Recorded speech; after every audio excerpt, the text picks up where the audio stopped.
Ladies and gentlemen, we're back. Since I know not everyone has my Twitter or my Discord, I thought I'd share the image that Huthor put together for all to see. It seemed appropriate.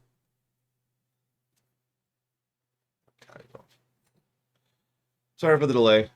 I had the choice of skipping breakfast, skipping exercise, or skipping, getting ready to stream, and I decided to skip none of those things, and that's why I'm late.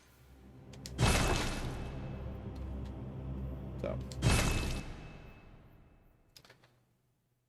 Good morning, Eclectic, Eitri, Plutonia, Hazardous, One-Winged Angel, and Monobreath. Leave that up for another one. Where are we at on... I need 40,000, I think, something like that. Yeah, okay, so I want to go here. Good morning, Gravguard, Michael Vania, Loner, and Dakota. What's up?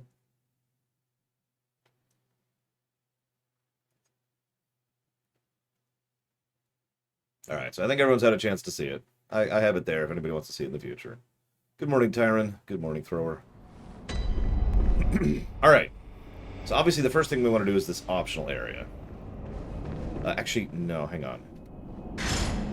I need to test some. Nope. Okay. Okay. New plan. New plan.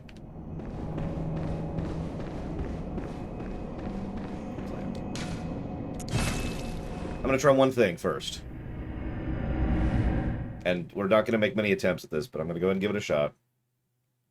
And then, then we'll head to the Cathedral Ward and hit up that area.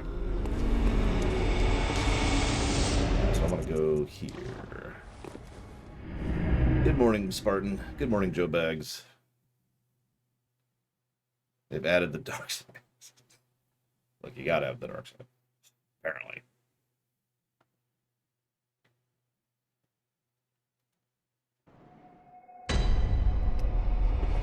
Okay, where are we at? Where are we at?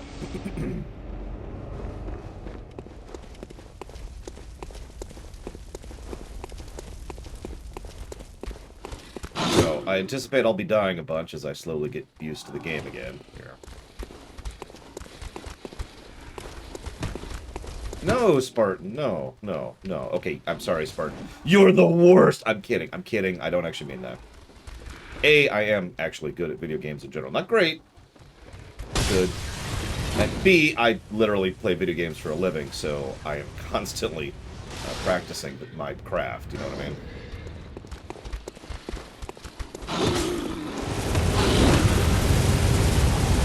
It is rather interesting to try to keep up with sometimes, because I have to bounce between basically every genre of video game constantly. Have you heard of the Night Elves? Hello, Ginga. Ginger? Ginga? I don't know how to pronounce that. Good morning. Welcome to the stream. You're more than welcome to talk, chat, tell everyone how awesome you are. Don't do that. Tell everyone how much you hate me. You can do that one. We're a welcoming bunch. We're cool. Okay, so I need to do this and this.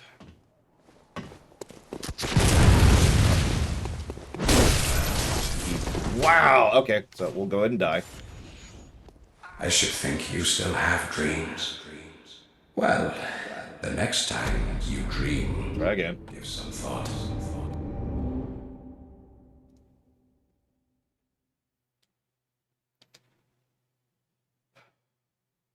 I mean, we could be both, Dakota. Argue, so Gingaman. Gingaman Prime, actually. Yep, that's the right attack. I did it right. I just probably had the timing wrong.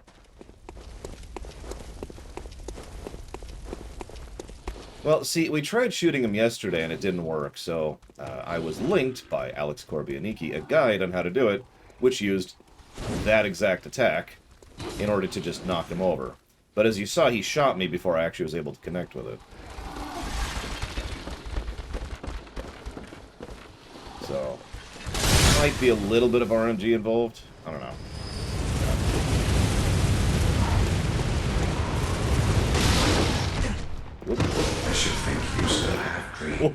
You know what's funny is I always forget that initial attack of that guy coming out of the wall.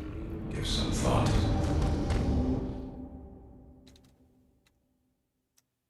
I don't want him to be non-hostile. I want him to be dead. I just wish this wasn't quite so long of a run back, but whatever.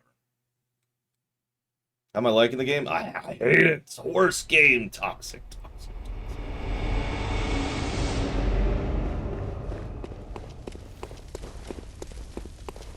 As usual, I wish the run back wasn't this bad. No, you're cool. You're cool, Joe. So, yeah, a quick reminder. And I'm so proud of you all to be as anti-backseating as you tend to be. I know that sounds like a weird statement, but yesterday several people were like, whoa, hang on, let's chill unless he actually asks for backseating advice. Because historically speaking, I can't believe that works, but whatever. Historically speaking, I tend to be, you know, semi-anti-backseating. But this is the one game where I'm actively seeking advice. So don't feel bad, and don't feel ashamed, or don't apologize for offering said advice, Joe Bags. On this game. So I'm gonna try the lunge method again here, which is probably gonna fail, and that's okay. We'll give it a couple tries. Good morning, Medora. Good morning, Kevmate.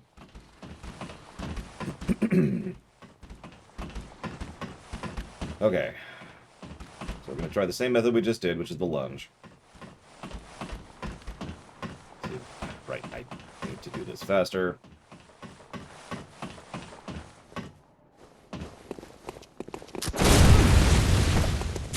Well, that's a fail. So we're going to go and die. I should think you still have dreams. What's funny is that was pretty close. He just interrupted the attack. You dream. Give some thought.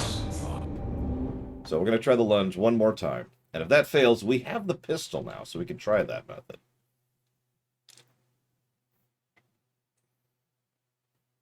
I know, right, Tyron?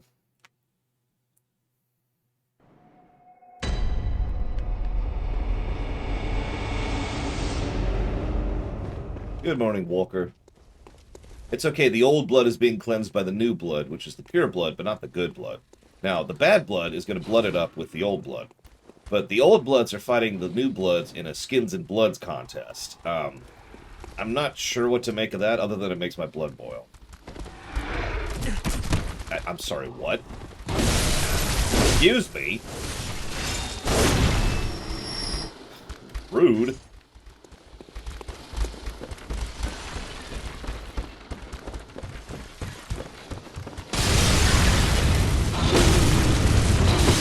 Please get out of my way. I don't care about you. You do not matter. You are trash. No, we don't talk about them, Plutonia, because I like continuing to be alive.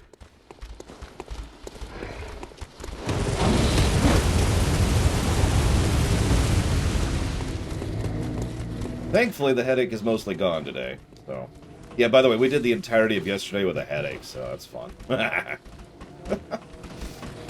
That probably says something about how much I was enjoying the game, though. Still enjoying the game despite a headache. Think of that what you will. Okay, so one more try with the lunge, and then we're going to try the pistol. We need to do it a little bit. I wish I could just save right here, you know? Just save. I could just try again. I should think you still have dreams. No, I did it! The next time you dream, I got him! give some thought. You asshole! The 14th, hazardous. 14th of October. That's probably not even a count, too. Yeah, we'll see if it counts. We'll see if it counts. Like, it didn't count with the pig, but the pig wasn't a boss type. The pig was just trash. Either way, we're running back. I actually got him. God, that pisses me off. That jackass.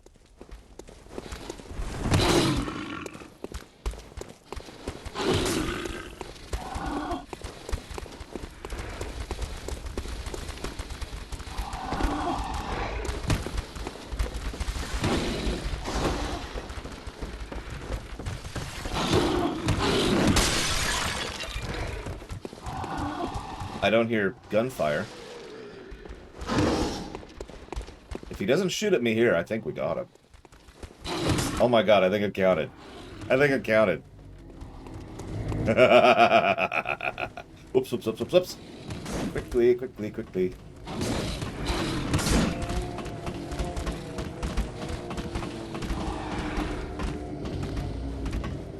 Oh, the Bloodstar Beast was an awesome fight. Probably the best boss so far, in my opinion. I know we've only fought 3, but still.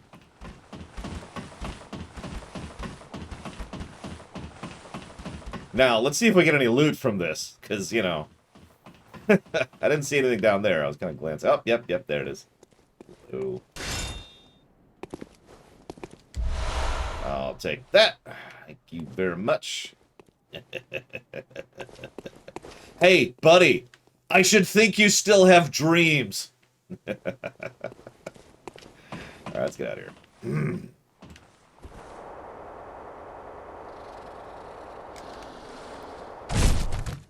Hi.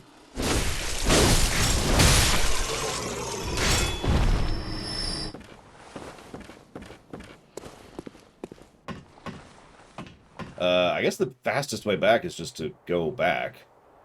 There's a route I've been meaning to try. Now that there's nobody shooting me, I feel safe to check out this area. There you are.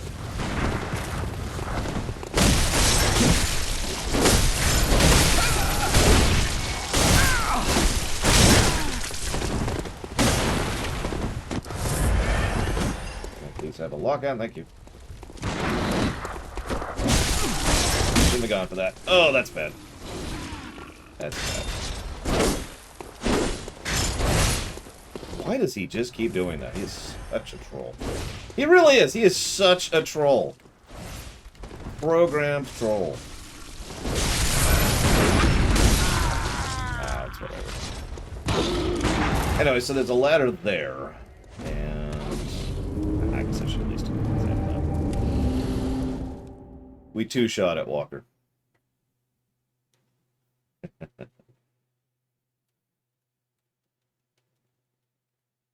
Well, now we gotta go finish that off, because that's one of the only places I haven't explored. In fact, that is the only place I haven't explored in this particular section. So... No, Kev, mate, I gave up... You weren't here for that, I'm sorry. I shouldn't be sarcastic. I apologize.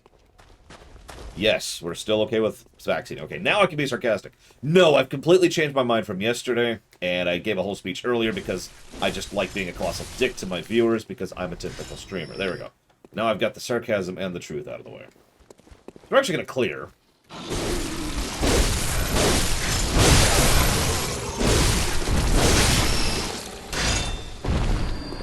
Hey, History Maker. What is going on?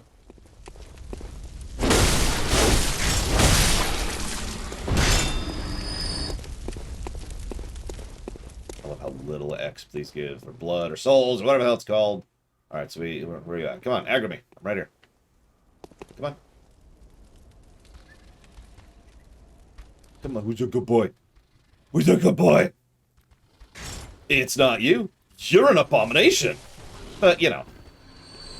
Points for trying. Wrong button.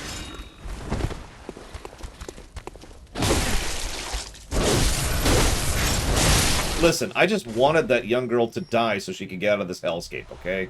I do not feel bad about that.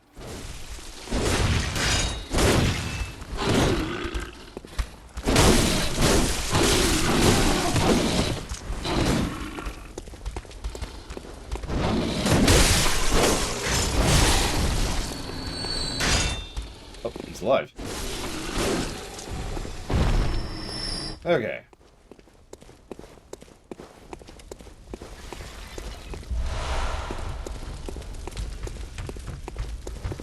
What the hell? Is that person stuck in the ground?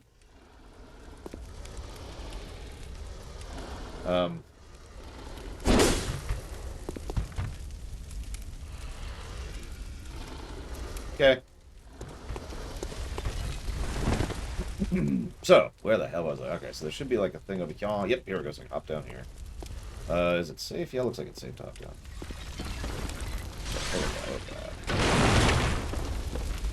Jank block. Get a flex on that. There we go. Okay. Yes, my insight's too high.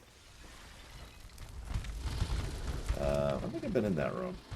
Let's go ahead and go in that room. It looks like I can't kill him from down here either. Oh, whatever. Oh, never mind. This is the room I usually go through. Never mind. Well, whatever. Let's clear it up anyways.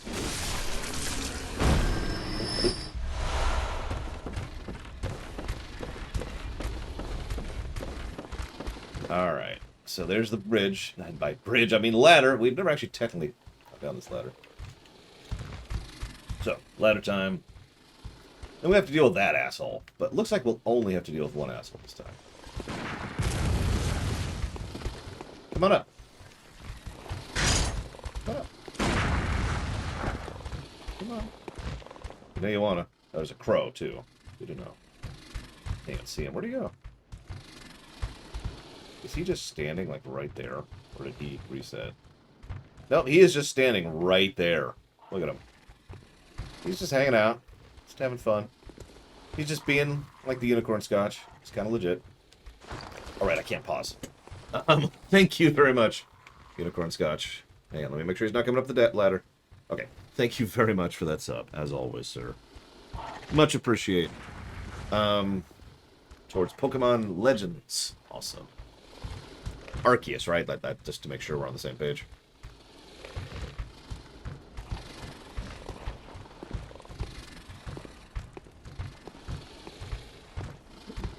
Me?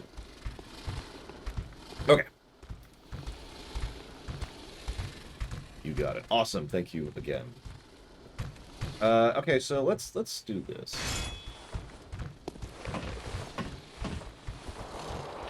Let's deal with this crow. Excuse me. Gotta sell something else. That's because I did. And another something else. Several something else's. Grab some pebbles. Gotta have those pebbles. Very important. Alright. Let's deal with this asshole. I know, right, Triaxia? I just throw me in the washing machine. I'll just hold my breath for a minute. Okay. Where is he? I do.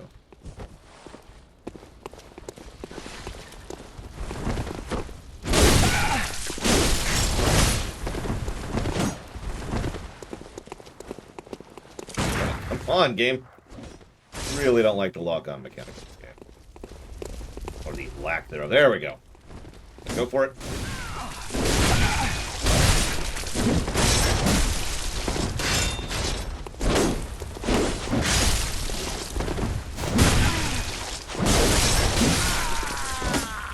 Damn.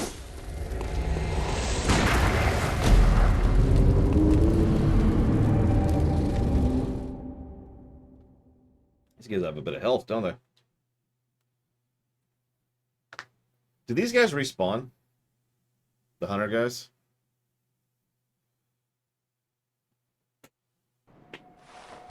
Yeah, I didn't think so. Yeah, I think we'll fight him a little bit differently this time. And we won't clear, because that just took too long. Clearings for scrubs, who are actually good at games.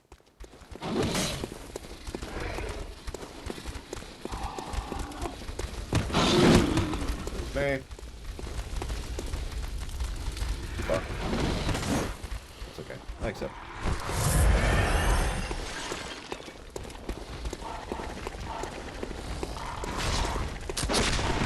Oops. That was a misplay. That was just me being terrible.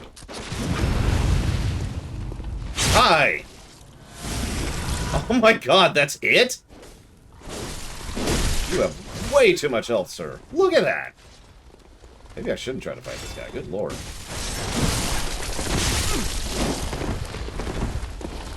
For Christ's sakes. Hang on, hang on. Reset, reset.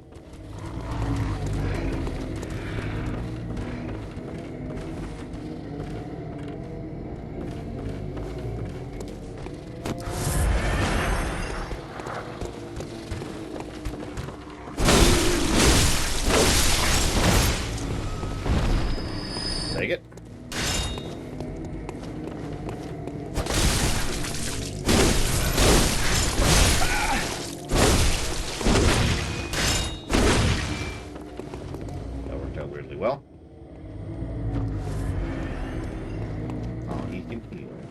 That's the suck.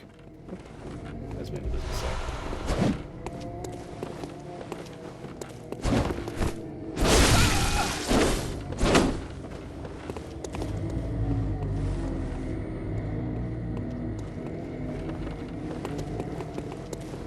Is that crow still there? I can tell.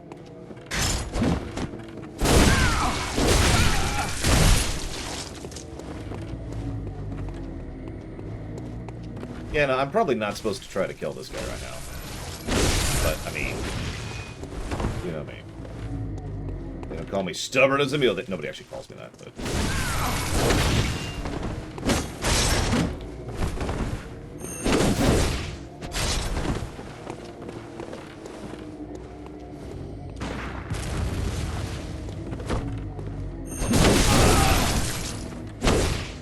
I mean, I am stubborn. That's a true fact. It's just, at this point, screw this guy. This guy caused me so many issues when the gun guy was still there that he gets to die. Okay.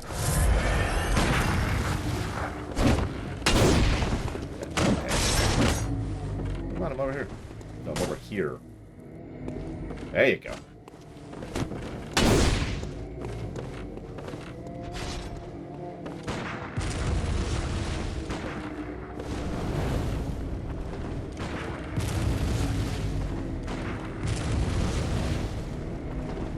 He just hurt himself. Yep, he's on fire. He's continuing to take fire damage from something. I ain't gonna question it. Screw this guy anyways.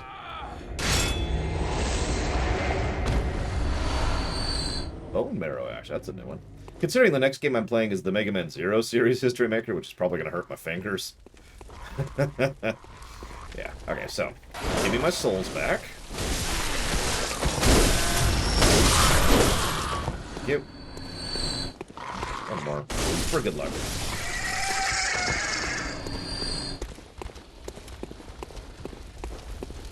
So, yeah, he was apparently running into that over and over.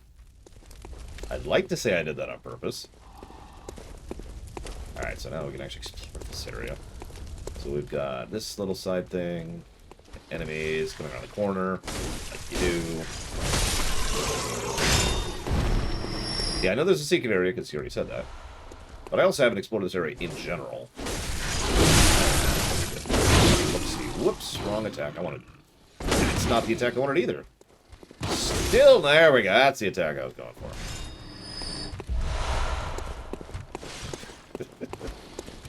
I wanted the sweep.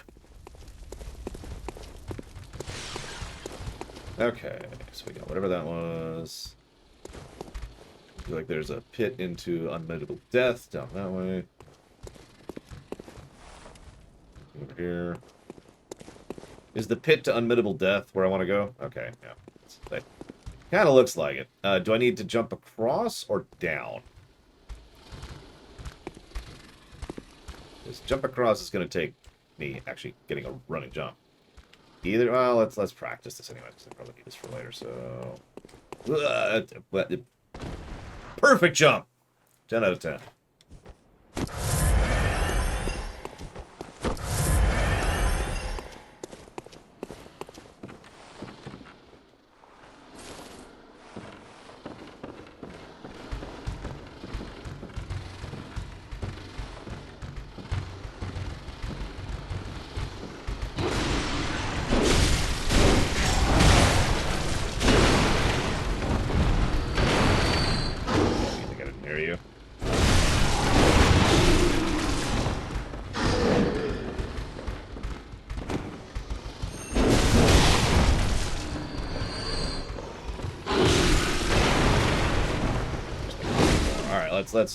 Let's reconnoiter a little bit. Hang on. Ah! Wrong attack! God damn it, I didn't hold it long enough. It's bad. Alright, I'm in a corner, which is exactly where I wanted to be. Strategic positioning. Hey, Eon Dragon. I'm glad you like the YouTube stuff. We do stream pretty much every day, 6 days a week, excuse me, every day except for Monday. And we stream games from Tuesday through Saturday. And hi. You're more than welcome. We're all cool. Yada, yada, yada. I shouldn't say yada, yada. We are actually cool here. This is a great community. I love you all. Some people say that because they're obligated to. I have no such obligation. Y'all are just cool. Now, if you stop being cool, well, I'd probably tell you. Okay, alright, listen, y'all. Uncool. Morning show. Like if I was, I don't know, streaming Halo. Still one of the worst streams I've ever done. Are you dead? You're dead. Okay, cool. Grab that. Yeah, I'm joking about it now because I want to be lighthearted about it, but in all honesty, that was one of the worst streams I've ever had. Now that's saying something. That is a good thing. That if that's as bad as it gets, then I am blessed to have a good community, right? But holy crap. It's okay. It's still not the worst stream I've ever had. Anyone else? Okay. I mean, what's funny is, so that was my first time through the Halos, and yeah, I was kind of with it for the most part. I say kinda, because I did have my concerns, and I did have my issues, and yada, yada, yada. And then we reached Reach. And can I just say, Reach is actually still one of my highest ranking games ever. Like, I don't remember. Can someone look up, what's the golden number for Reach? Or just sort by golden number and tell me how high up Reach is on that list. Because I know it's decently high. I loved Reach. That was a great game.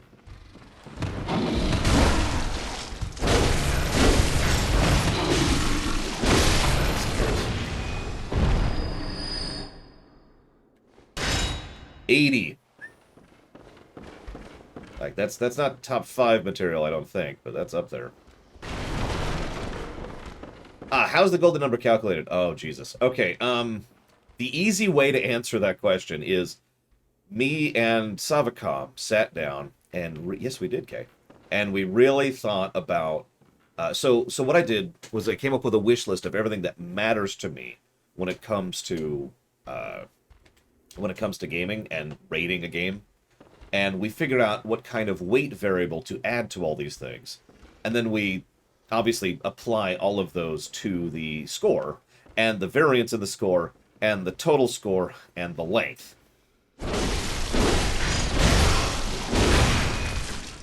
So in short, the golden number takes into account basically everything. That's why I can't calculate the golden number until after a run is completely done, and I have all the figures in place, because I got to plug it into the formula. And by formula, I mean like 8 formulas, because it's a nice, long calculation. But it takes everything into account, is really what it boils down to. Everything I care about. Length of game, variety of game, density of game, variance of game, gameplay pluses, gameplay minuses, percent of gameplay pluses, percent of gameplay story pluses. I think that actually might be it. It sounds so simple, but it took forever to get those variables all lined up. Rifle spear. Yeah, honestly, I was a little surprised for GTA 5 to be on the top, too, until I thought about it. And I was like, no, that game deserves to be on top. It's a flawed game, it has its issues, but holy crap, is that game very well done. So, Rifle Spear, which requires... skill, apparently, and Blood Tinge. So we can't do that. Actually, you can find the review. I don't remember which command pulls up the review. But one of the commands pulls up the sheet that I use to calculate all that stuff. I don't remember what the command is, and I can't really access it easily right now, but it's one of them.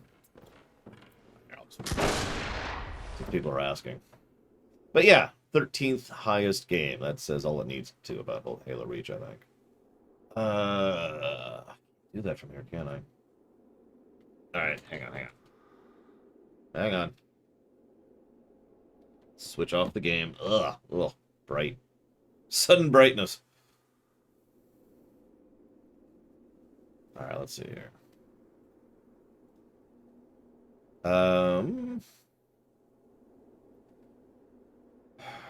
Okay, so we've got...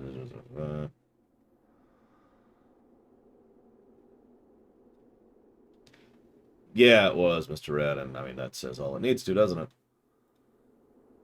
Looks like...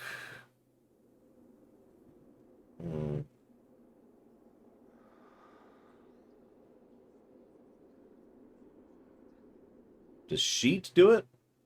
Someone type in exclamation mark sheet. Let's see if that's the right one.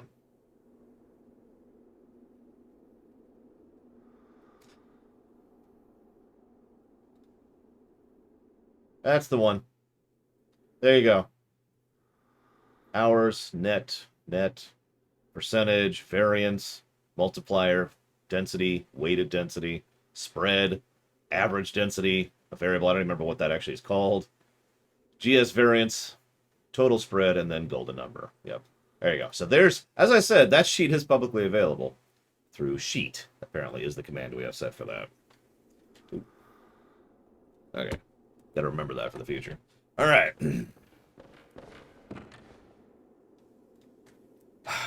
I guess I'm just leaving now? Was this it for the optional secret super area of Doom?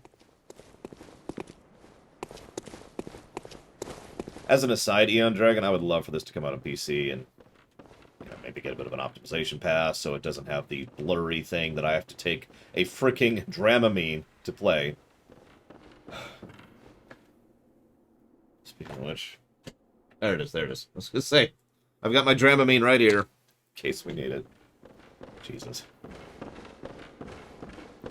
I've said it before. There was a game we started streaming once. It was a submarine game. I don't remember what it was called. Not Subnautica. You were actually playing a submarine. It's like a side-scroller thing. And it was so choppy that it was actually making me nauseous play it, because bad and inconsistent frame rate both just bug the crap out of me. You mean this, Kevmate?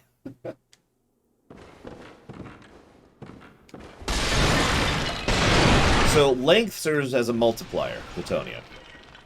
The longer a negative game is, the worse it is. The longer a positive game is, the worse it is. But there's actually a couple other calculations that go into account to weight that, right? So, if it's the reasoning behind that is very simple if you think about it. And I've talked about this on camera before. A bad game that continues to be bad is worse than a bad game that ends after 10 minutes, right? A good game that continues to be good similarly should get additional weight for that because it managed to maintain quality.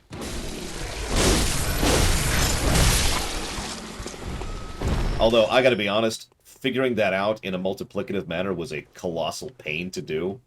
For those of you who've never tried to do multiplication formulas on negative numbers, or rather, negative and positive numbers equally, it's doable, it's just a pain.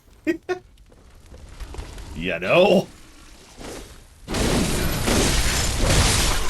Actually, if I could segue for just a second here. So, every time I've been going over on Monday to visit my family, which is what I do every Monday, I've been helping my niece with her quote-unquote homework.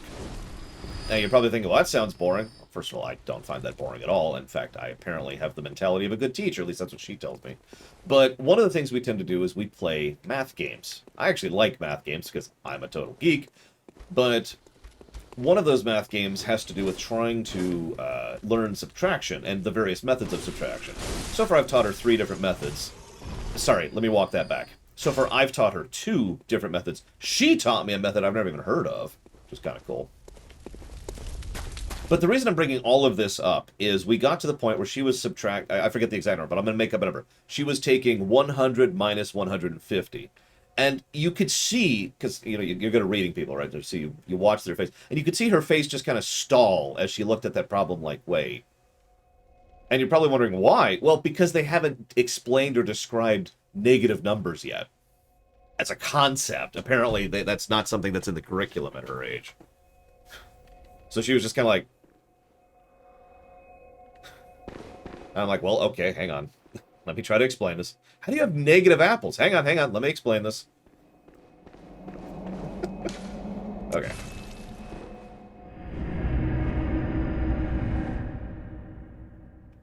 And yeah, I know, there's so many good examples. Good examples of bad remakes or bad ports. Obviously, you weren't here for this Eon Dragon, but we were going through the Horizon Zero Dawn run just earlier this year, and I was super hyped to play it on PC, and then it crashed. And I was like, okay, well, that sucks, but alright, whatever. I'll go ahead and start, and then it crashed. And then it crashed. And it got so crash heavy, we had to give up and start the game over and just play the PS4 version. Again. I was not happy about that. I do have enough to level, so we're gonna do that. What is it? Very well, let me... And 20. Now we can finally start raising strength. Which we're gonna need, what, for? 4,500, 4,600. For the next one. The worst remaster? No, I think Silent Hill fans would disagree that Warcraft 3 Reforged is the worst remaster. Any Silent Hill fans in chat? Because you know what I'm talking about. The moon is close. It will be a long hunt tonight. If the beasts loom large and threaten to crush your spirits, seek a holy chalice, as every hunter before you has. A holy chalice will reveal the tomb of the gods, where hunters partake in communion. That sounds boring and dumb. I'm not doing any of that. Peace! Oh, Jesus. So, hang on. I got a couple questions here. First of all, from Mike Romano, so the old top 28 list is so out of date that it's not even close to accurate anymore. I've honestly thought about deleting those videos because it is so hilariously inaccurate. So yes, the golden number completely supplants the old thing. Do I know if it was a normal issue? Yes. Unfortunately, it's an inconsistent issue. Even if I ignore anecdotal evidence, I had regular crashes, and my brother-in-law, who was playing the PC version, never crashed. So, that's, yeah. That sucks, put simply. So it looks like it is 360 for that. There's the stake driver, which is 8,000. How interested am I in the Steam Deck? I haven't decided yet, but I am more leaning towards interested than not.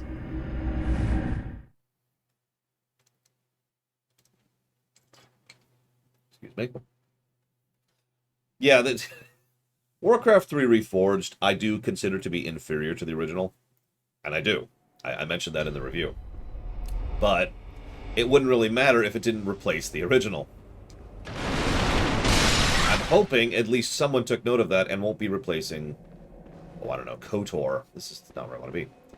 With, KOTOR Remake or whatever, KOTOR Remaster, whatever the hell it's going to be. The thing we know nothing about. Nothing substantive. So I went to the wrong warp point, which means we gotta go back here, because of course we do. There. Yeah, Diablo 2 Remaster is coming out soon. How funded is that? Can someone check, please? Like, how full is the bar, you know?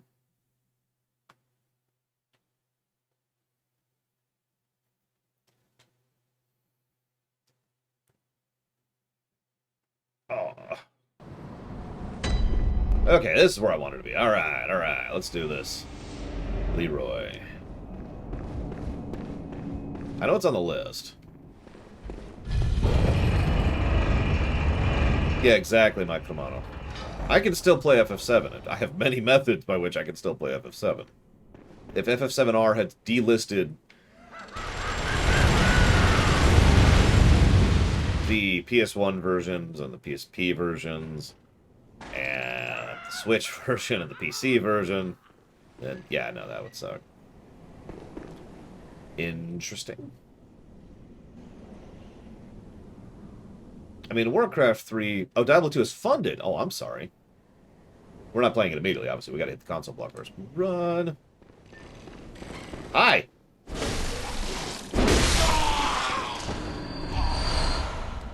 I got a bullet off of him. How is that not tipping over his wheelchair? Like, that's... Have you ever lifted a Gatling gun? Thank you very, very, very much, Ranzada. As always. And that's going towards New Vegas. You got it. Give me a moment, please.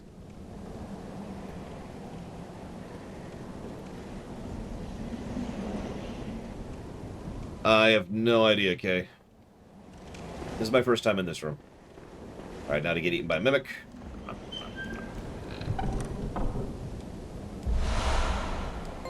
I have communion. Okay.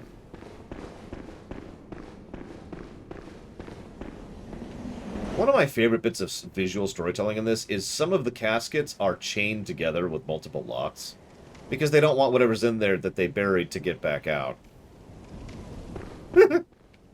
That's just my favorite little tidbit there.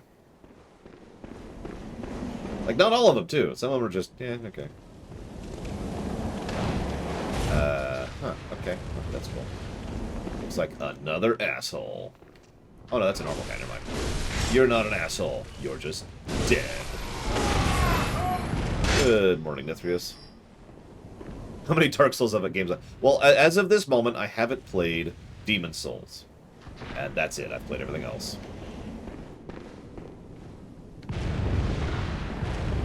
Yeah, the doodads, and there's a reason I have already given a second positive for doodads. This is just silly. Okay, so... Shot. Shot. Run.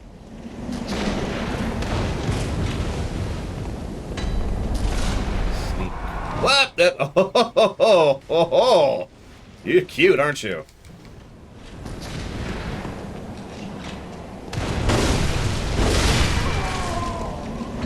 No, History Maker, no. I mean, isn't that what they did with Rasputin? I'm probably misremembering. There's someone historic... No, it might have been Napoleon. It's Napoleon. I'm thinking of Napoleon. Where they sealed and concreted and buried it in lead and all that stuff. Oh no, Trihexia. Azeroth would be much less horrible than this. Warcraft is incapable of being as this is. I didn't even see you. Hello. Hi. How are you?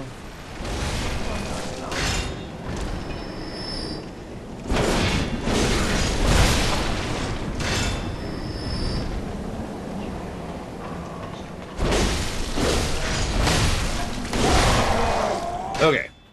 Now that I think I have a moment to check that donation. Oh, it's going to sneak up on me. There's no pause. Gemstones. Woo! Oh, the Chaos Gods would just consider this a little playground. Like, oh, this is fun. It would be no challenge, though. So some of them wouldn't care for it. Alright. It's like, no one's coming. Let's go ahead and check the donation. I'm going to get hit right here. You watch. That's happened. Let me go say thank you to this.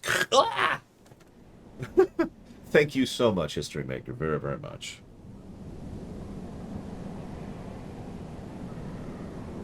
As ever, and as always. Now, Hollow Knight. I mean, there's a game menu. Sure, here. Now I can see what's happening less. Yeah, I'm gonna get a drink really quick. It's a good way to pause the game. Just die. One moment, please. I need to check something. Super quick, super quick. There it is. Okay, cool. Hollow Knight, you got it. You've made history once again, sir. Maybe. Yeah, this is why we ended up giving a negative for the pause thing. It's at least understandable why you wouldn't want a pause feature in an online game. But this is offline mode. There is an offline mode, for God's sakes. The moment you add that as a toggle, add a frickin' pause feature, you know? It's not like it would be hard. Yeah, no, you're absolutely right, Hazardous. This is a game that will kill us. And yes, Eon Dragon, that is on the list. The list is actually quite large. It's several hundred games strong. But Hollow Knight is on that list. Nope, nope, nope, nope, nope, nope, nope. No, come back. I need your precious parts. Come back now! I need your parts. I need you. Okay, there we go. Oh my god. So, has anyone ever played Diablo 3 here? Because one of those interesting little tidbits about Diablo 3 is treasure goblins, which we will actually discuss them and the gaming concepts and philosophy behind them when we actually review Diablo 3.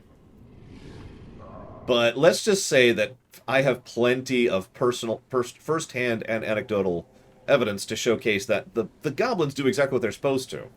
They're supposed to make you immediately lunge for them and throw caution to the wind and potentially get you killed.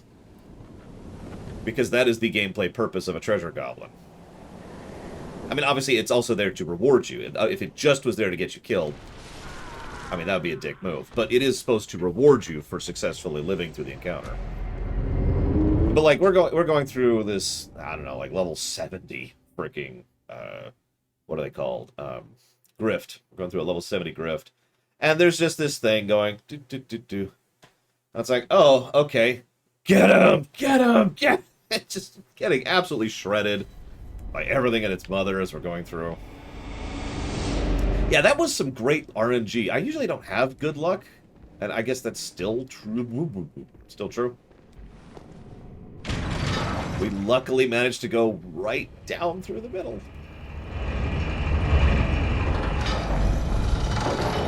We here, the lore walkers, believe in falling to our deaths. There's me. What? Oh, he was in a different spot this time. Okay, so we're gonna do this. He's gonna aggro. That guy's gonna be a frickin' sharpshooter. Hey, buddy. Right here. Right here. Come on. It's cool. I'm an evil beast that you need to kill. Right? Because I'm part of the factory.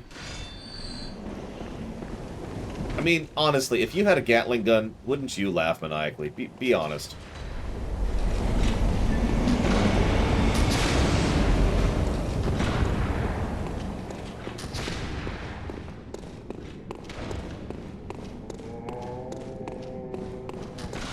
Okay, so that's where I went down last time. But I'm struggling to think of how the scripts qualify as treasure goblins in F3. I suppose I'm just a moron. Are those part of fractals or something? Because that doesn't sound familiar to me. And I don't do fractals, so I'll explain it. I'll never do it, Mr. Red. Never! Unless you say it in Imperial. Come on. You just dude, I see you. I see you. I'll take my souls back. Very much.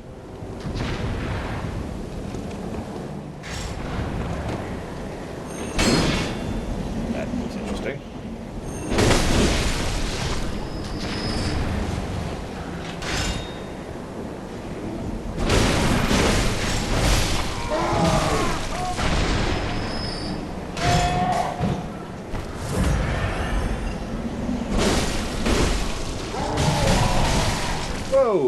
Whoa there. Chillax. Everyone calm down. Everyone take a breather. Everyone calm down. Stop setting me on fire. I'm not a beast. That doesn't do jack to me, buddy. Secretly, it gives me all the damage, because I am a beast. Spoilers. Alright. So now we can go up the tower, now that we got our stuff back.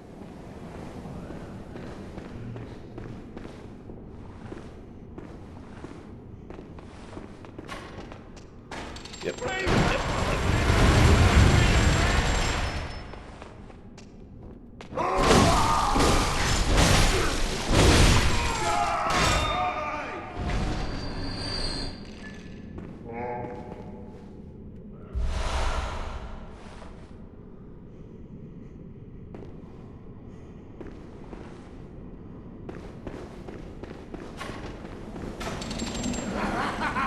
Hey, what's up?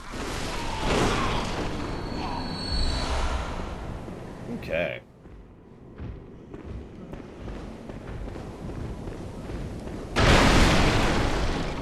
Gotta get some catharsis in there. Very important.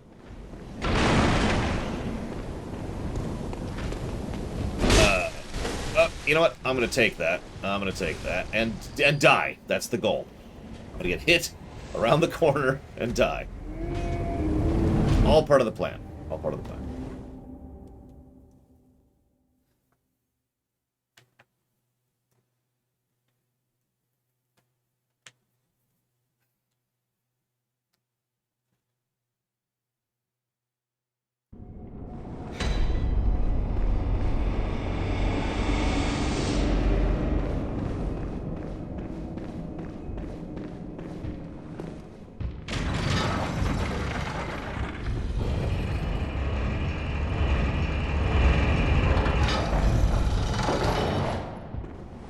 I'm not doing the one I want to do. What's this one? No, he's still doing that. There, I give up. I give up. Emoting is hard.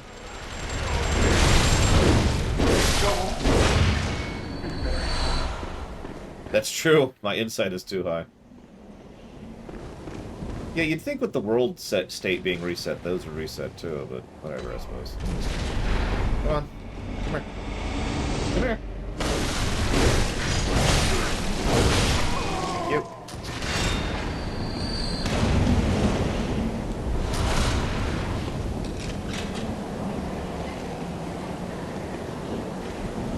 What do you think a plank of wood and a torch is going to do against some horribly evil monster beast?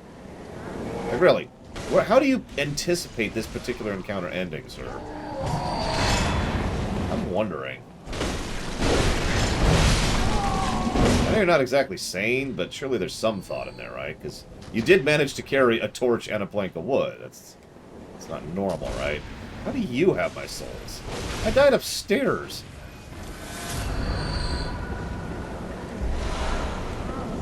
Whatever. Up we go. Yeah, they're not worth it.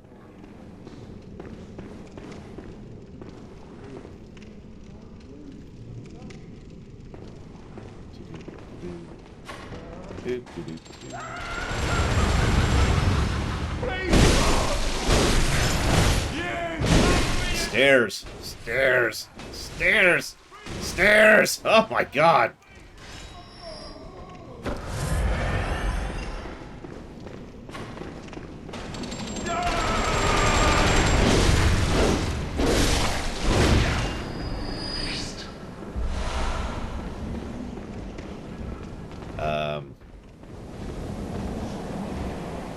That's a good question. Oh, hello. Wow, that's okay. You're just gonna back off of me then. That's okay. Okay. I'm cool. Everything's cool. Nothing is amiss.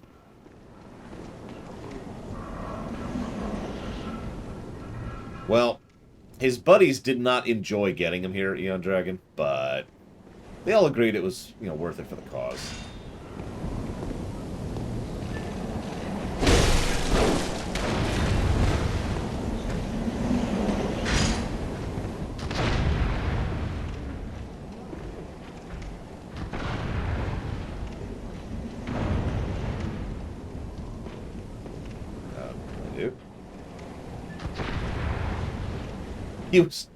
He was born in this room, and he died in this room.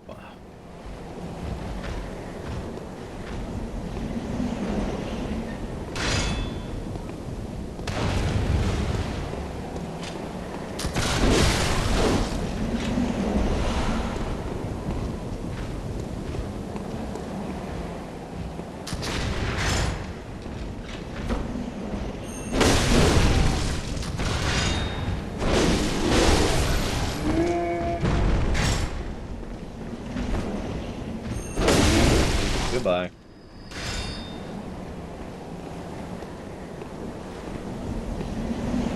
You see, now you're thinking like a bureaucrat, Plutonian. So I heard another gun person, but I haven't seen one yet. Just worrying.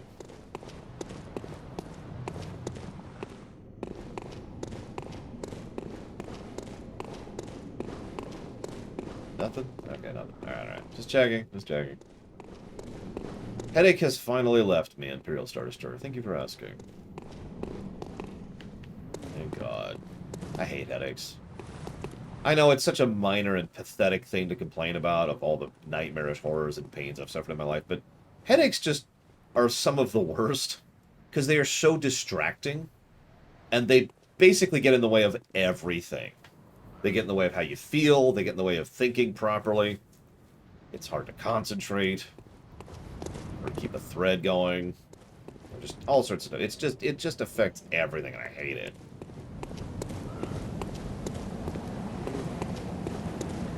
I don't know, maybe it's just me. And my thick, cold blood.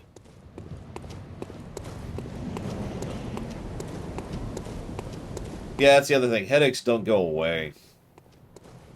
I mean, they do obviously eventually go away, but if I get a particularly bad headache, or, God forbid, an actual migraine, I don't really have a solution for that other than time. I have never had a concussion. Well, oh, actually, let me walk that back. Yes, I have had a concussion. Maybe? Question mark. So when I was run over by a vehicle, I blanked out for a few seconds. And so it is possible that when my head possibly hit the pavement or the sidewalk, we're not 100% sure because there were no witnesses. So I'm going off of what very little I had to go off of. And the, what do you call it, the forensics. But it is possible that I had a small concussion there.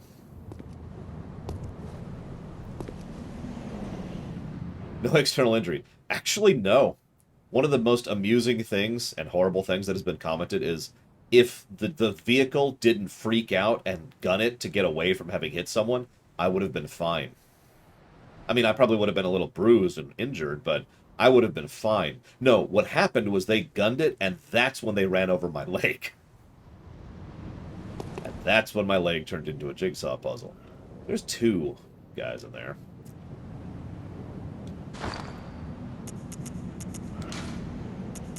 I mean, I can laugh about it now. That was like 2005, I think. Yeah, it was 2005, February.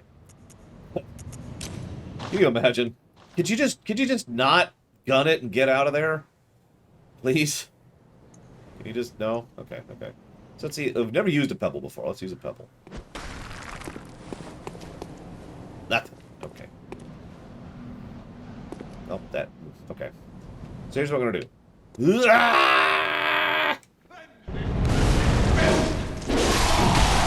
Okay. Got flamethrower by. Guy. Do this. Gonna get hit. All part of the plan. We're gonna have another flamethrower guy come after. He's quick in that thing. That buddy, ooh, he can move. He's dead. Isn't that a movie, The Quick and the Dead?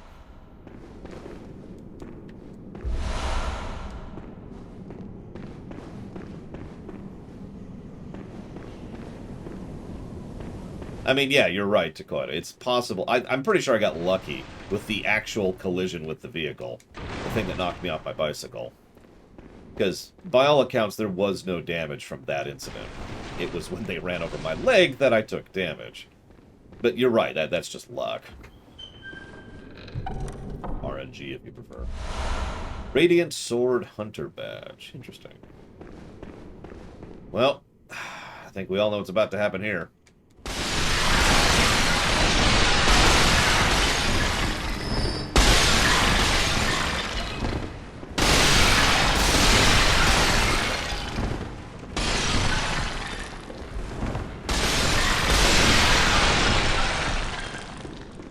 Okay, I feel better. What do we got?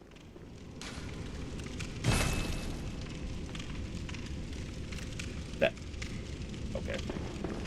Yeah, it's so weirdy on Dragon. Speaking as someone who has studied history and has people in the medical thing and blah, blah, blah, blah, blah. It's just weird how resilient and fragile people are at the exact same time. Like, you could die from tripping and hitting your head on a table at just the wrong angle. Or you could live through being hit by a car. Where did you come from?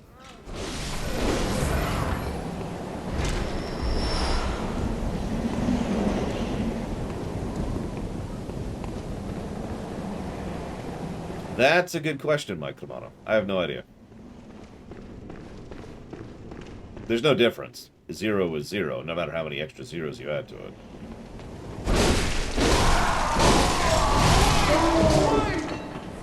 Oh, he told me to get away. Get away. Let's go loot this guy. Excuse me? You said to get away!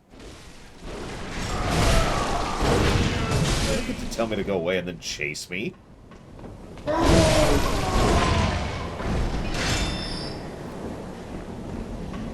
Well, anyways, I think I still have a way I can go, which is down. Yeah. So, I'll take advice. Should I go down or not? This is really what this boils down to. You're funny, Hazardous.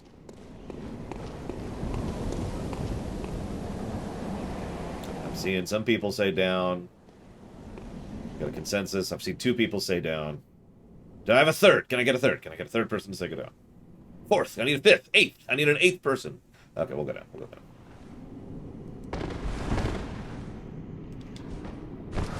down. But right now, Hazardous, they've already found a loophole. So apparently, the actual wording of the rule is solar panels cannot be visible.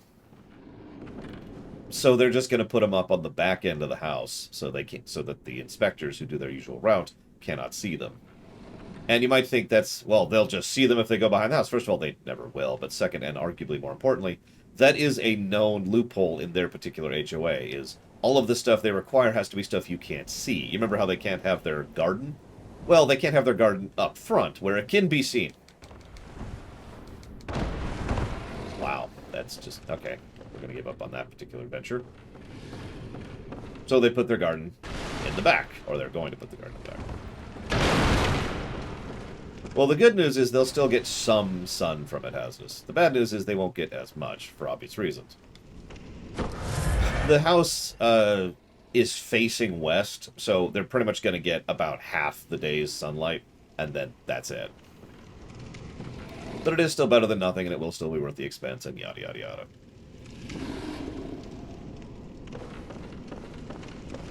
Gosh darn. Alright, hang on. Let's go back up.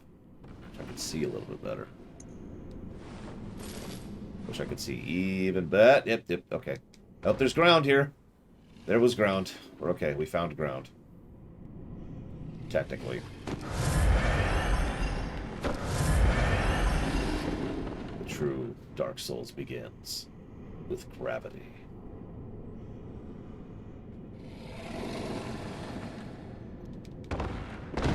Okay.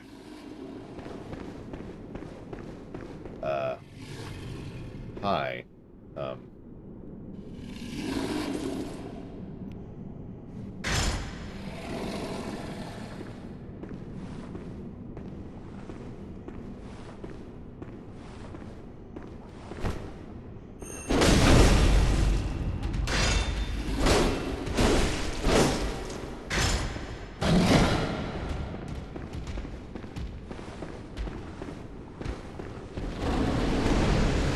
What? What? Ah! Wah! Ah! Mages! Didn't know mages even existed in this game. Okay, got it. Game? You want to attack? No? Okay, you don't want to attack. That's cool. I didn't want to attack, really. I was just thinking about it, idly, you know.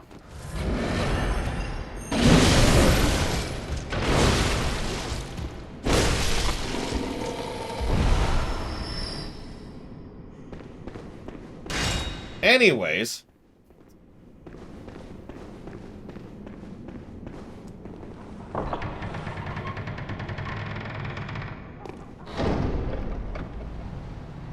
Yeah, let's finish checking out this room. I didn't think I saw anything else, but I want to be thorough.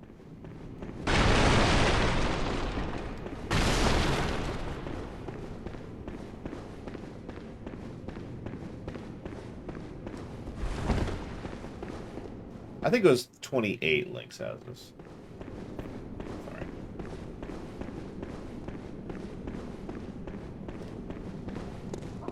Where the hell is this?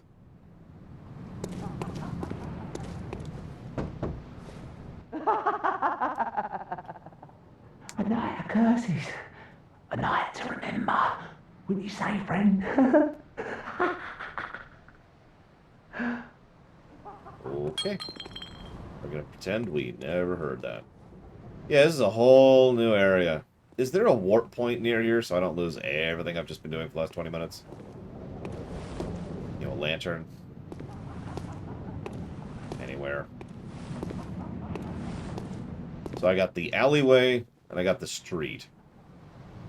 Those appear to be my options.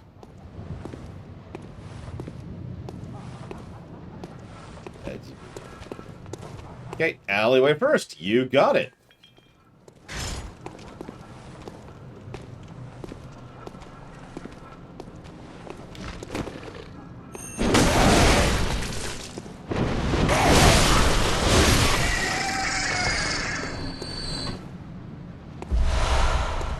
Oh yeah, I have new armor. I should probably put that on at some point.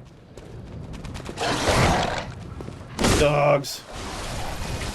I notice everything here has more health than the first area, despite being the same enemies. That sucks, but that's okay. I mean, it's not okay. It sucks, but, you know, whatever.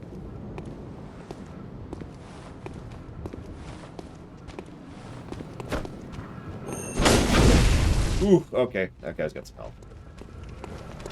Give up on this. Go back to fighting this person. He does not stagger and hits like a truck.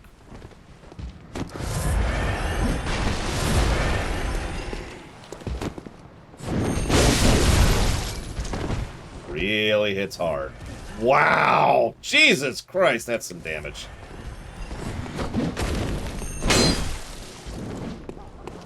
The enemy is behind me. I can't. No, I'm dead. I'm dead. Wow, that guy hurts. Holy crap. Thank you, Cadiz, very, very much for the sub, as always. If you happen to know where you want to put that, please let me know. Look, that guy hit like a freaking frog.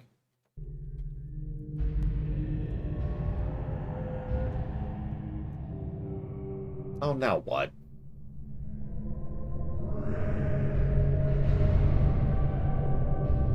No suggestions. Of course you can, Vlad. Let's go.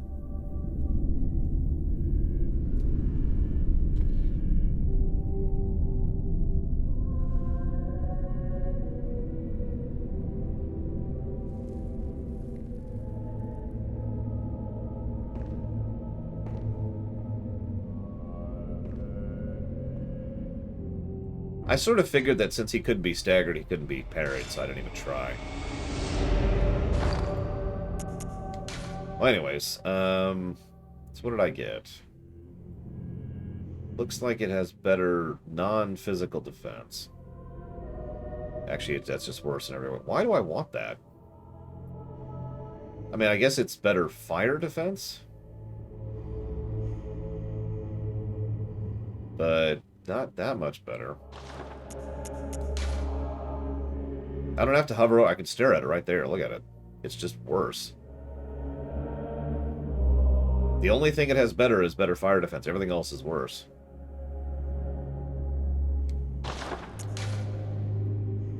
So, if I need fire defense, sure, but otherwise we're going to stick with this outfit for right now. No, why would I have music turned off, okay? I'm the one who complained about no music yesterday.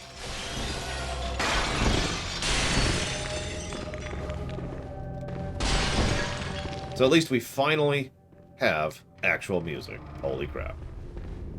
I'm mollified. For now. Make sure there's nothing else here.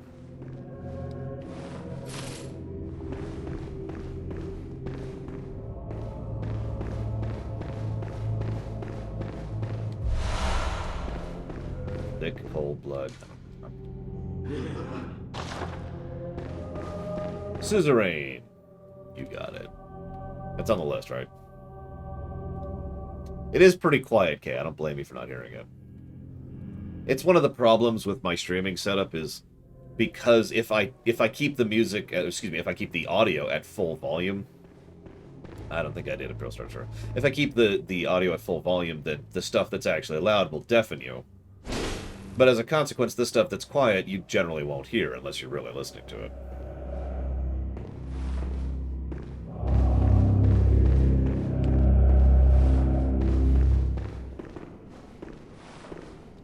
I don't think so, Melkorblade. This doesn't look familiar to me.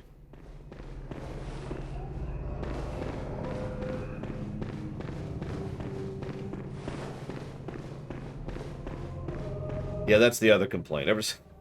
Remember the old days when I had no audio variance, no audio ducking whatsoever? No compression, no limiter. And so I was just shouting over everything and not being audible half the time. Help me. In the name of the healing church, cleanse us of this horrible dream. Is this a boss fight?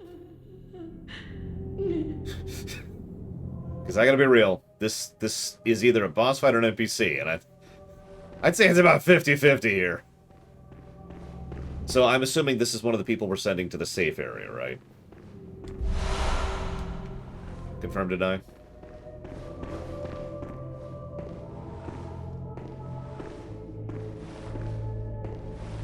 Ma'am?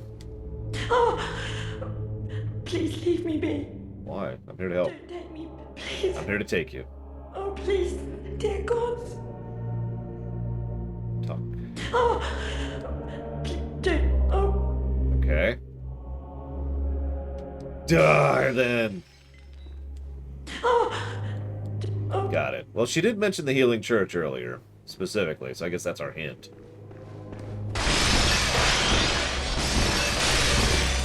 There we go. See, I'm here to help. I proved it. Alright. I don't... Do I have that off? I don't think I do. I do not. Okay. Alright, whatever. Up we go. Up the stairs. And into the tunnel. I can't actually do a Gollum voice, but that's okay.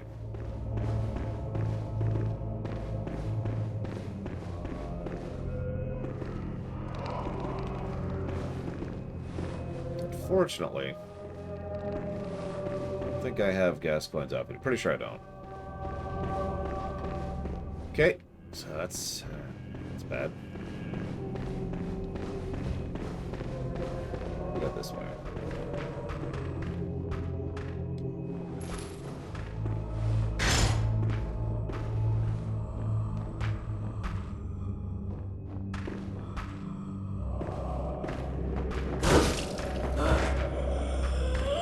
I can't see what's happening.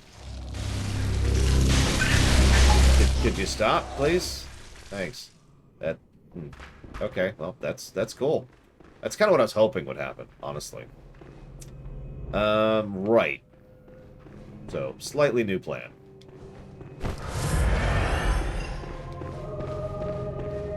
Where's the lantern? Never mind.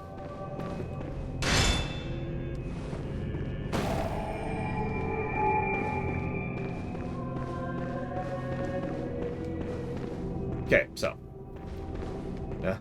Oh, wait. Right. I remember how this works.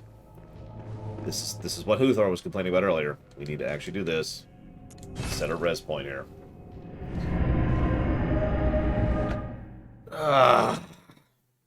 Oof. Okay.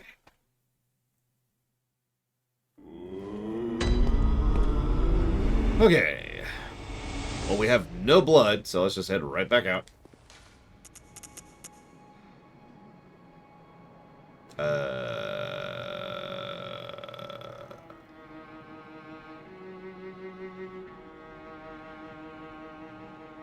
Question mark?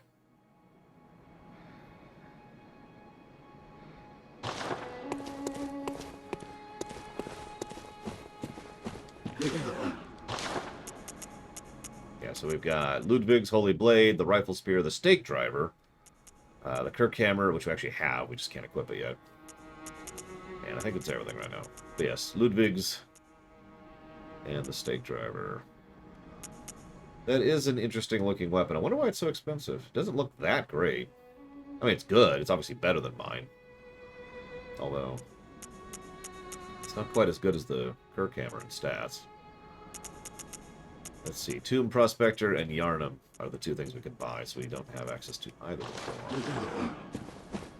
Yes, you can. I don't have PS Now or the online thing, Arthur, so...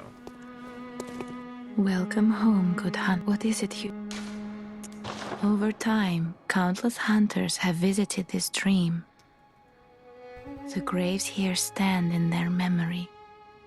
It all seems so long ago now. Farewell, good hunt. Thank you, SJ. Much obliged, as always. And that is going towards New Vegas.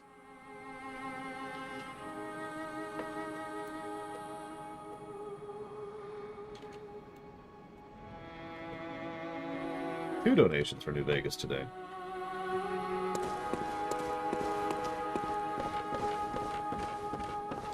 Most of the holy chalices lie deep within the tomb of the gods, and the few that found their way to the surface were lost again in the hands of men. But if the old hunter tales remain true, one of the holy chalices is worshipped in the valley hamlet. Yet the town is in disarray. It was burned and abandoned for fear of the scourge. Home now only to beasts. The perfect place for a hunter, wouldn't you say? Sure. Out and left. Aha! I don't think I've actually interacted with this yet.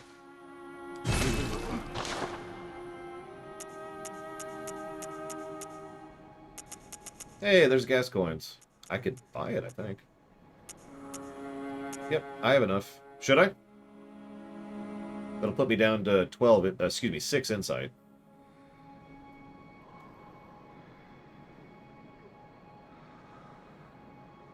Looks like it is... Okay, we'll go and grab it. So, buy. Yes, please. Yes, please. Yes, please.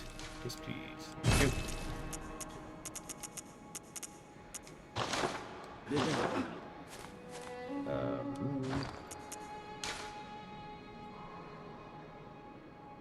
Once again, it is pretty much worse in every way, except for the fact that it has slightly better lightning resistance. So we'll put that on later. Alright.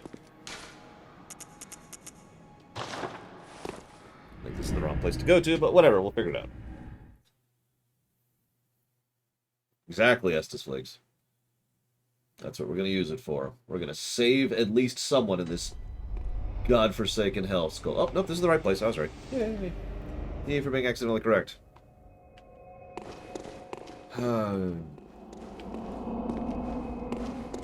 Wait, nope. This is not... No, god damn it. So, okay. How do I get back there? Please tell me don't have to go the whole way through.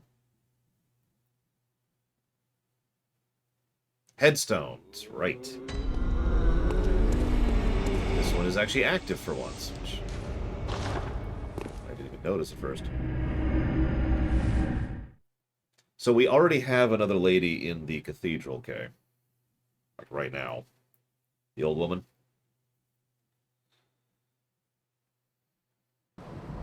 The incredibly courteous old woman.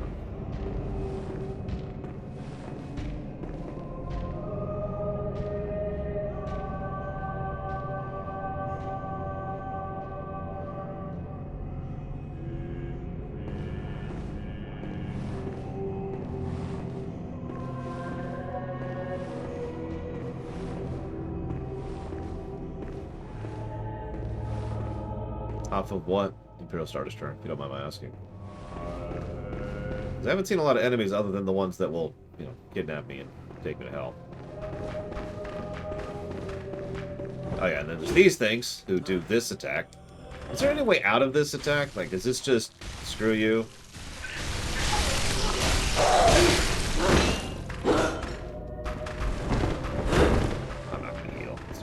time.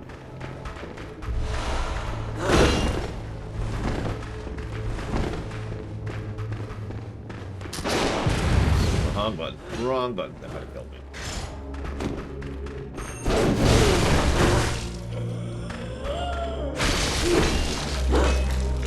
So that sounds like a no. Okay. That's what I'm hearing. I mean, it's a pretty bleak game, but, you know. So far, we haven't actually hit the bleak area yet. I keep waiting to hit it. What's funny is the speedrun goes to the bleak area in, like, the first 10 minutes of the game. Now, I'm pretty sure, with the advantage of a little better understanding of the terrain in hindsight, I think I know where the bleak area is. I don't know how to get there. Because the way they get there is through a glitch. They glitch through the gate. But we need some kind of key, and I have no idea when we get that key.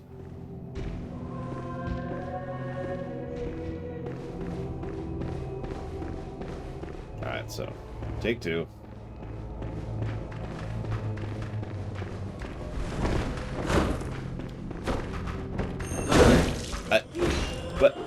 What? What? You...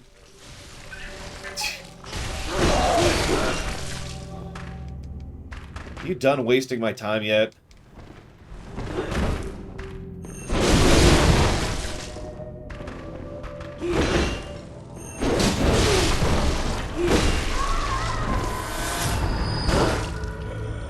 Oh my god, stop wasting my time with this crap. Anyways, that gave 300 souls, which is exactly what I was looking for. So these are not worth farming, to answer Imperial Star Destroyer's question. Or rather, my question to Imperial Star Destroyer. So it looks like... Oh, it looks like you answered me in chat. My bad.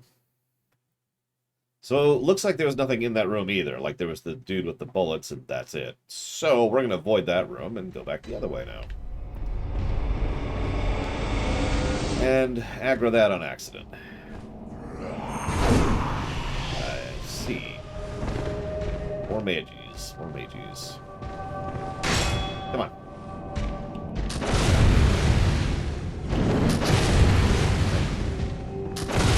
Trying to find the timing. No? Still no. I mean, they're staggering, but they're not... I can hit them staggering. Oh, whatever.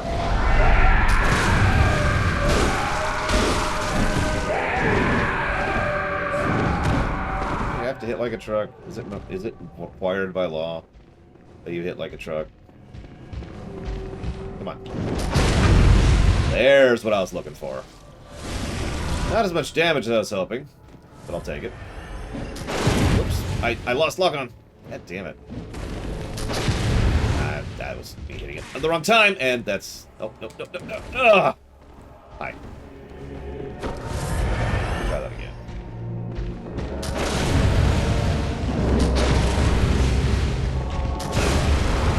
No, no, no.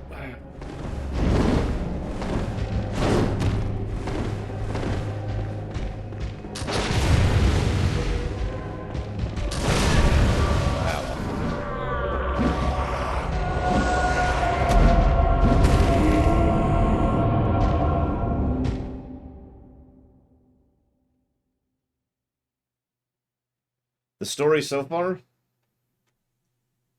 Well, we're having a really bad dream. We're in a town, which sucks. As is evidenced.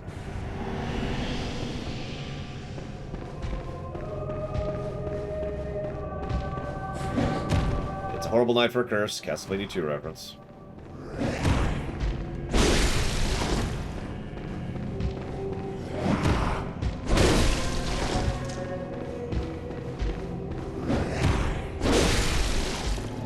Yeah, this town is super doomed.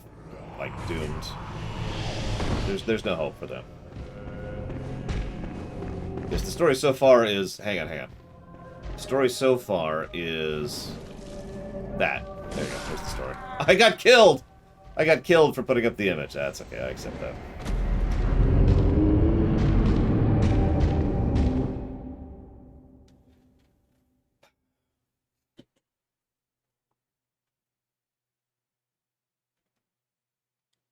I actually do have a theory on what's going on. Actually, I have 3 theories. And I'm just not talking about them because I kind of want to save that for the rumination so people have a reason to watch the rumination. Yeah, Huthor did a really good job with that one. I mean, he always does. That's whatever.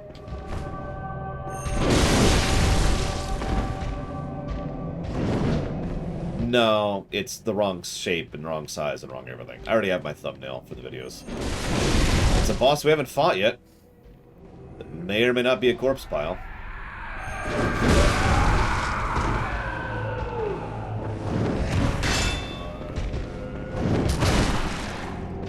God, he hits hard. There we go.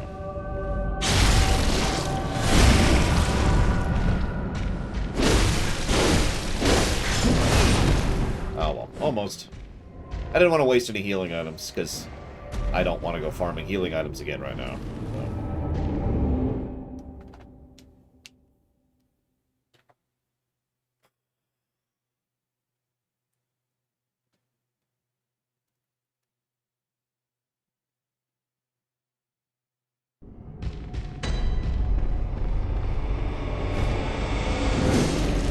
Bull crap. Oh, whatever. I accept the death.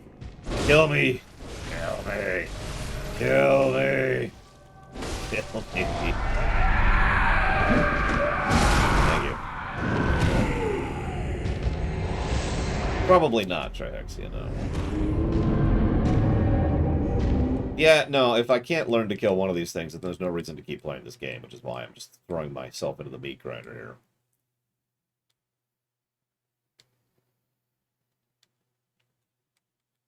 I really am irritated that it takes so long to load me being 3 steps away. Set the world state, but, you know, whatever. Hang on, let me retrieve my 0 souls there.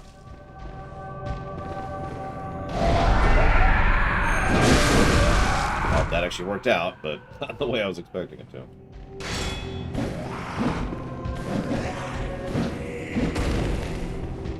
Ah!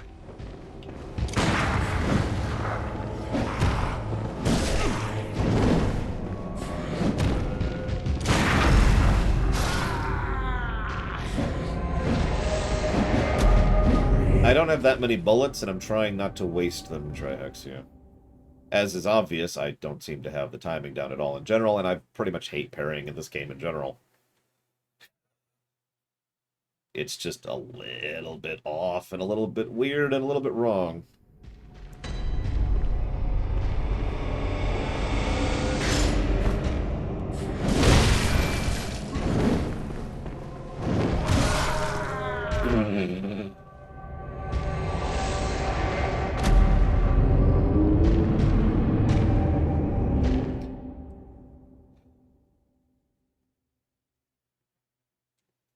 How do you do the HP bullets? I don't remember. I've done it by accident before, but I did it by accident.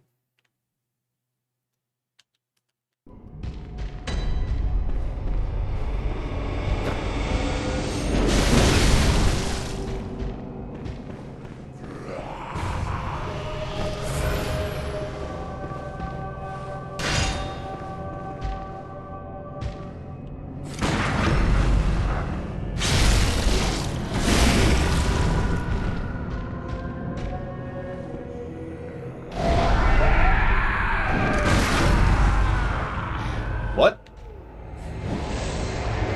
Come on!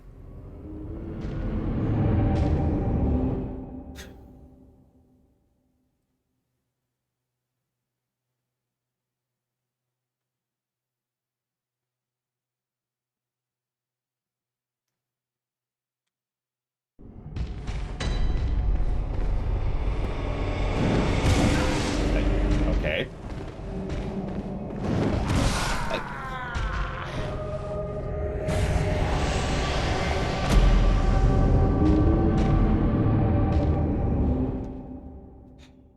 This is what I was expecting from Bloodborne.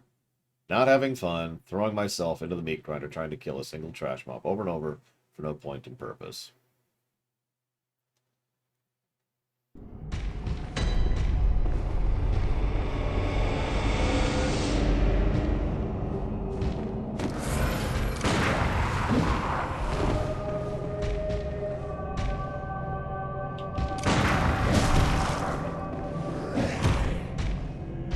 I mean, if I can't kill a trash mob, we have a problem. Yeah, the load times are officially a negative already.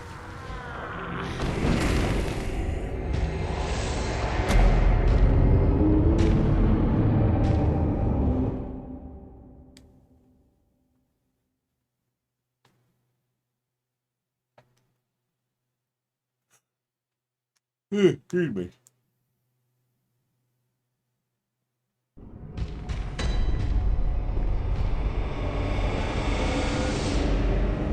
Alright, come on, dude.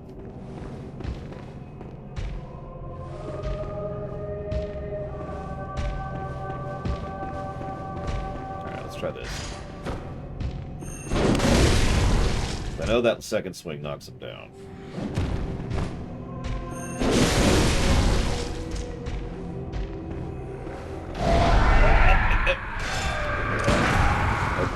Took too long to switch. Ah, wow. That was just me being slow. Okay, let's try to bait.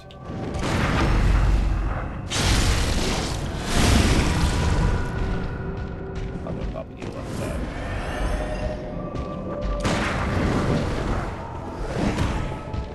Come on. Come on. He does not want to do the attack I want him to do. That's the attack I wanted, but I wasn't ready that time. Of course. He just does whatever he wants to, doesn't he? Oh, oh, cut on the train.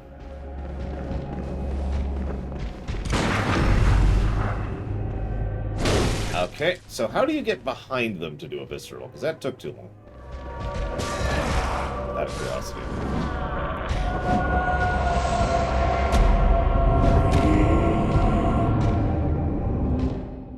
Like, obviously I wasn't going as fast as I could, but by the time I got around him, he was recovered, because it only lasts a second. I love the description there.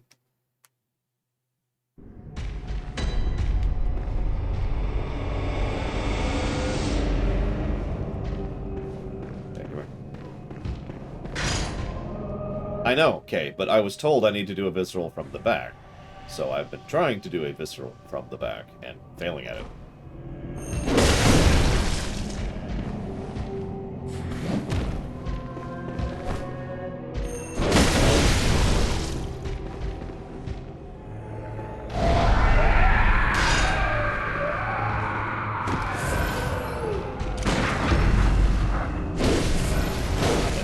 Awful!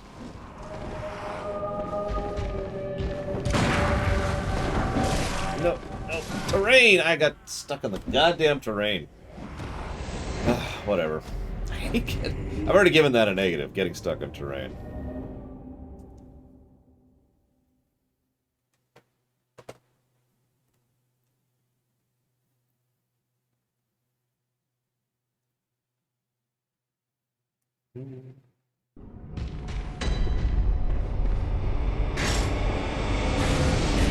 That's a new one.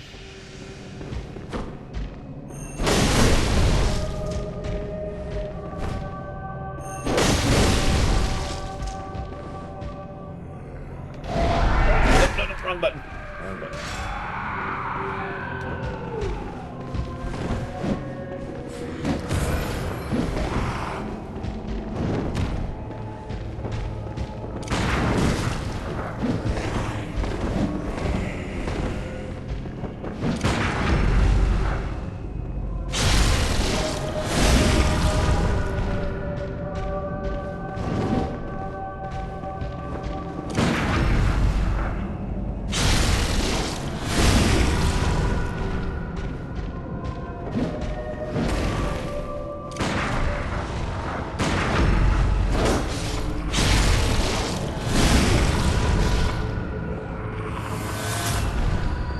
So that was a decent chunk of change. 1,300. Not sure it's worth the hassle at my current output capacity, but I could see why you'd want to farm those. I'm running low on blood again, consequently. So we figured out at least a method of killing those. We're not going to go down that hallway because there's nothing there.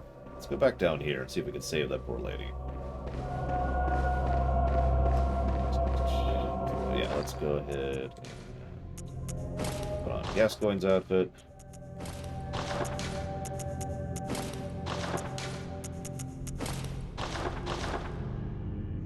Looks really awesome. Love the scarf. It really ties it all together.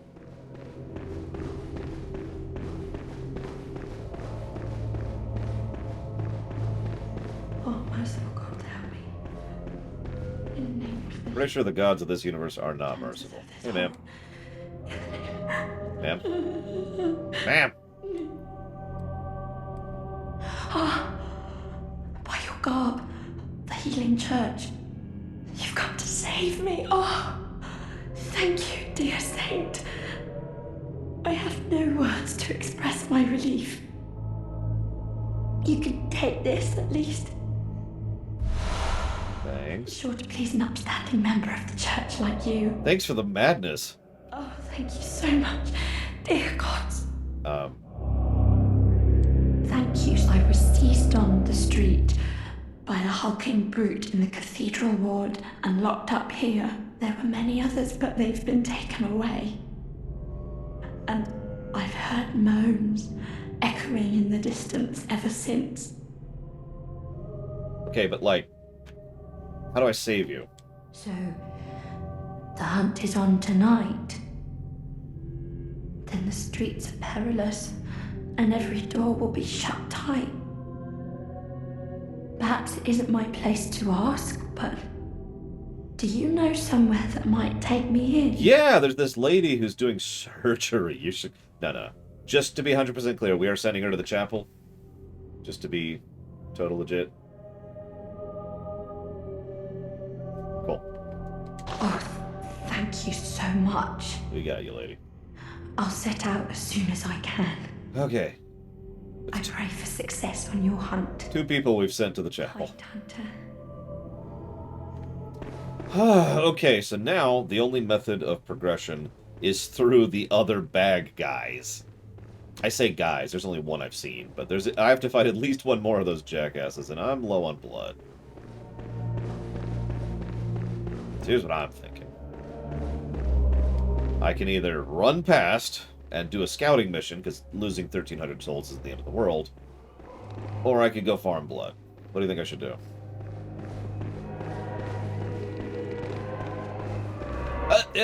No! No! No! Greed is eternal!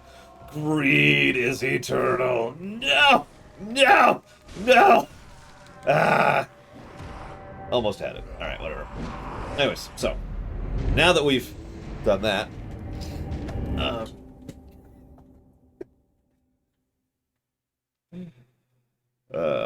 yeah. Anybody recognize that quote? Just 'cause I'm curious. Alright, so we're actually going to do something weird. First thing we're going to do is move that, and then do this. We get the moon. I don't know what the moon is, but we've got it now. Whoa! Lunge much. You keep saying this is an optional area. I don't get why you keep mentioning that. What's the relevance of that information? Still hasn't leashed. There's a lot. Oh my, this is a fun town, isn't it? Down to the funky town. The funky town. There's a pig here too. Check it out. There's a pig. It's a Star Trek quote. It's from Voyager.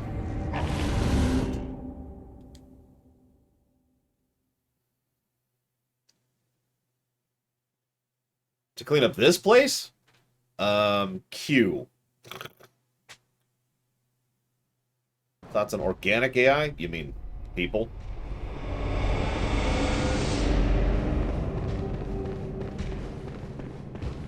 Yeah, I think it is actually referenced in STO, now that you say that.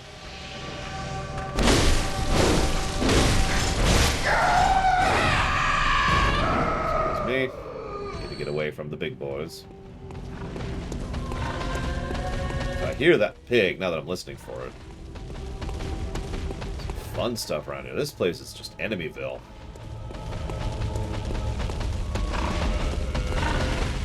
I mean, we've killed a pig before, but this one probably has more HP than that last one did. Still pretty gross, Gum Gum. Sounds like Homeworld Cataclysm. That's what it sounds like. Okay. I can accept that. I can't accept that.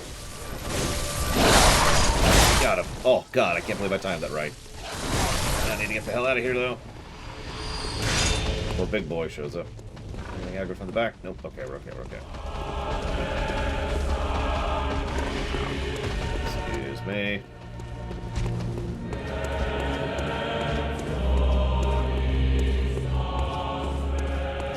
No cheats. No cheats. We're nowhere. I mean, we've only killed 3 bosses, but no cheats yet.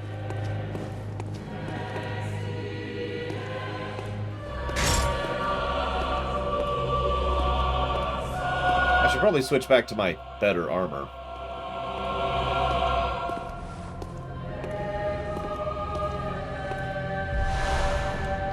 Frenzied blood.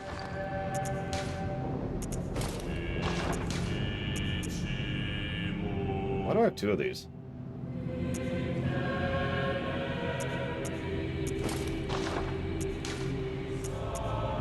Why do I have 2 of these? Whatever. Well, I could totally upgrade my axe. I'm just not going to do it yet.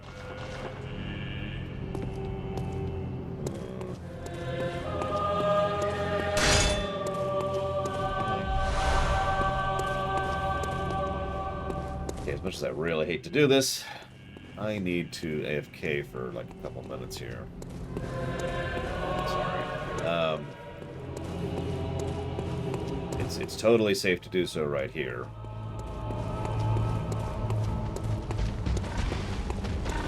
No, I'm not.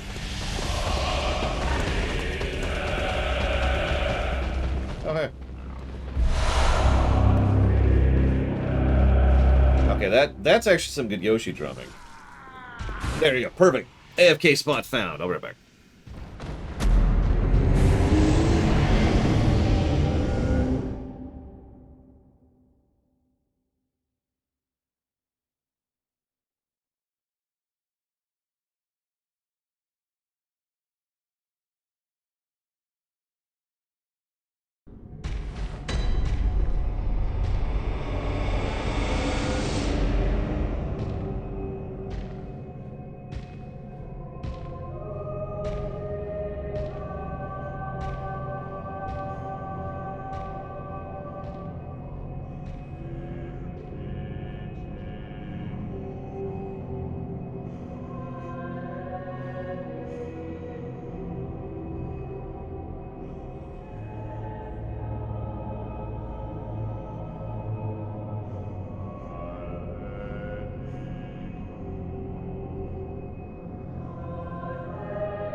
Sorry about that.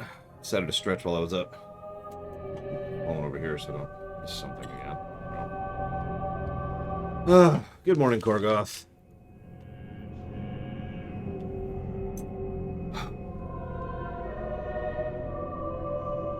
Okay, exploring. Let's do it.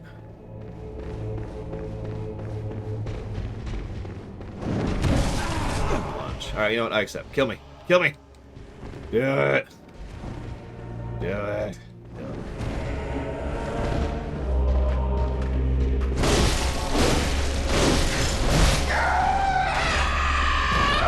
Change my mind. You don't get to kill me. I wanted my blood back. See you around, Star Destroyer. Okay, so we know there's a pig. There was nothing that way. Much louder music. Oh, we go outside. Up, up, up, up, up. No! Come back. Oh my god. I apparently can't hit this thing to save my life. And I'm doing no damage here. This is funny.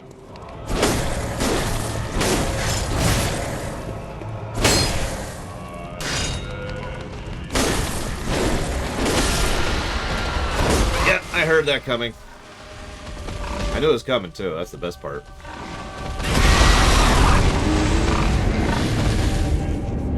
Well, why weren't you here yesterday, Korgoth? I knew it. I know you secretly hate me.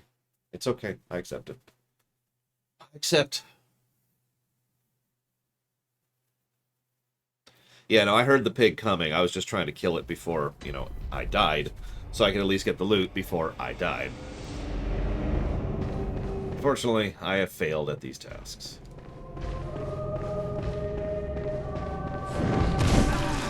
For Christ's sakes, that lunge is stupid! Yeah, hurry up. Come on, let's go. Let's go! Let's go! I got places to be. Let's go!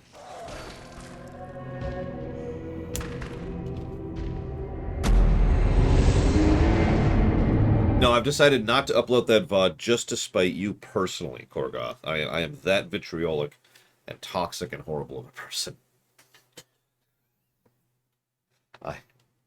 I actually have venom instead of blood. Because I'm a xenomorph, apparently. Oh no, that's acid, isn't it? Never mind. Who would have venom instead of blood?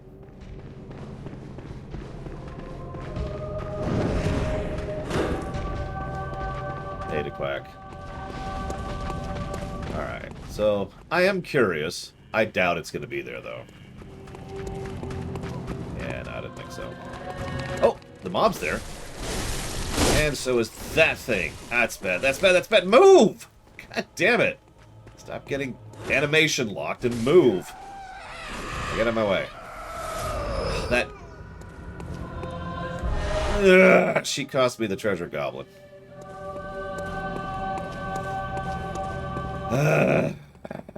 Whatever. Whatever. Listen, I just want to kill everyone in this entire city, okay? Is that so much to ask? Oh, so now I have a shortcut. Hey, I like shortcuts. Shortcuts are good. Shortcut game design. I should jot that down, actually. Shortcut game design. I'm not sure if it's a full positive yet, but I tend to like shortcut level design. Good level design. Listen, killing these people is literally doing them a favor, okay? That's all I'm saying. Hello, piggy. Don't want to fight you right now. Too many other things around here. You probably have too much health.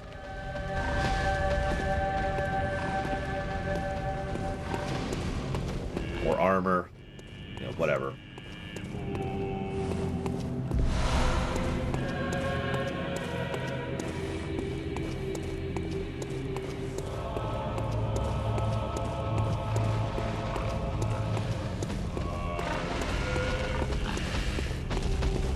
Second pig. Why are there so many pigs?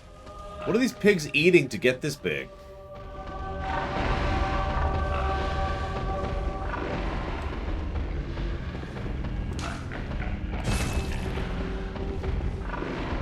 Hopes and dreams. I don't know. I don't think there's enough hopes and dreams in this town to feed a single gnat. Never mind 2 giant pigs.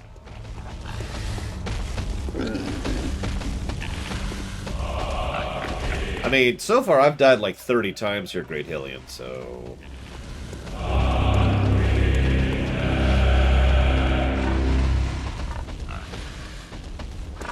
Okay.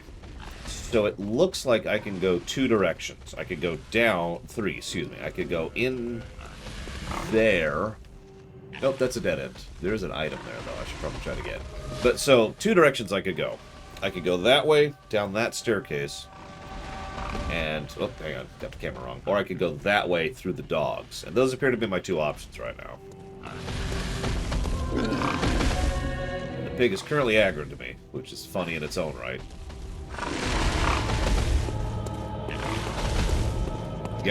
Every time I die, they get another meal.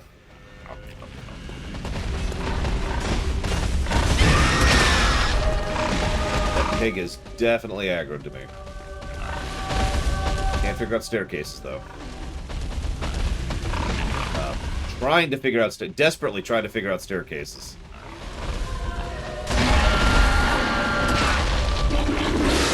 Working on figuring out staircases.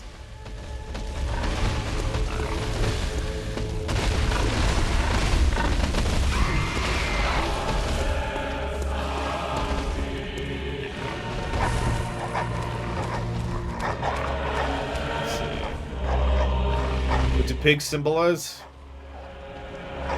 I guess that depends on your perspective. In this game, they probably symbolize, you know, gluttony, bulbous. I mean, you see the giant pus-filled cancerous sores all over them, right? So...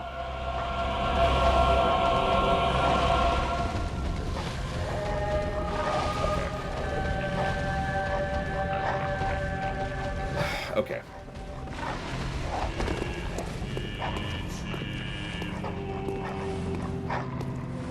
Oh god, cyst pigs are so gross! Ah!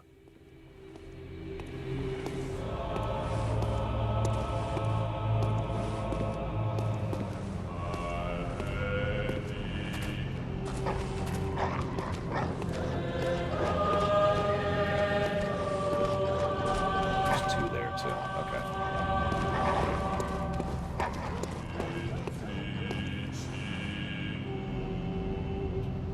5 total here. And I can't burn blood items because I'm out, basically, so I don't want to go farming again. So yep, okay. Yep, nope. This is a commit territory. Well, let's try the far end and see if we can only pull 2 of these things.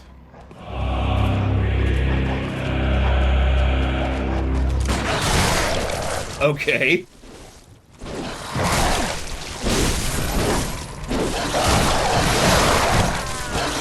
Well, we're dead. Couldn't lock on that whole fight. Really don't like the lock on. Or lack thereof, I suppose I should say. Maybe you can't lock on to dogs? I don't know.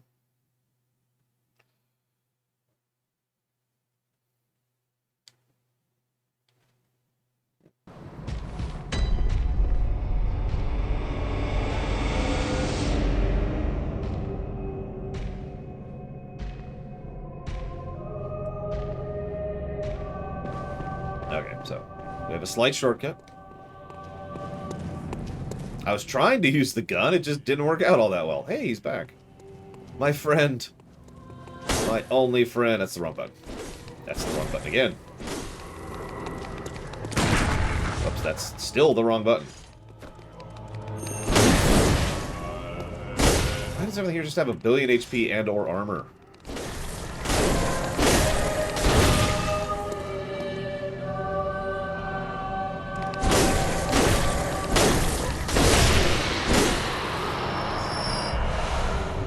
Okay.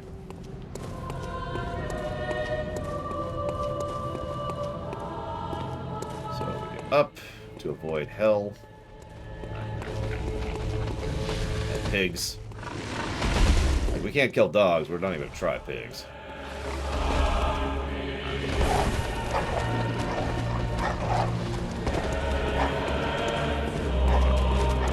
Stay there.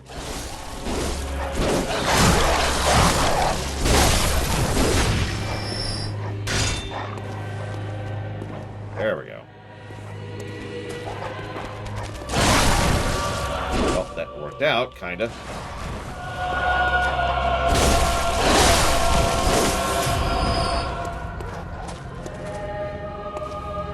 Hello, Dr. Witcher.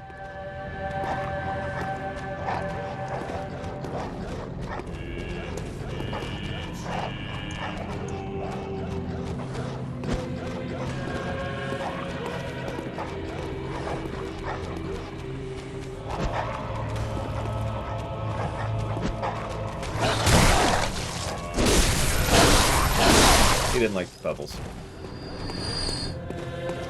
Okay, so we've carved a small safe spot. Very small. So now we have to deal with those jackasses. Or give up. No, there is an item over there. Alright. Hello, Dr. Witcher. Did I say hello? No.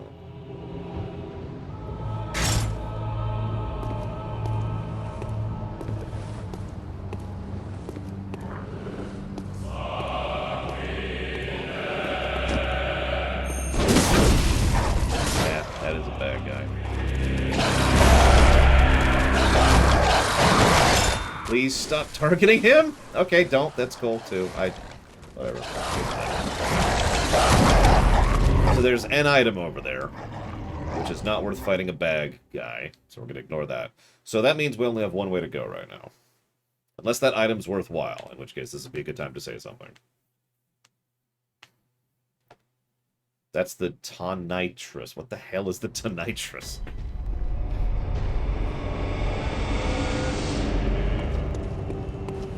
Weapon.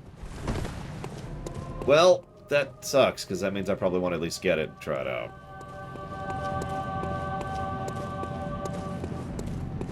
Yeah, okay, we're gonna do a smash and grab. We've got nothing to lose right now anyways, except time.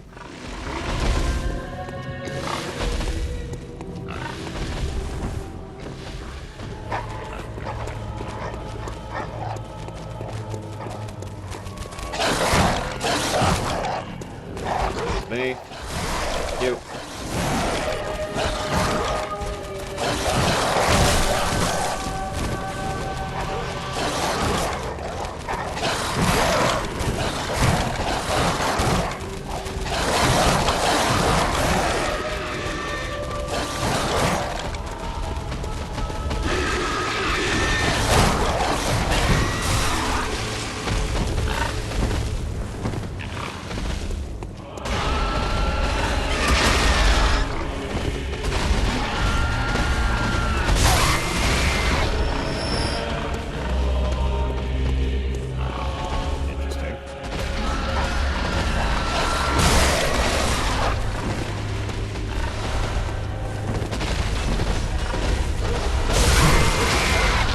So I didn't get that loot. But otherwise, I don't actually see anything else here. Is that it? What am I missing? Other than the item on the carriage.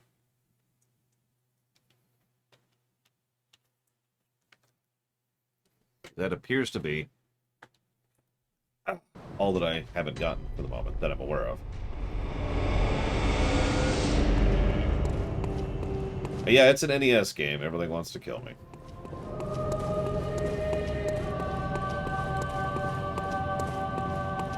I mean, my fun factor has certainly gone down, Pika, but overall I'm still more positive on this game than I thought it would be. Still haven't hit the gross areas, so...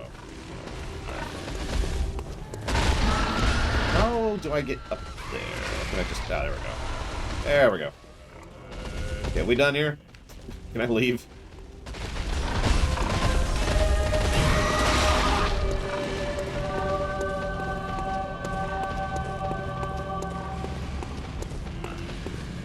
No, Dr. Winter.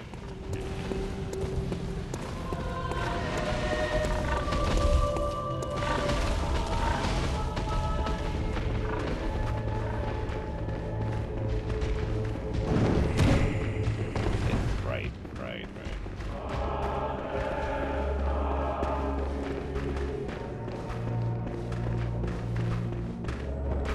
wrong way. I went the wrong way. I went the wrong way. Get out of there. Get out of there. Oh, God.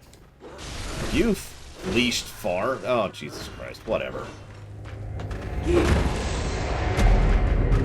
Okay. Moving on. So I was reading up on early areas to farm. Anyone want to see one of the suggested things for early game farming? I mentioned this because it was like early game and then early mid and then mid and then mid late and then late game. And those are the farming suggestions, right? This is going to be funny. I'll show you what it insists on for early. Early mid is a place I haven't even been to yet. We already did that, Dr. Winter. Cool. Let's check out the outfit really quick. Where is it? Where is it? Is it the black hooded thing? Yeah. Still worse stats. I still have not found better than the, you know, the outfit I've been wearing. So there's the outfit I just got, which we will not be wearing because it's worse than my current one.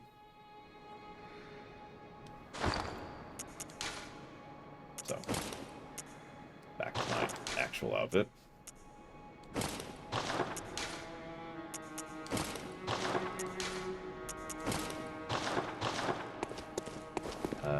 Okay.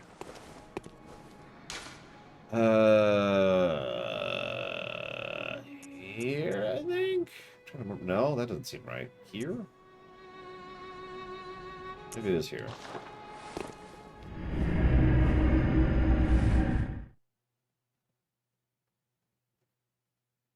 We'll find out in a second. But either way, I will show you what is considered to be the best early game farming. Those of you who are aware of this game are probably already aware of where I'm going. Yeah, I know. It's a different cosmetic. One has the shawl, and one does not.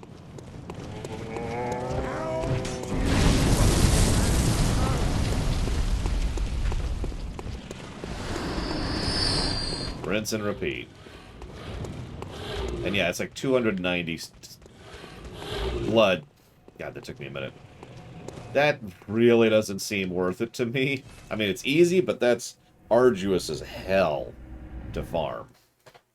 Especially given load times.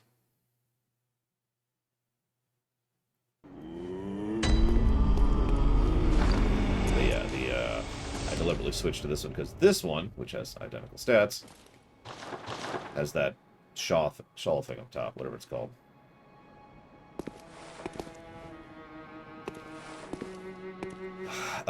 Who? Dr. Winter? Did we meet an Eileen? Eileen? Either way, let's go ahead and hit y'all.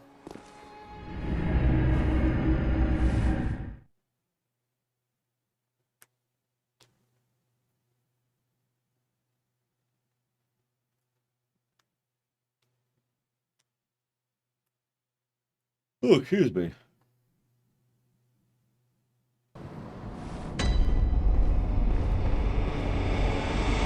Okay, so I think that's actually it for that path.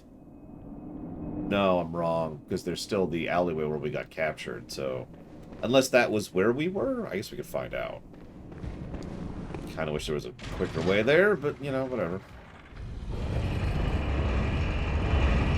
Yeah, I kind of prefer games where... So, there's not that many, but there are a few RPGs where armor is literally just cosmetic, and that's the benefit of it. And then there's some games where armor is effectively just cosmetic. Like, say, Guild Wars 1, for example.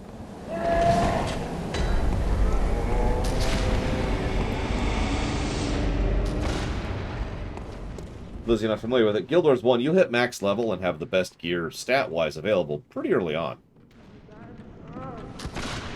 Then everything else is cosmetic, and just cosmetic.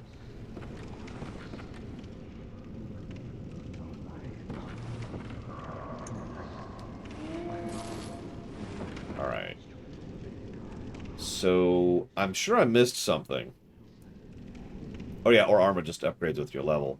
That effectively accomplishes the same thing, because your relative stats don't change at that point. The only thing that changes is, are you wearing armor? Yes, no, right?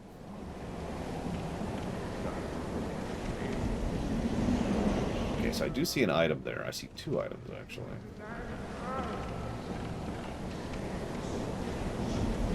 So we got this.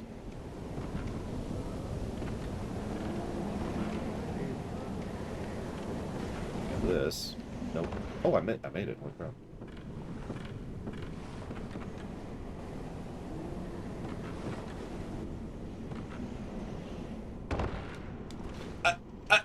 Why? Okay, that's cool. Whatever. Let's try for this item.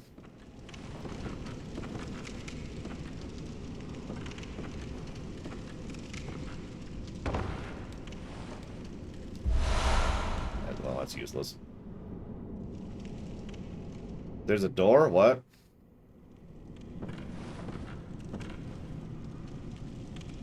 Well, easy way up.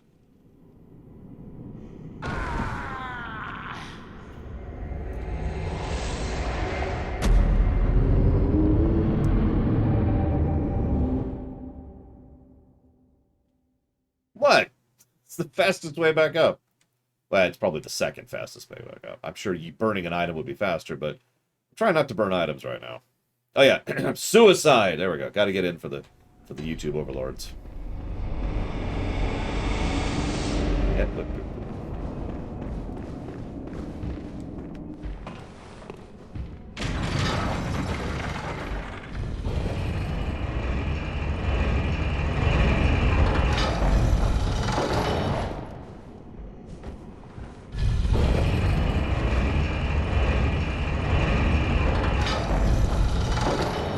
Yes, fresh reminder.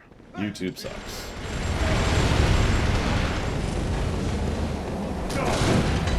I mean, I'd like to say YouTube helped me to, you know, have a career, but at the same time, they kind of didn't. You know, YouTube has never given me anything other than the fact that it exists. No income, no assistance, no nothing. Just a place to put the videos. Now, that has a value, and I don't want to sound dismissive, but you get my point.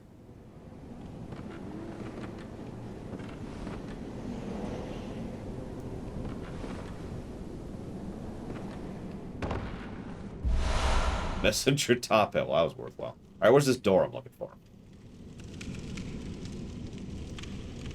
It's probably back up. Oh yeah, let's get some light going. Down, okay. Down it is. Boom. Get some catharsis in. Gotta get that relief. That's sweet, sweet relief. Alright, what are we looking for? Still don't see a door. There's no door. You're lying to me. Is this a door? No, that's a window. Hang on, more relief! More relief! Okay, okay. Whoop, whoop, whoop. Not too much relief. Ah. That's the door, isn't it?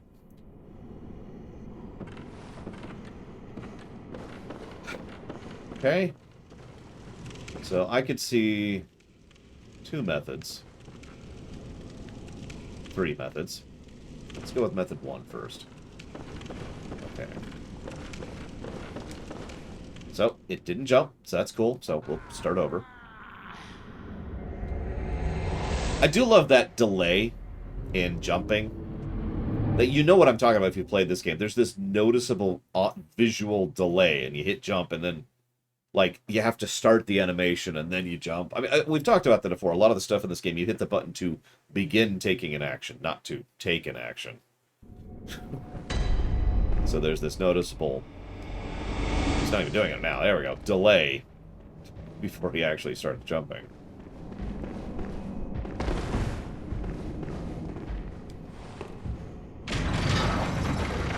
Yay, DLC. I can't wait to be way too low level for that.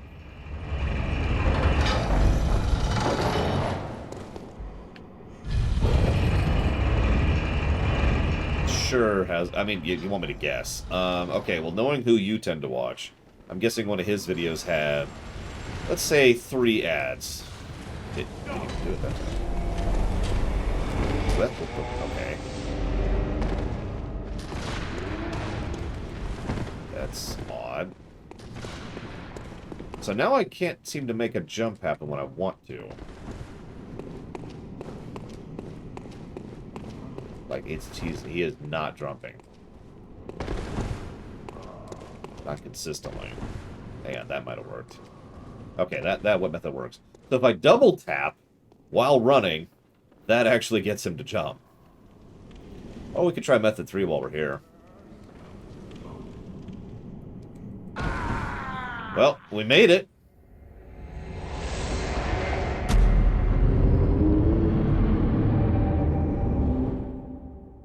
Ah, yes. One of my personal favorite things about the fact that YouTube puts up ads on every single video is the fact that people have been complaining to me about how they're irritated about how I'm putting ads up. I had one person who went on this whole massive rant on one of my videos saying, hey, you suck. I hate you for putting it. I'm exaggerating. They were actually pretty pleasant about it. That's why I responded to them. And I responded, I didn't put those ads there. I have ads turned off. And his response was, no, it's okay. I don't blame you for putting ads on. And it's like, you're not listening. I don't monetize my videos.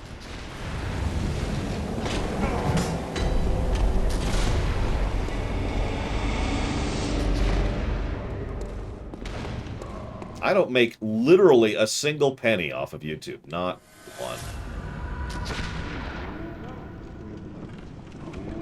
You think that's bad, by the way. So recently I was looking up something for Guild Wars 2. I hit one. But I missed the actual ledge. So I was looking something up for Guild Wars 2, and there's a streamer who was doing an infusion run, and we were trying to figure out which infusion run they were talking about, right? So we pull up the thing and then watch a solid 3 minutes of separate, I think it was 4 ads over the course of that period of time. Now, I knew about this. See, the way that works, you can either be subscribed to someone, in which case you don't see ads at all. They're thinking about getting rid of that, by the way. Or you have to run a minimum of 3 minutes per hour of ads. If you do that, then Twitch will not do any what's called pre-roll ads. In other words, if you were to fire up my stream right now without an ad blocker and without being subscribed to me, you would see 3 solid minutes of ads, just like I saw with her. Because that way you get those pre-roll ads are custom in there and built for that, because I don't do periodic ad breaks. Twitch encourages me to do periodic ad breaks and threatens to with the pre-rolls otherwise. And it's like it's shown, there are many records showing that viewer retention is higher if you don't do pre-roll ads. They don't mention how much people are irritated by the periodic ads. They just mention the pre-roll ads pissing people off. So it's like it's not quite blackmail, but it's clearly a coercion thing, right? Like, we want you to do these ads periodically. If you don't, you might lose people, just so you know. Yeah, I see it now.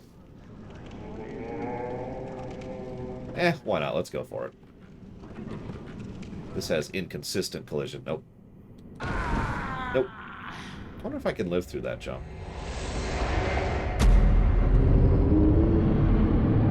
I don't know, Loader. That's the other thing. Let me ask you something. Not counting marketing as a whole concept, just an ad, an actual straight-up ad. When was the last time you saw an ad for something that actually convinced you to buy that product or service?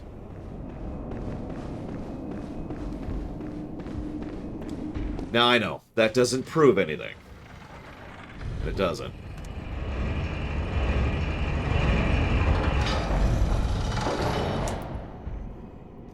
But I think you see the point I'm making with that.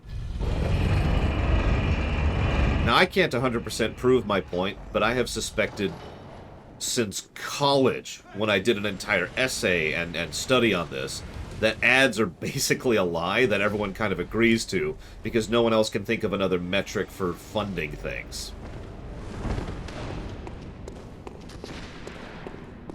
No, I did not, Zactav. In case you're missing my point, let me try to say that differently. It is my opinion, professionally, economically speaking, that ads don't work anymore. That they haven't worked for years. Again, I did this study in college. So it is my opinion that ads don't work and haven't worked for years. in the overwhelming majority of cases. There are probably outliers. There are probably individual things where it's like, oh yeah, I'll buy that. But I would honestly believe that's in the 2 percentile range. And yet, if you don't understand why that's insane, please consider that the majority of the economic funding model of a huge amount of existence sits on the back of ads. You ever wonder how Google funds itself? Its entire structure of existence? It's ads.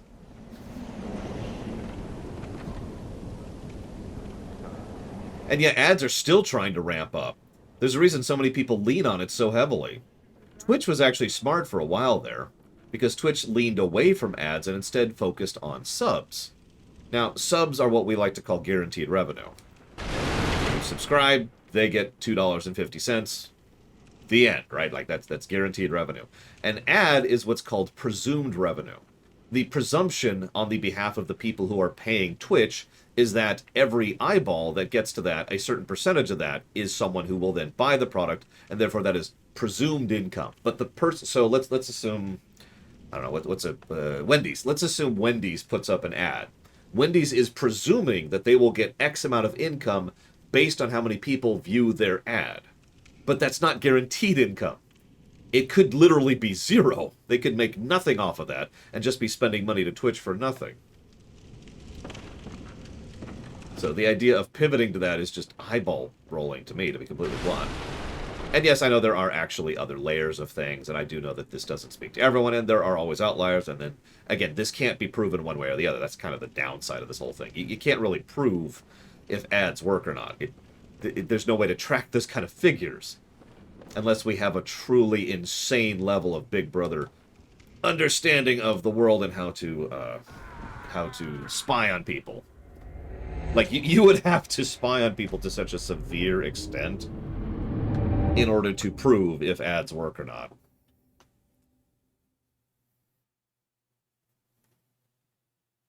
So, and the only reason I say that is because I can't prove if I'm right or wrong. I only have a theory on the matter.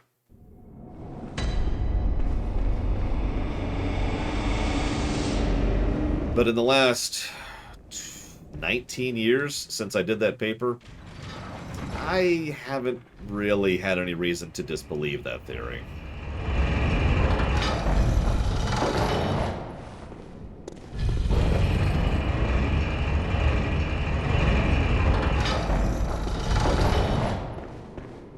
Oh, I see what you mean by tap it. Hang on. I get you. There we go. There we go. Thank you. I tried to understand what you meant by that earlier, and I don't know if you saw me. I went over to hit the lever, because I thought you meant tap the lever. And I'm like, well, I can't do anything with the lever, so obviously I'm just an idiot. I didn't realize you meant tap the button. Good morning, Von Falkenstein. What is up?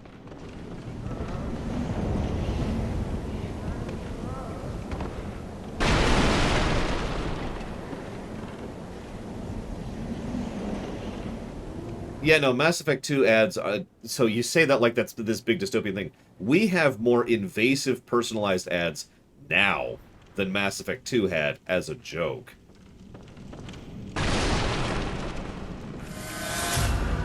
That was a funny joke, though. Like, you run by them with Kasumi in the party. Hello! Name not found. Thank you, Lolamlas. Very much, as always. I'll put that for Dawn of War 2. You got it.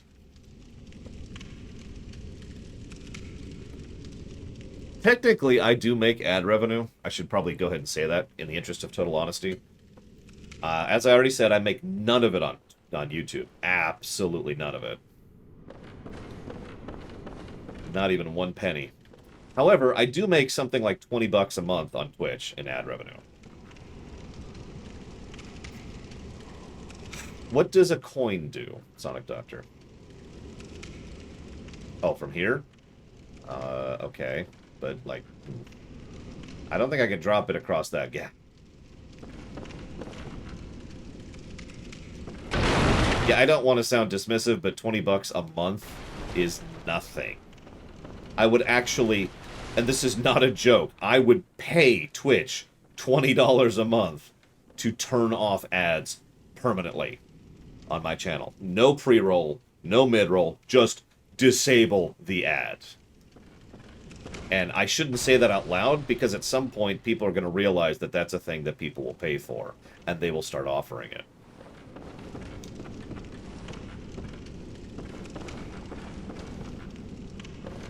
I mean, that's what YouTube Red is. What's the benefit of YouTube Red? No ads. There are other benefits, but that's the benefit of YouTube Red, is no ads.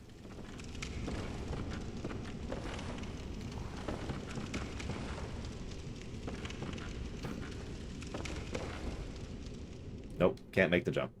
That was pretty... I actually got that jump pretty well, and I can't make that. Alright. So... Okay. I don't know how to get there. I think I'm going to give up. Give up.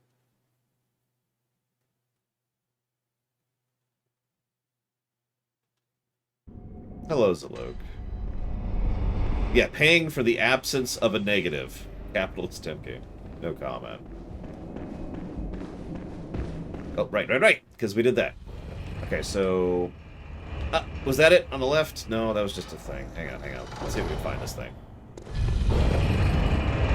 There, that's the one. That was it right there, wasn't it?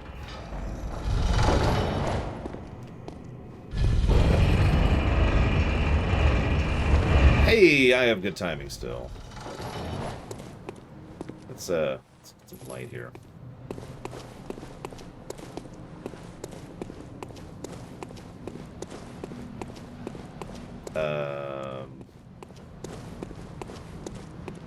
Okay. There's the chest. Could be a mimic. That would be fascinating to study, Hasness, I agree. You cannot tell me there's not an increase in not only ad block usage, but ad block severity. Like, you know how... Some of you are probably aware of how ad blocks have gotten better and better designed over the years to combat how the ads have gotten more and more invasive over the years. This is something else I have done a separate study on. This is many years later. About how I talked about this, about how sites would get so invasive with their ads. Here, let me give you an example right now. This actually happened to my sister Monday, because she doesn't run an ad block, because she doesn't do that much. Let's look up memory alpha. I'll look up the exact same thing she was looking up. Times arrow. This is on my phone, so no ad block. That's the relevant point. So we pull this up. First thing we see. First thing is an ad. Then it loads the ad because it's a video. On top of that is a static ad. If we scroll down, there is a third ad which pops up at the bottom, and the video ad. And I don't know if you could see this. I want you to try and picture. You see that tiny sliver of that picture in the middle? That is the only part of my screen that is not an ad. That is less than 30% of my screen is not an ad. If I scroll down more, there's a static ad. I know you can't quite see it on the bottom there. The video ad's still playing on the top. You can see it because it's moving. But there's now a static ad at the bottom. So now I have closer to a fifth of my screen is not an ad. Scroll down a little more.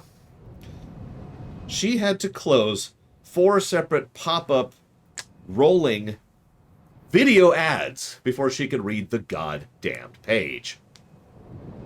That's what invasive ads means, for those of you unfamiliar with the term.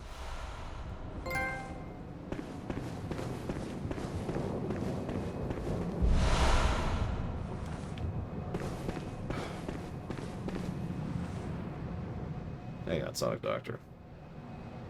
And yeah, it's a waste of everything. It's a waste of absolutely everything. That's the really frustrating part. I couldn't even tell... So, to really go into this, I couldn't tell you the ads I just saw. I have not retained that at all. So I can't even tell you... I didn't even get angry at them. They are so not me, so not my point, and just mentally blocked out, that I can't even tell you the ads I just saw. I just had a power blip, which... looks like we're still live, so that's good. Oh, there's... I was gonna say, how do I get down from here? Right here. Hi. I should talk to him since we have a new person now. Ah, the hunter. Thank you. So that holy woman, you told her about this place, right? Well, she don't offer me much in the way of conversation, but still, I'd rather see her alive anyhow.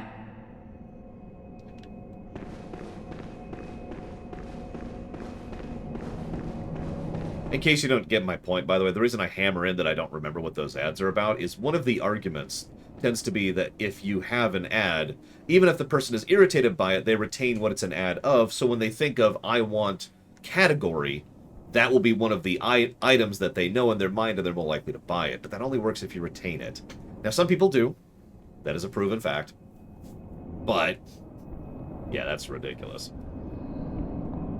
You know, I'd test that theory right now, Hazardous, but if it's okay with you, I'd rather not. Oh, brave hunter. You're alive. Thank you very much. The town is in disarray, but there are still people here. Together we await the help of the healing church. I cannot begin to express my gratitude to you. The only thing that I can offer is my own lowly blood. If it would suffice. I shall eat all of your blood. Question mark? This feels like I shouldn't do this. No, it does not, Gum Gum.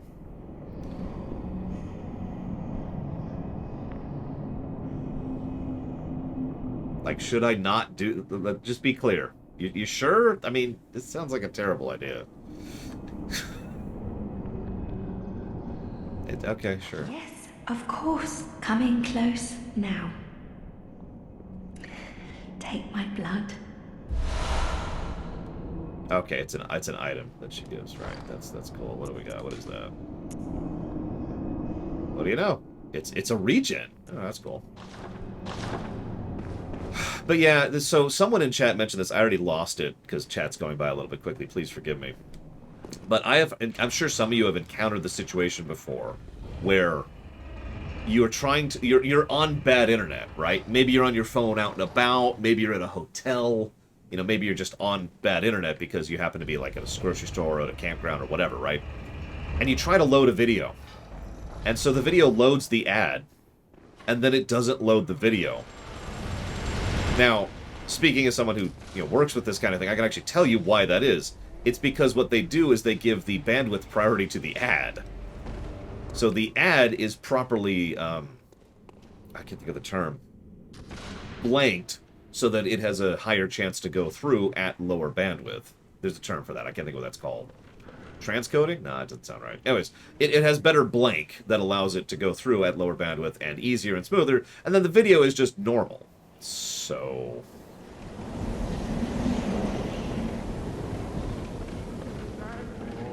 hang on, so let's pull up this video. So, okay, so he runs across the bridge. Yeah, I've had that too, Arm Devil. Freaking nonsense. And that's the thing that amuses me the most. Again, I mentioned a second study on this because it boils down to the idea that... okay, so it looks like it's that one right there. It boils down to the idea that, as a consequence of how invasive and frustrating and irritating, okay, towards the ropes, ads have become, they have the ad companies have effectively pushed ad blockers. And so ad blockers have had to get more offensive and more dictating and more all that fun stuff. So there's the ropes in order to combat them, and it's just been an arms race between the two for years and years and years at this point. And I mentioned that because it is my opinion, again, I don't have hard facts on this, that this escalation has been effectively costing money. Kay, I think, asked, what's the benefit of all this crap? None.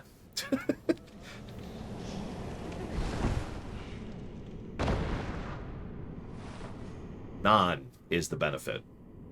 Okay, so I'm going to go ahead and waste a heal now, since I successfully got to here. And then... boop. And we made it. Please tell me there's a lantern on the other side of this.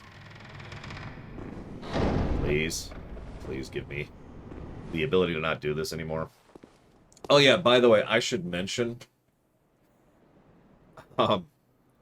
so you remember how I mentioned presumed income rather than guaranteed income? I talked about that earlier.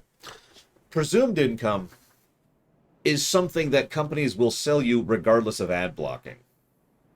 So to explain that a little bit, let's assume that everyone in my chat right now, I know there's only like 50 of you or whatever, but let's say everyone in my chat goes to a specific website. Now, that website has data that is tracking, here's 50 new people who have seen this, and roughly how long you're on the site, okay? So that company will then take all that information and they will use that to say, this is how much we will charge you for the ads you put on our site. But let's assume all of you have ad blocker. Doesn't matter. Doesn't change anything. They still charge the same amount. They still get the same amount from the same amount of ads that are not playing.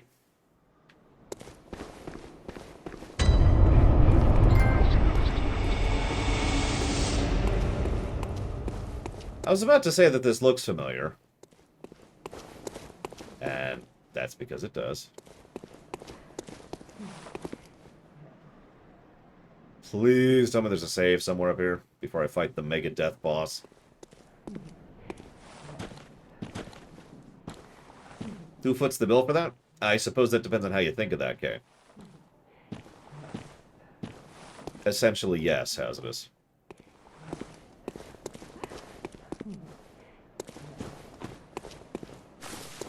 I know that sounds like a weird answer to your question, Kay, but my point is that it's not like they're making money. So, okay. The website gets money for the ad revenue. We can now dress up as a doll. So they make money. That money comes from the company putting the ads up there. So we'll keep using Wendy's as an example. So Wendy's pays for that money. How do they make money? Well, people buy Wendy's. So you're paying for that. But where do you get your money? And you get why I just gave that kind of a vague answer. The long and the short of it is the people putting the ads up pay for it. Which leads me to my second point. How many of you have ever heard me say that anytime I hear someone plugging a sponsor video on YouTube, I pretty much mentally flag to never buy that product ever? You've heard me say that before, I'm sure. The reason why is there is a statistical commonality that the people who are willing to fling money and time at those kinds of things, like sponsored videos or ads, are the people who aren't doing well financially and therefore probably have an inferior product or service. Now, that's not guaranteed. But let me put it to you this way. Wendy's doesn't need ads. Wendy's makes money. However, if you see an ad for some random company you've never heard of selling some random thing you've never heard of before, there's a reason they're burning money on ads. It's because they're not making money and they're trying to make up that deficit. There's a reason Raid Shadow Legends is there. It's because they aren't a very good game and they need to try and hook as many people as possible. Hey, there is a thing. There is a reason why NordVPN is one of the worst VPN services out there. That's not a joke, by the way. Do not ever use NordVPN. It is garbage. But that's why they're willing to spend that money on those sponsored videos. Because they need it. Make sense? Now, again, that's not 100%, but there is a very common, provable, common thread between how good a product or service is and how much they need ads to make up the difference. 1/3 of an umbilical cord. Gross.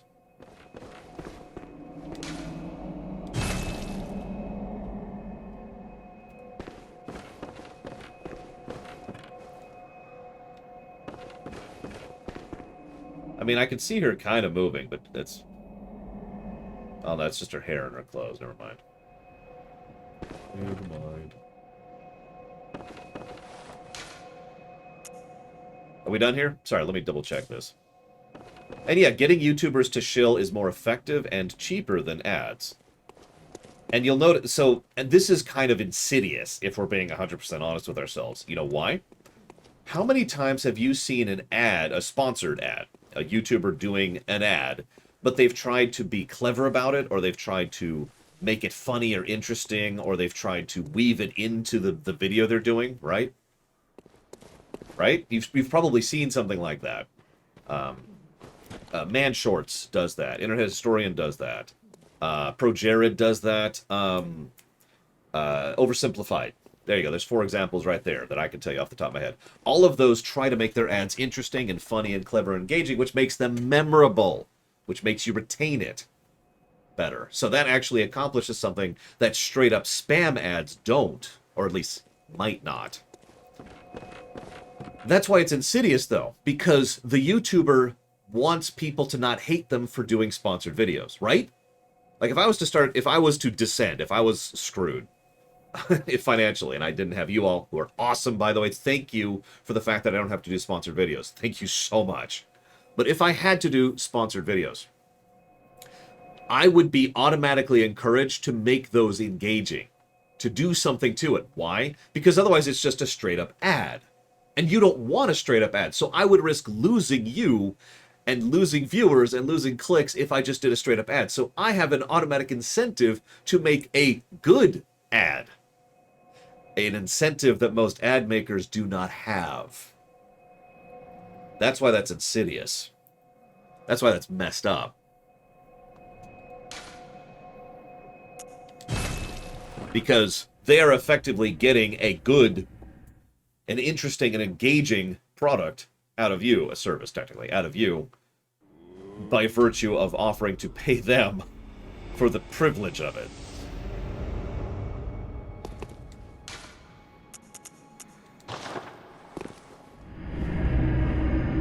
It's similar to a pyramid scheme, but it's worse than a pyramid scheme, because a pyramid scheme is easy to get out of. I've never heard of Tierzoo. I'm sorry, Hazardous. You'll also probably notice that a large amount of people who do sponsored videos make a point of doing them at the very beginning or the very end of the video. I have noticed, however, that trend is on the downswing. I've noticed people have started trying to squeeze them into the middle of videos, because that way it's a lot more difficult to skip. Because one of the figures that YouTube tracks is how many people, at the point at which people stop watching their video. And so what will happen is sponsors will see, oh, well, a lot of people stop watching your video right at this point in the video where the ad starts, and they will ding you for that. The whole thing's a mess and needs to go away. Haven't I been? I have been this way. I've killed these people before. Maybe I didn't actually.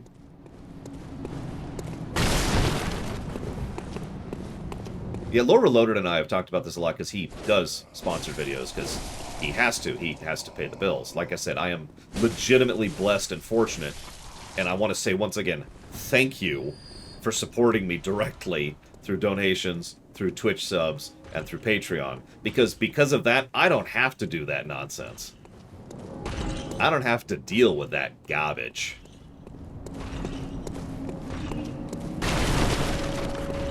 And to be perfectly blunt, I don't think I would.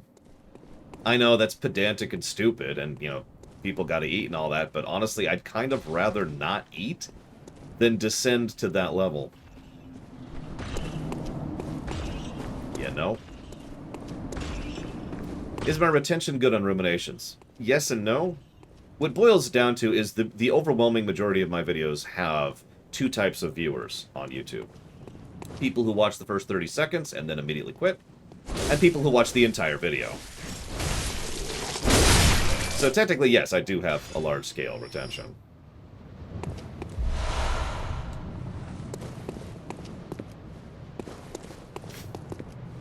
Oh no, absolutely, Von Falkenstein.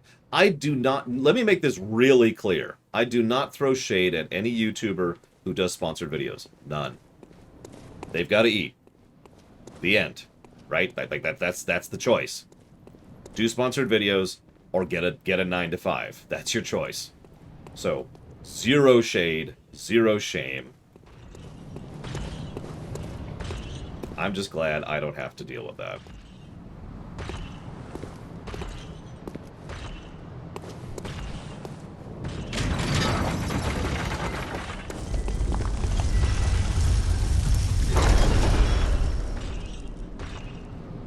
Question mark? Hey, Dinka Wonka. Donka Winka. Dinka Winka.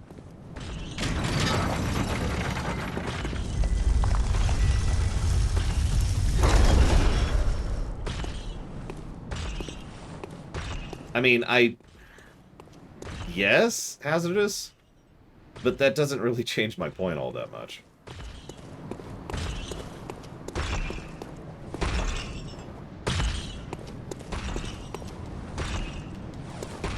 Use, please.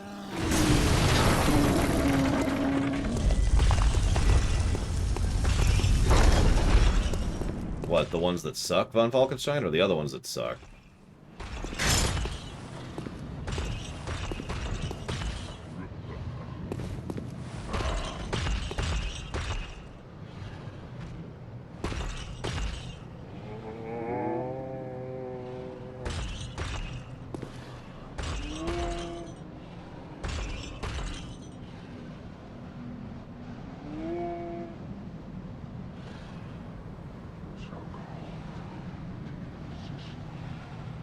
Yeah, you'll notice I don't run basic ads on Twitch.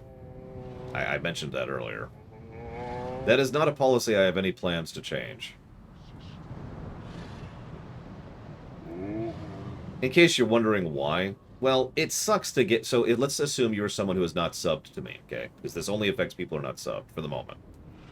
So it sucks to get 3 solid minutes of ads before you actually start up my streams. And that means you probably won't watch me. And that sucks. But I'd rather have that than 3 solid minutes of ads every hour for everyone. He's not moving. Okay, whatever. Like, that is an easy choice, to be blunt.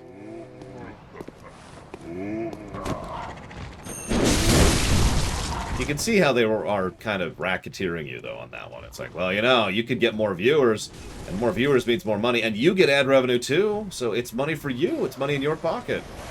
Run the ads. Run the ads.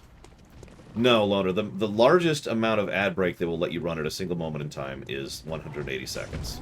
3 minutes. There's a button. It's also the only default button. I only point that up because that's another little quietly insidious thing.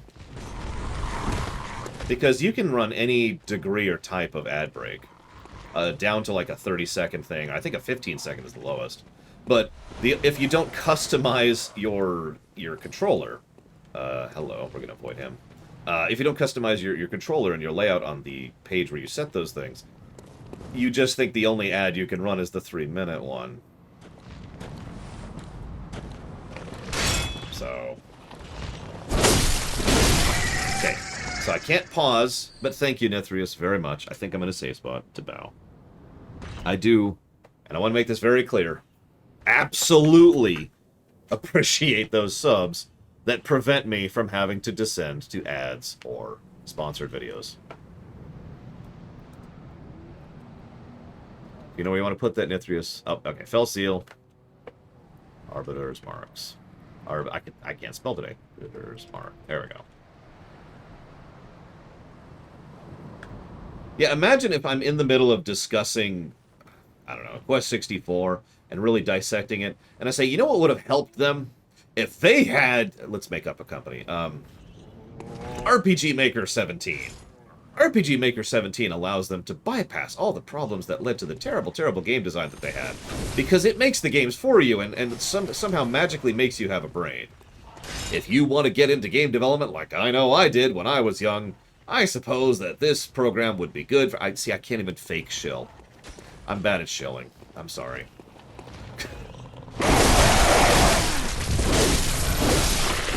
I can't fake shill. I'm not a good liar. I've never been a good liar. If you ever want me to sponsor something, it better be something I actually give a damn about.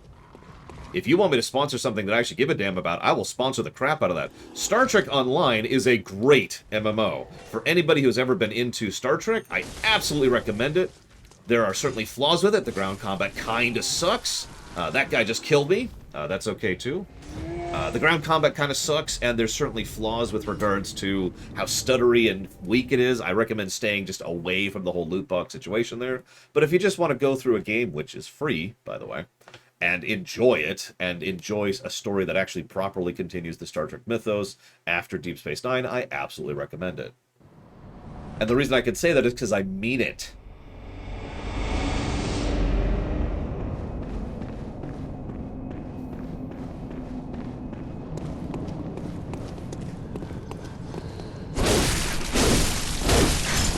They're already past that, by the way, Kay. I recommend you get back into it. And I mean that.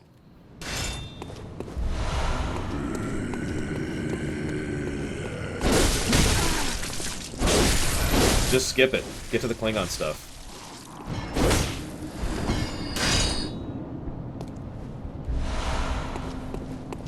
Yeah, really. So here I am, giving an honest shill. I honestly recommend that if you don't like Kurtzman Trek, or you didn't like the Kurtzman Trek arc in STO, which, let's be honest, kind of sucked, they started a Klingon arc right after that, which is pretty legit. They actually got back, I can't remember his name, the guy who played Gowron, to voice for it. And he is just as awesome as he always has been. I'm going the wrong way. I mean, I do need to go that way, I think, eventually, but I wasn't going that way this time. I was going the other way.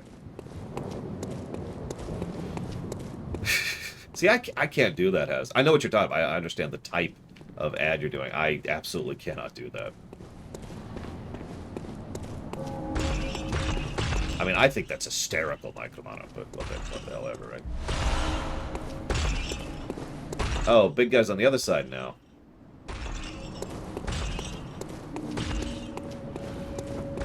I mean, you're not into it, Ross, and actually, that makes perfect sense to me. No, really. I'm not into multiple timelines, for example. I'll use a random example. And that's really all I need to say about that, so I'm not into those kind of stories. So it doesn't matter how good the story is, or how well written it is, or how well acted it is, I'm just not going to be into it. Low-key show, excuse me.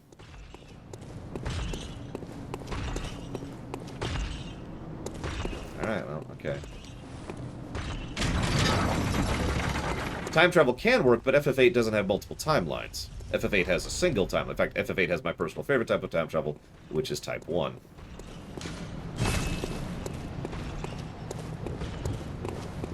By the way, the Trek rewrite has Type 1 time travel. Just giving that away right now.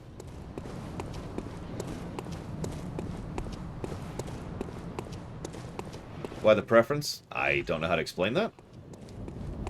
Why don't you like something you don't like, you know?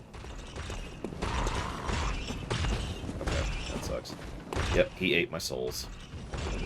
That really sucks, because he aggroed me, too.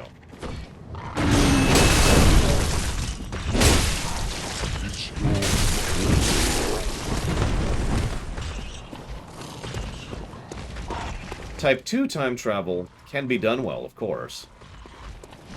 But Type 3 time travel, aka multiple timelines, to get back to non-me terminology here, means the author can cheat about anything they want to, and very little actually matters.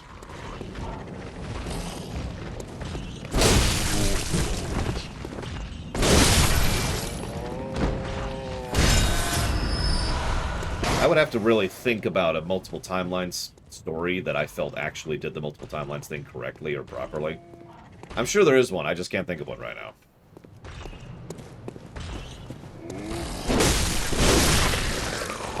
Most of the time when you have a multiple timeline story that's good, it's good despite the time travel, or in spite of the time travel. You know what I mean? Let me use a direct example. Back to the Future, which I will be discussing that type of time travel later when that rumination goes live. But in Back to the Future, they try to cheat. Let's assume it has Type 3 time travel.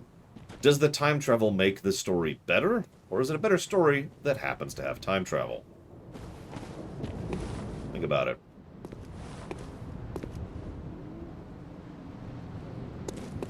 I don't know. It's on the website, History Maker. Did you know that I have a website? And if you go to the website and look in the right column, you will see a schedule of every rumination for the next year and a half.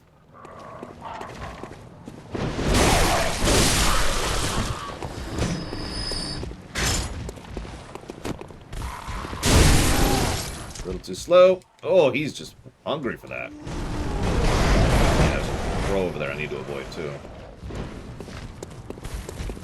No, no, no!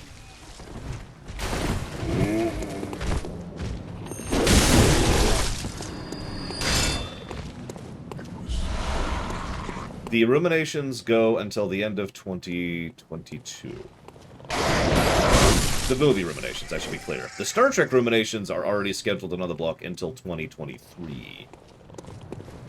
It's actually pretty complex, Von Falkenstein. That's why I did a whole dissection of the time travel in the rumination. Please don't ask me to repeat all that work right now. The summary is Back to the Future has Type 2 time travel. However, it also tries to cheat and also have type 3, but kinda not really, and also type 1, but kinda not really.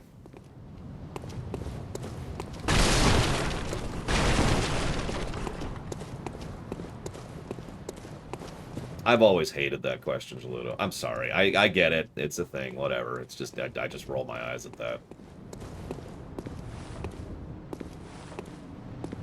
Like, nobody questions if we have free will because history exists. Why would type 1 time travel change anything about that?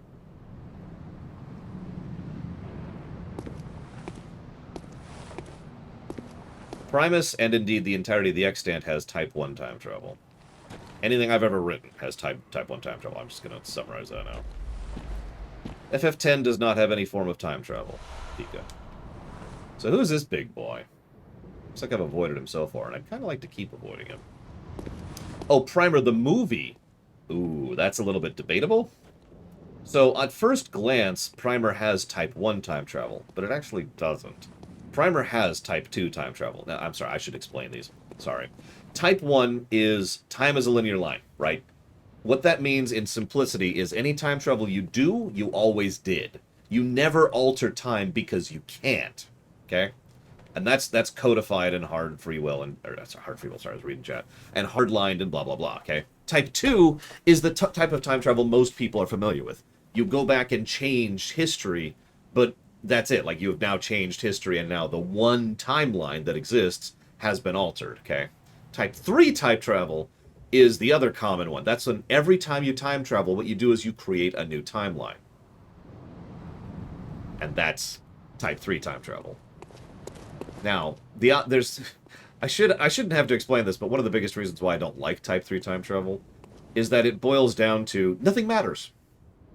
Because nothing you do matters. Because everything you do with regards to time travel leads to... So let's say I go back in time and give myself a winning lottery ticket in the past. I get no benefit from that. My family and my people... and everyone I've ever known has absolutely no benefit of that because I haven't done anything to that. All I've done is created a separate timeline where they are now happier, but I am not. I return back to the present and I return to my timeline. Make sense? Now, obviously that's just kind of irritating, but when it comes to fiction, that's especially irritating because what that has done is removed the need for the writers to keep track of anything because they don't have to. They don't have to keep track of what changes what or why or how, because all they have to do is say, well, this is now another timeline, right? It also kind of removes consequences. For those of you not familiar with this, Terminator is probably one of the more common examples of a large-scale franchise that regularly uses Type 3 time travel. Each Terminator film is actually in a different timeline because each one is creating a new segregate timeline.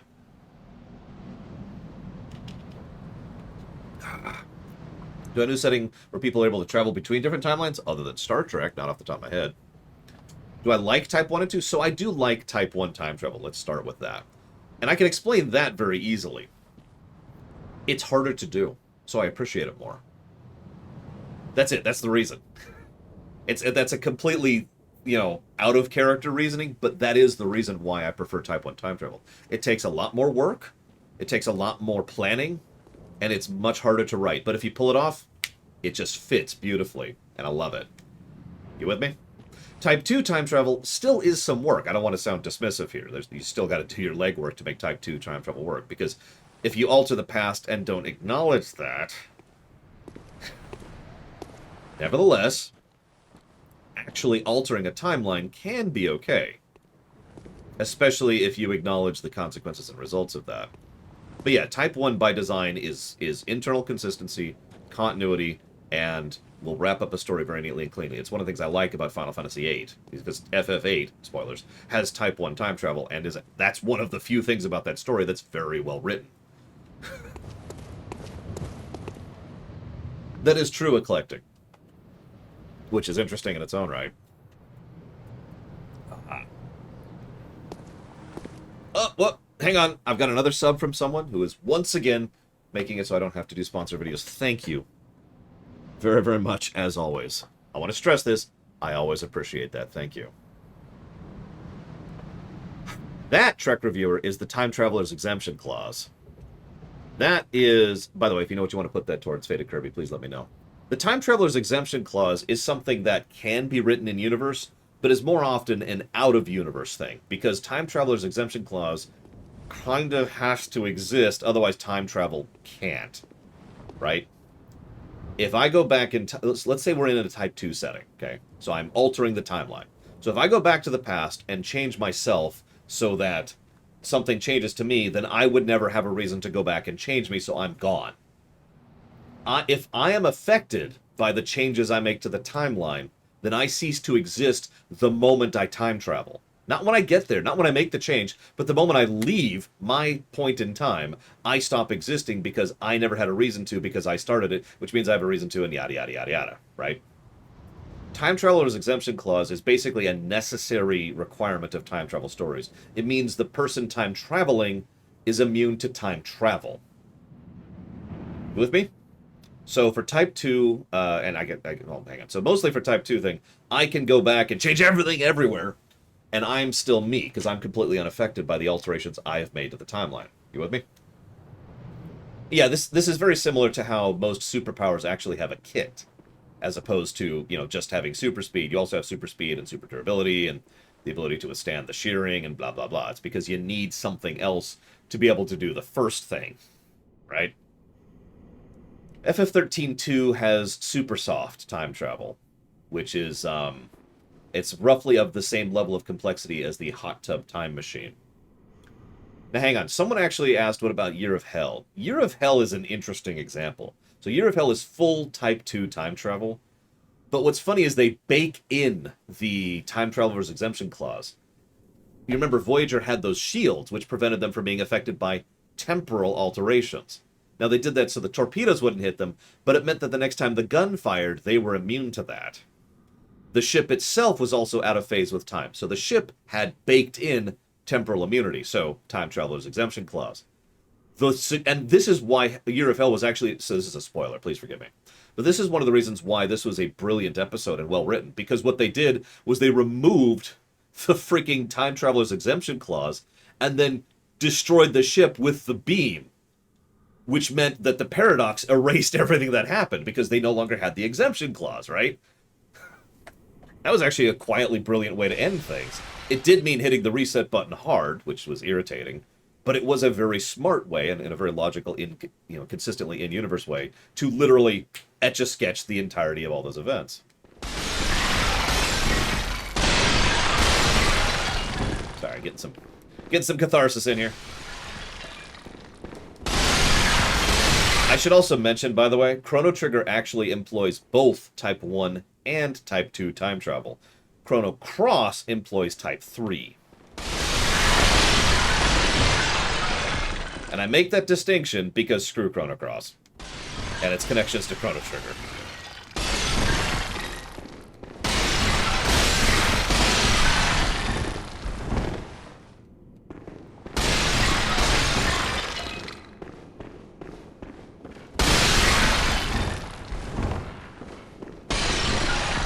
Hang on, 3 more. But yeah, no, so this is something that's been brought up before. So I talk about the different types of time travel, because it usually boils down to the types of rules of time travel. But it is worth noting, something that can happen, yeah, this is the therapy room. Oh, there's 2! I missed 2! Something that can happen, and Star Trek does kind of approach this, Chrono Trigger approaches this much better, is the type of time travel you use changes the type of time travel you're using. I know that sounds like a repeat. What I mean by, in Chrono Trigger, early on they use the portals to teleport around, to go through time. That's Type 1. They don't change anything. No alterations to the timeline are made. All they do is complete the history that was already there. Type 1 time travel. The moment they get the ship, the epoch, that is a different type of time travel. And from then on, it's Type 2, and they actually alter history. Now, there are a couple of flaws in that, but that is clearly the intent of the story, and it's one of the better narrative points of Chrono Trigger as a whole. In my opinion.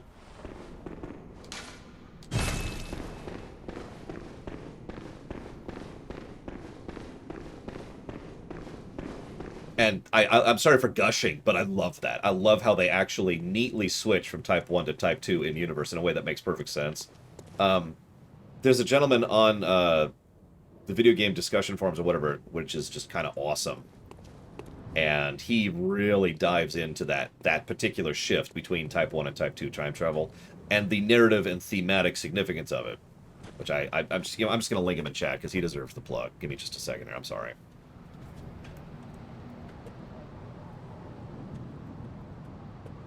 See if I can find it really quick.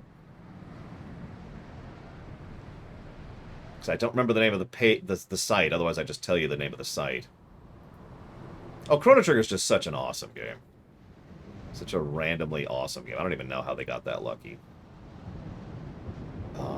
Okay.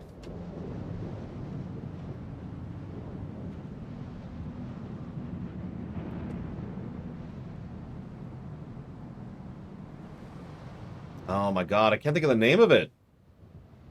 I've actually commented on his videos before. He's commented on mine. He's followed me briefly. I can't think of his name. I actually already answered that question, Pika.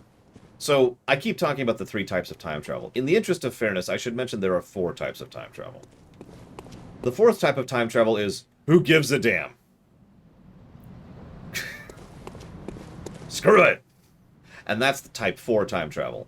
That's usually used by parodies and jokes, you know, like Futurama uses Type 4 time travel several times. Technically Spaceballs did. Red Alert, yeah, Red Alert's actually a good example of Type 4 time travel, etc., etc. So in other words, that's the, you know, who gives a damn, we're just here to have fun time travel. Hot Tub Time Machine, I mentioned that earlier. Doctor Who tends to fall in Type 4, yeah, you get it. So that is FF13 too. Whether that's a good or bad thing is up to you, but it's clear they're just embracing the cheese, and that's usually what you do with Type 4. You're just here to have fun. So, can I talk to that guy down there?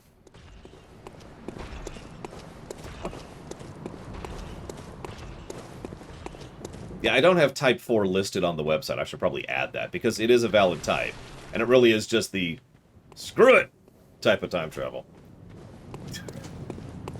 Can I talk to this guy, or can I kill him? What's a Tomb of the Unknown? Gum. Nope, cannot talk to. Okay. So, am I done here? This appears to be all I can do in this area. I mean, I could kill the really big guys, but I don't want to do that. And at some point, I'm going to need to farm blood and/or blood. I should probably go get some blood really quick. I should do that. Since we're relatively close, and I'm on the verge of death anyways.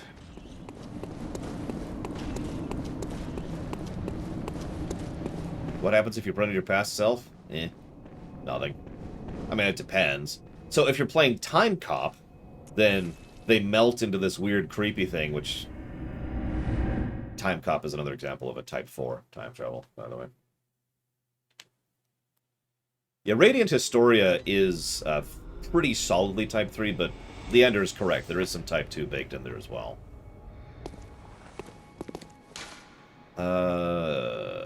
Here.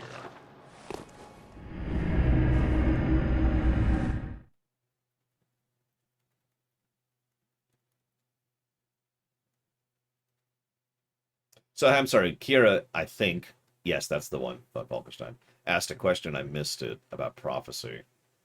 Do I consider prophecy to be a form of time travel? There it is. No.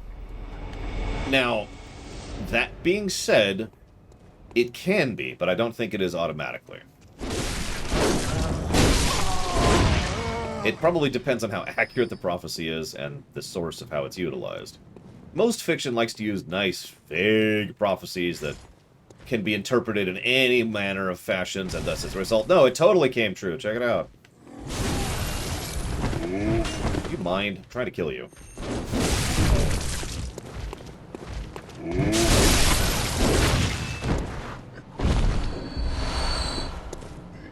Like, I mean, if we can, I'm not aware of it. Real quick, thank you, Mortai. Or Mort, excuse me.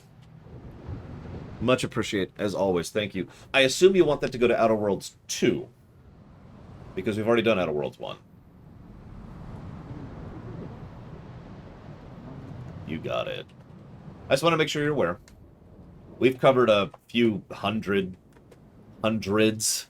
of games at this point. So, I just wanted to make sure that you are aware of that, because, yeah, I know it's hard to keep track of the insane amount of games we've covered on this show over the last 10 years.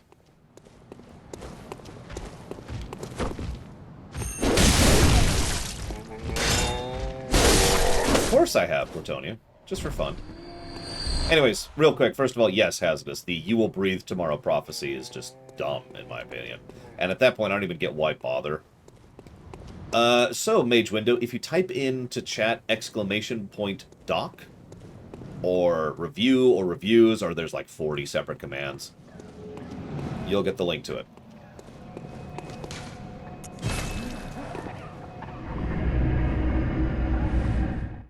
We had the anniversary thing. It's the FF9 thing. We put out the FF9 theater finally going live was the anniversary. I did a pre-stream and I'm doing director's commentary. Where's the...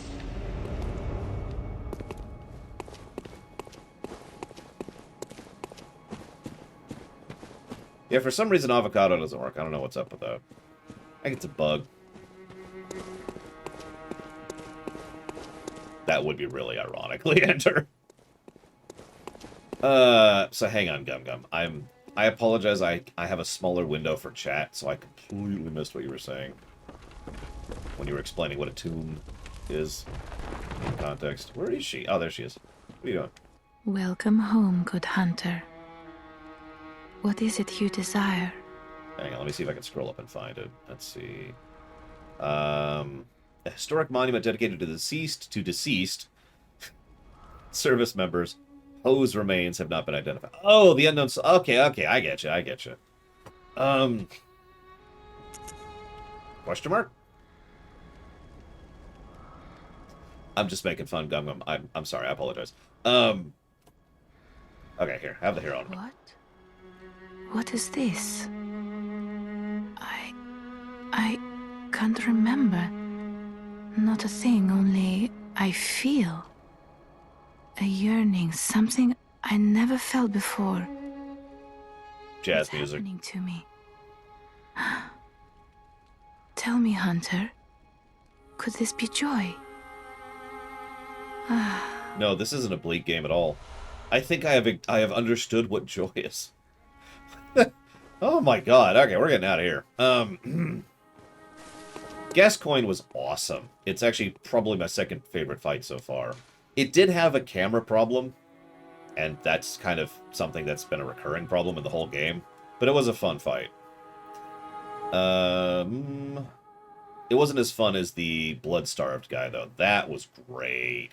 That's easily my favorite fight in the game so far. Where am I going? Where am I going? Here.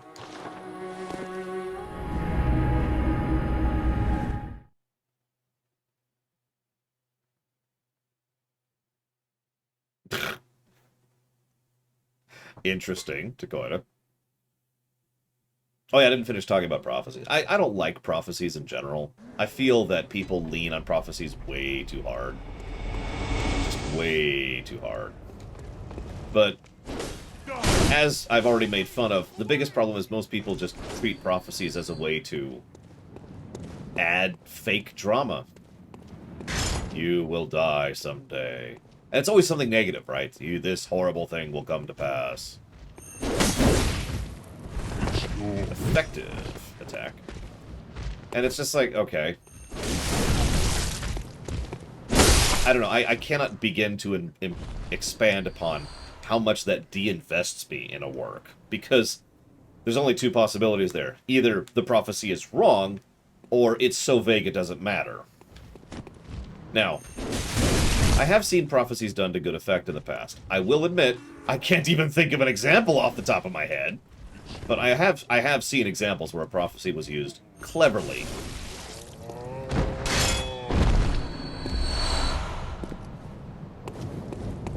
But for the most part, it's just nonsense.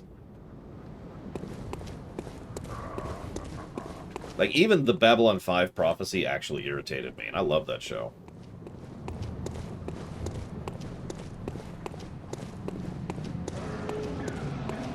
I've never heard of it, Trek Reviewer. Obviously, I don't really have time to watch TV anyways, but... Sounds interesting.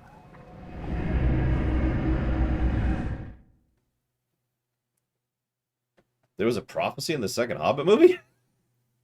I mean, even Guild Wars 2, and I do actually really like the story of Guild Wars 2, but the prophecy in Guild Wars 2 is still just, okay, whatever. Sure. That being said, and I'm not going to spoil this because this is a huge spoiler, it's not a prophecy in the strictest sense of the word. There's a certain character who runs through predictive models of the outcomes, the possible outcomes of a specific battle, and all of them end in her death. And I really like what they did with that. And that's all I'm going to say about that. I don't know if that counts as a prophecy in the strictest sense of the words, though. Hang on, I want to get one more stat upgrade really quick here. If you don't mind. I mean, there's nothing interesting about him, Gum. I guess that's the answer. Nothing that you've told me, excuse me. I shouldn't say there's nothing interesting. There's probably interesting stuff. I just haven't heard any yet. Good morning, Baron. I went to the wrong spot. Oh, whatever. This should work. Oh yeah, I also tend to not like flash forwarding. Unlike prophecies, I'm not sure I could think of a single example of a flash forward that actually added to the work. I can't think of even one example off the top of my head. I've actually given negatives to video games for flash forwards before. Exactly, Nithrius. You know what I'm talking about.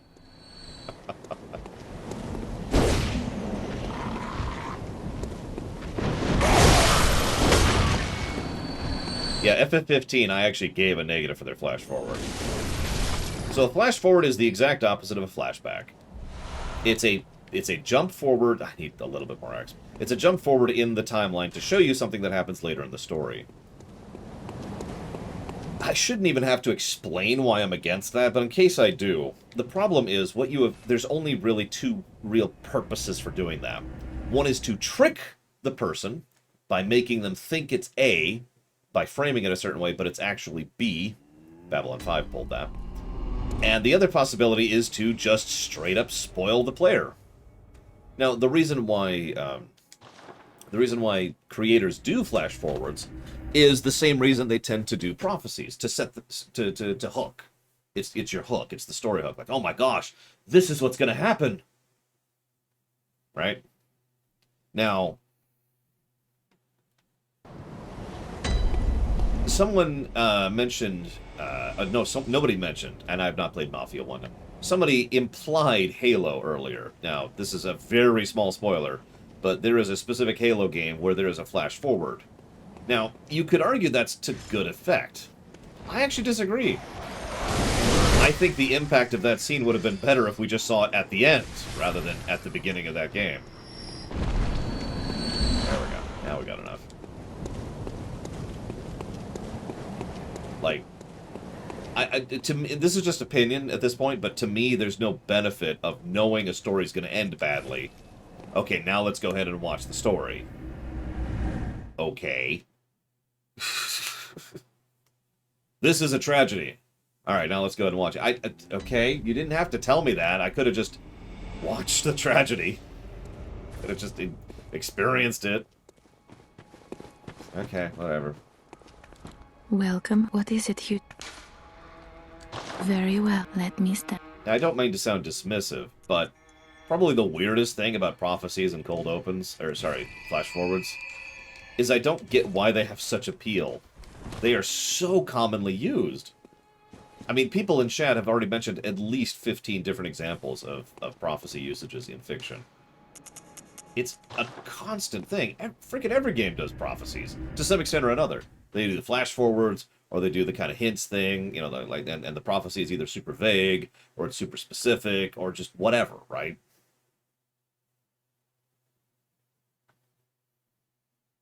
Strength. Okay, I raised my strength by 1. I don't think I have enough to use the Kirk hammer yet. That was a complete misclick.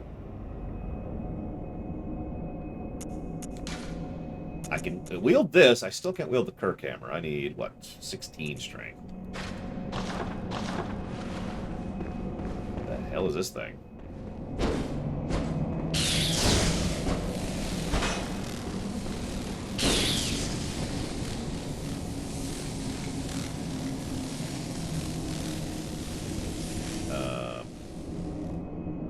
Interesting.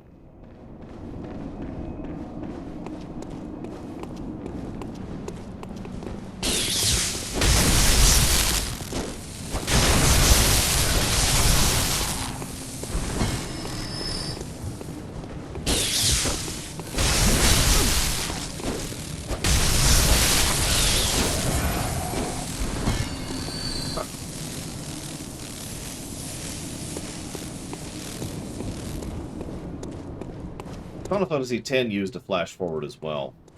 Now, FF10's worked, but the only reason it worked is because it set the tone. I still, as weird as this may sound, I think FF10's story is still superior without that flash forward. Nevertheless, I think that is an example of it working. I gave a positive to it too, if you're remembering. Because it's very well executed. There's no dialogue. It's just them sitting around a thing with just very morose, quiet, somber music playing. And you immediately get, oh god. And it sets the tone for the rest of the story. Nevertheless, that does accomplish exactly what me and Von Falkenstein were just talking about. This is a tragedy. I think it worked because of execution, but you get why I'm still kind of eyebrow-raising on the core idea.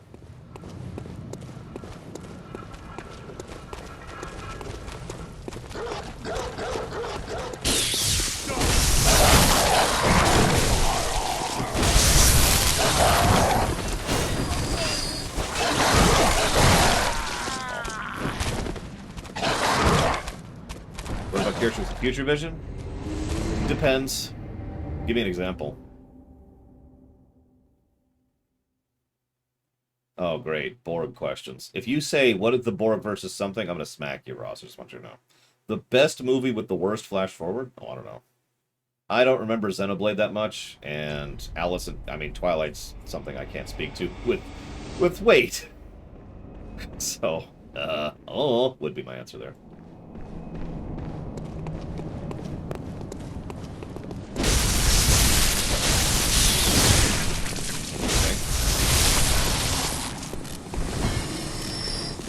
Future vision. Okay. So the first thing I would do in fiction is I would never write a character with future vision. Let's just start with that. Because what you're doing is you're either introducing something that's going to add a bit of additional work for you because you have to constantly keep track of something that they can't change, or you have to make it so that they can change it so their visions are just kind of a spider sense.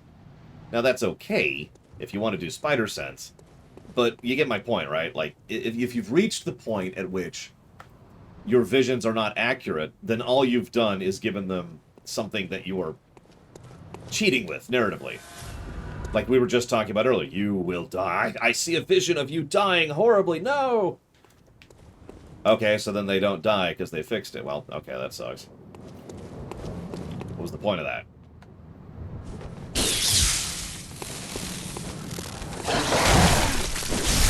Hang on, Ross. Give me a second. Dogs. Okay, hang on. Your question has literally already scrolled off the page. Oh, no, it hasn't. There it is. So, people have debated that for years, Ross. We do know, thanks to behind-the-scenes material, that the intent as of Voyager was to make the Q less all-powerful energy beings and more very advanced aliens. And given that alone, you could probably see why those writers wanted to make an idea that the Q would fear the Borg. I will tell you that we, in the Trek rewrite, have taken that idea and run with it. And the Q are absolutely terrified of the Borg, and in fact, much of what the Q will do in the Trek rewrite will be dealing with the Borg.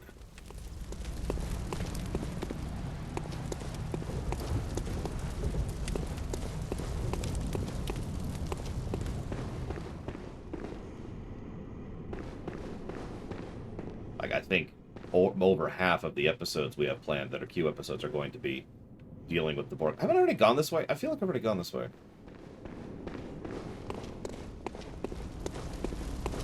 Now, I should probably mention there's a caveat on the prophecy thing, which I hinted at earlier. Yeah, I don't know where to go. I've already explored everywhere that I know about. I thought this was a new area, but it's not. I've been here before. So I don't have a place to go right now.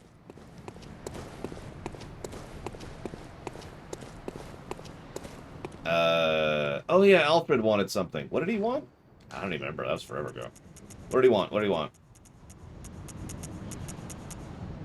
That maybe? That? What did he want? What did he want?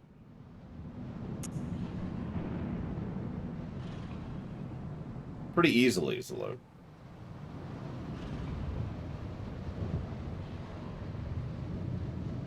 It says that he's very insecure and has no idea how his powers work and probably isn't sure that they can actually defend him. I don't remember, Pika. I was in the middle of saying something. So one of the ways you could bypass the prophecy thing is to have probabilities. Where the hell was that, Benicia? Go on, I think it was this way. I mean, I gotta go try to talk to him. Anyways, so probabilities, right? Now hang on, Zalok, I'm not done yet. But I want to finish my first line of thought before I move forward. The way you do probabilities is this is still cheating, and I still think there's no reason to do this narratively. But what you do is you have someone who can look forward and see, okay, well, if X, then Y. If X, then Z. If X, then B, etc., etc. So they're not really predicting the future in the strictest sense of the word. What they are doing is trying to guess at the future based on input, right? Yeah, Doctor Strange in Infinity War, Velen in Warcraft, a certain character I'm not going to name in Guild Wars 2, etc. And yeah, they're just running a simulation, seeing how things could work. Now, the reason I say I don't see any real reason to do that is because it has none of the benefits of being a prophecy and all of the detriments, right? Because you could just say, well, I didn't take into account this one variable, or my calculations weren't super correct, or there's only one path to victory, or there's multiple paths to victory, or we can do whatever to go forward. And it doesn't do anything narratively. There's no thematic point to do it. To be perfectly blunt, I would have rather that Strange even if he wanted to do the prediction scene, that he didn't share it with anyone. Because the moment he said there's one way to victory, we know what's happening. And that pretty much gives everything away, as I mentioned when we discussed Infinity War. It's like, okay. I mean, I guess Leander, but that just sounds like a way to excuse making a villain. Where am I going? Where am I going? Sorry. Okay, right. I'm going back up this way. I gotta remember where that was.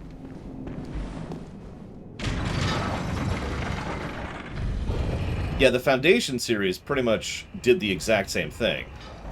Here's a prophecy. Oh, it was wrong because one variable was out of place. Now, I'm going to forgive the Foundation series on that, and the reason why I'm going to forgive the Foundation series on that... Oh, wait, no, I wanted to go to the... Yeah, okay. The reason I'm going to forgive it is because that was literally the entire point of the Foundation trilogy. By the way, this is a massive spoiler. So, spoilers for anybody who's never read the Foundation trilogy. Spoilers. The entire point of that narrative work was to take the idea of predictive models and prophecies and say, these are dumb and don't work. It was literally showing his work about how that kind of concept doesn't work.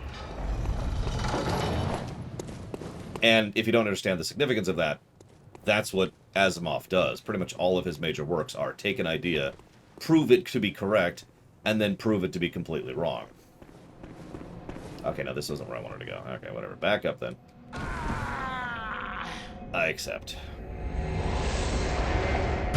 It's a good way to heal. Let's take several seconds to go like 5 feet that way. Yeah, I wasn't even going to discuss that, Zalok, for obvious reasons. So you asked me about yesterday's Enterprise. Yesterday's Enterprise is going to go a certain way, and I don't want to spoil it. But please trust when I say that I did some very careful thinking about how to make Yesterday's Enterprise work with Type 1 time travel, and I'm pretty happy with what we've come up with.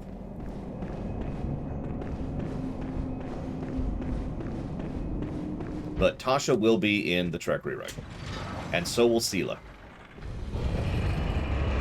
Yeah, that's the idea of psychohistory in a nutshell. Psychohistory will not predict that on Tuesday you will go do this. Psychohistory will not predict World War I. Let's use a direct example. Psychohistory will predict there will be a great worldwide conflict at about this point in history, started by something that happened in the Balkans. That is what psychohistory does, and that's how psychohistory works. Is it the door? Am I going through the door? Am I going all the way down? I don't remember where I'm going. Help me out here.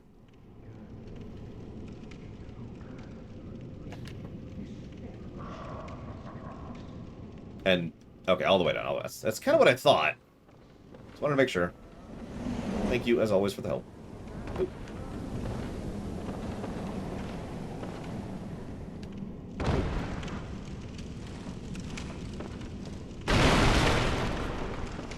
I mean, I don't want to sound dismissive of that hazardous, but all I'm saying is that someone like Bismarck was pretty good at psychohistory.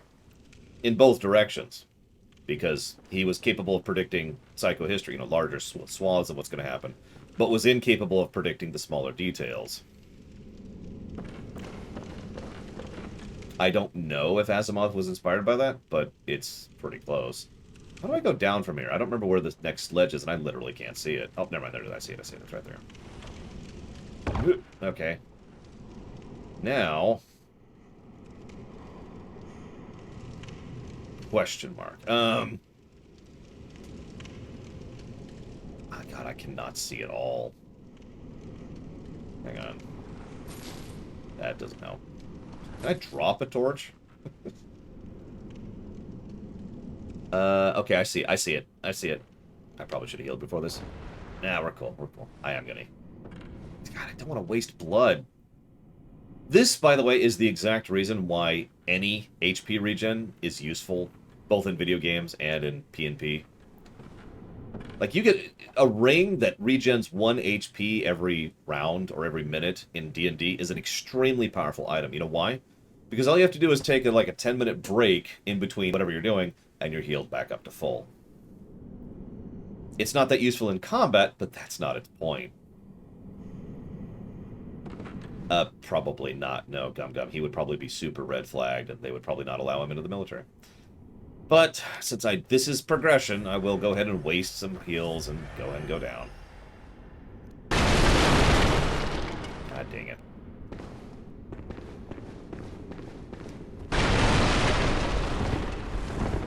Yeah, no, the Imperial military is supposed to be, you know, people who are actually competent, capable, and want to do their jobs for the right reasons. Just double checking. Okay, so this was... Where was this? Oh! Right.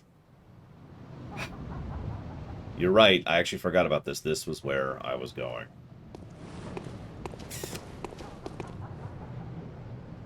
Okay. Let's see how beasts handle lightning.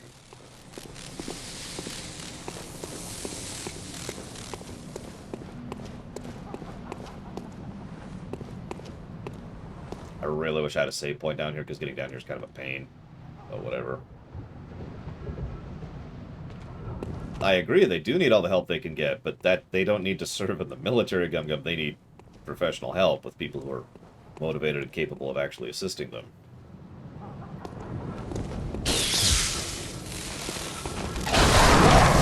Wow! And I'm dead. Jesus Christ. Time to do all that again. I'm nowhere, Leander. I'm not even at the midpoint of this stupid game. I mean, this wonderful, amazing game.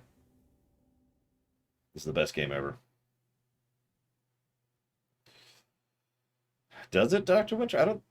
Okay, I'll believe you.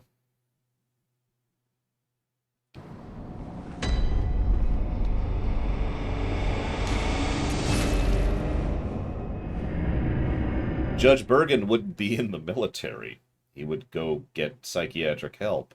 If he resisted psychiatric help, then he would be arrested and imprisoned and probably executed.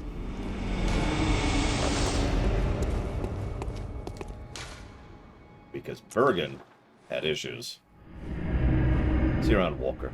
Have a good one. Ripping apart the flesh of one's enemies and being rained upon by their splattered blood invigorates one's scent of beasthood, feeding strength and euphoric feeding alike. Raise eyebrow. Yeah, Zargabath. Hey, Narset. Zargabath was okay. He'd probably, be a military official. Hey, Joe Bags again. What's a good name for a little black female kitten with orange spots? She's not social. She's not phased by her dogs. Philaria.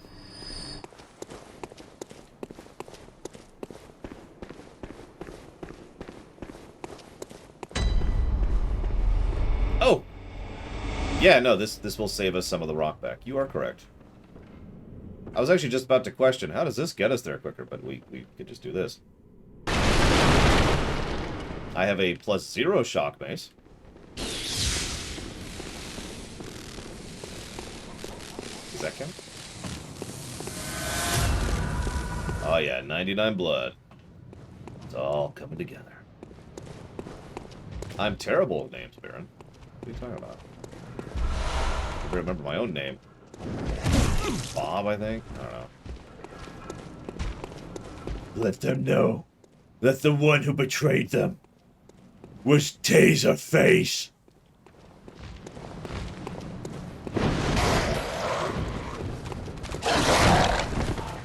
God, that delay. Okay, so we got an elevator.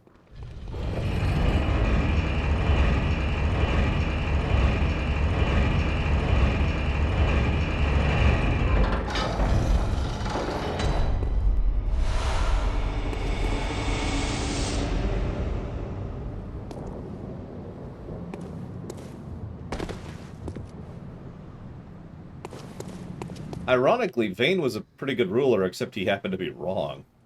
Although I suppose that's a problem a lot of great rulers have.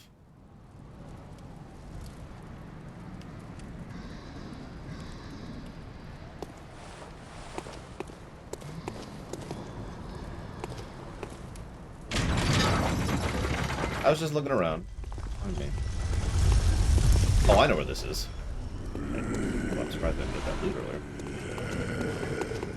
Yeah, hey guys, what's up?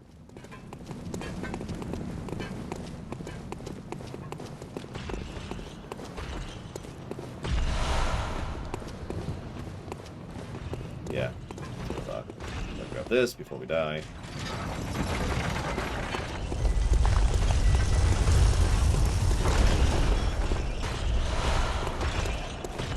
What's with the really big guys? Answer.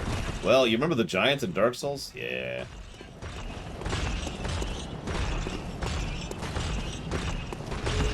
Don't mind me.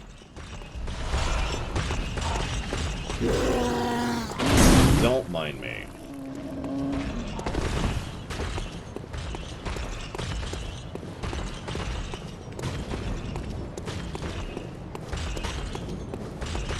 Yeah, there's a lot of Madman's knowledge in the graveyard, which probably is saying something, but, you know.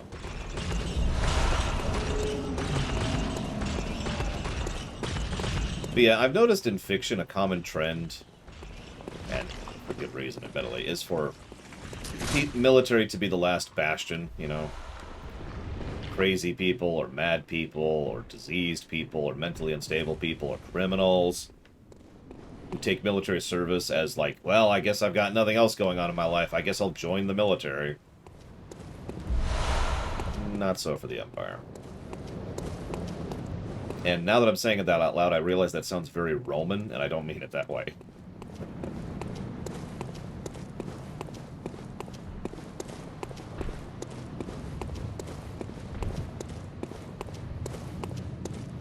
The password.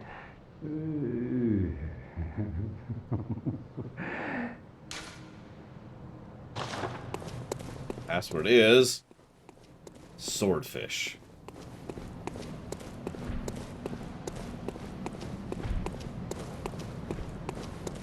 Oh yeah, no, I've noticed it. So there are reasons, valid reasons, to have military people be evil, but the usual narrative reason is because the particular narration is portraying the military as the bad guys, which is very common, especially ever since, at least here in the States, ever since the Vietnam War, for example. Star Trek, excuse me. And so they make the military people bad guys by having military leaders be crazy, insane, power-hungry idiots, or butchers, and all sorts of fun stuff like that.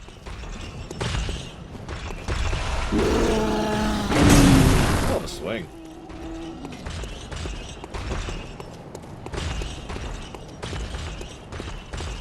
Forgive me for sounding a bit dismissive. Obviously, there is plenty of evil military people in real-life history. I don't want to say that there isn't. I've just watched a little bit too much Star Trek to do anything but roll a little bit of my eyes at that. Because Starfleet isn't the military, because the military are bad guys.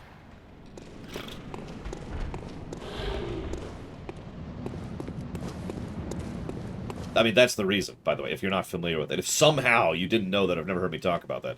The reason they insist that Starfleet isn't the military is because of the perception those writers had that the military are the bad guys. And Starfleet are the good guys, so they can't be military. That's the reason. That's not presumption. That's not analysis, that's just fact.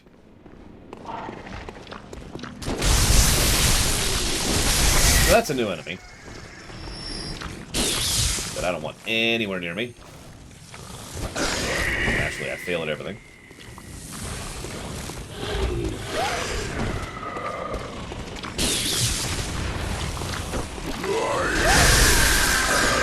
Oh, we almost got him. Then we died. So that's... You remember I talked about the 3 types of Lovecraftianism? That's the first type right there.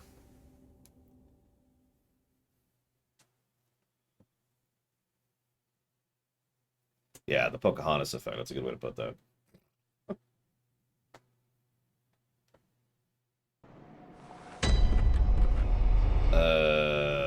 Right. Let's turn around for a second.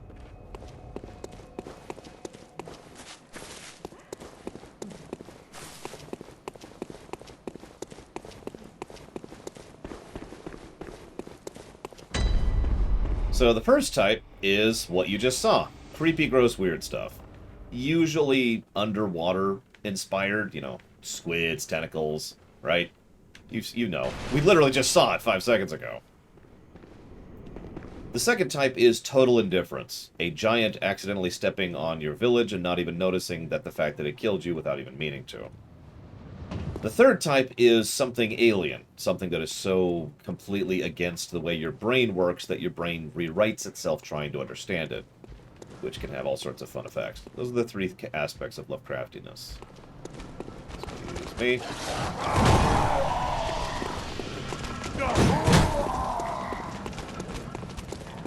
That would be D&D, although Baldur's Gate specifically does that, Plutonia. This is an interesting circumstance to be in. I'm just gonna chill here. Don't mind me. Don't mind me. Don't mind me. Okay, apparently it was coming down, not up. Well, that sucked. It's okay. I'm locked in and super dead. As intended.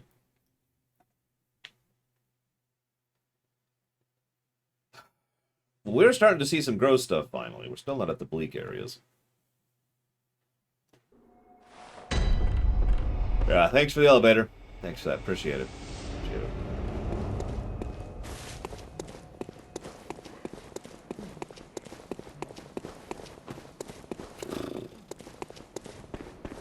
But yeah, as we described earlier, hell is not actually indifferent horror. Hell is malicious horror. By its very nature, it cares a great deal about you. It wants you to hurt, and it wants you to suffer. It's pretty much the opposite of Lovecraftian horror. Hang on, Asdus. Give me a second. So I gotta do this, then I gotta do this, then I gotta do this. Nope, nope, nope, nope, nope. God, I hate that autoplay. There we go, okay. We're good, we're good. Listen, Kay. It's okay, Kay, that they're military. They're not, excuse me, they're not military, because that means they're good. And so they'll never misuse their horrifically incredible power. Because they're not military. A military organization with access to things like weapons and tools and arsenals, they would use it for bad. And see?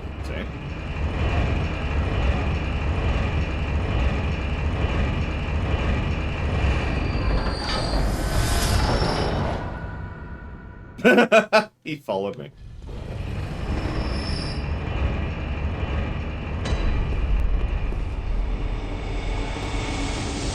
Okay, so we opened this gate.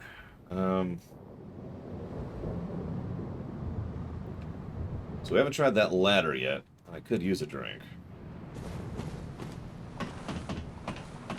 Let's just go grab this. There we go. Okay.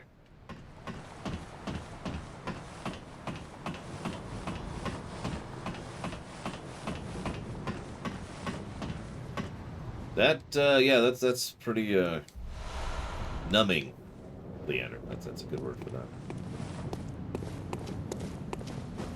That sounds like someone who's dealt with a bureaucrat, hazardous.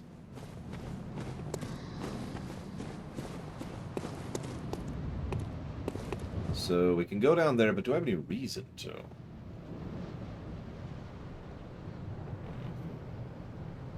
Well, why not? I've only got 500 souls on me, so it's not like death means anything right now. Hang on, I need to use this mist right now for no good reason.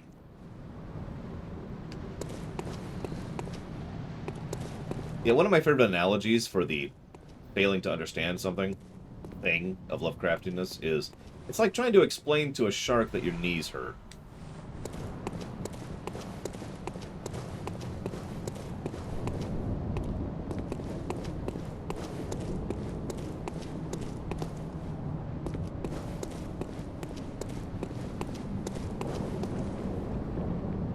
This is... I'm pretty sure I know where this is.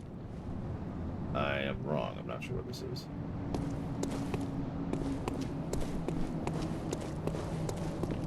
Okay. Where am I? Not where I thought it was.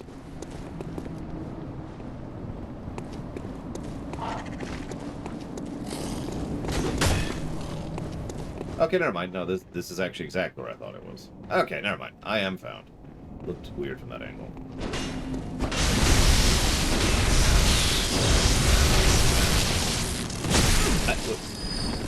Why do things keep having 1 HP? Stop that. Is that actually a mechanic in this game? Do these things have that Pokemon ability I can't think of the name of that keeps them at 1 HP?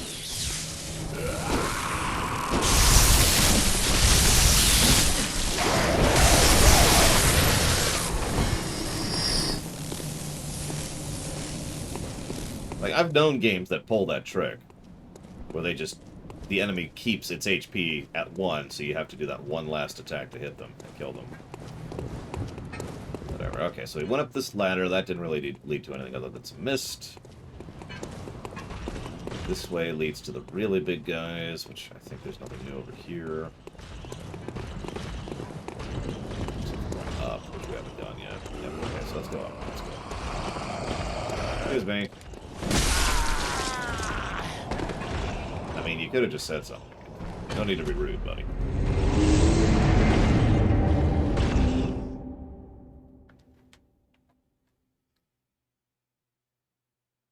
Excuse me. The State Department with lasers. That sounds worrying, actually.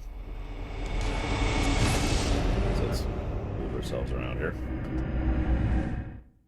God, I haven't done anything today. I don't think I've made any progress this whole day. I mean, that's not true. I killed what's-his-face. But that's it.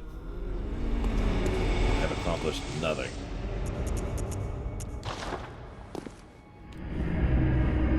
Which is about what I'd expect from this game, if I'm being completely honest.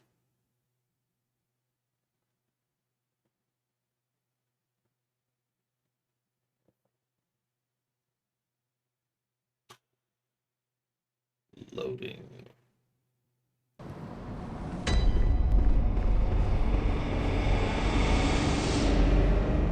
See you around, SJ. Okay, so up. With the throw. Kill the dude. Die to the dudes. It's all part of the RNG manipulation. There we go. Okay. RNG manipulated. Okay, we're good to go.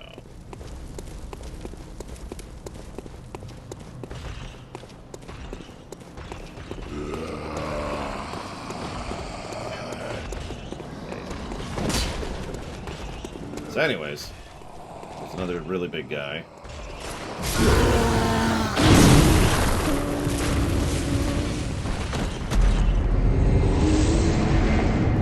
I don't even see him. Who shot me? Oh, well, whatever.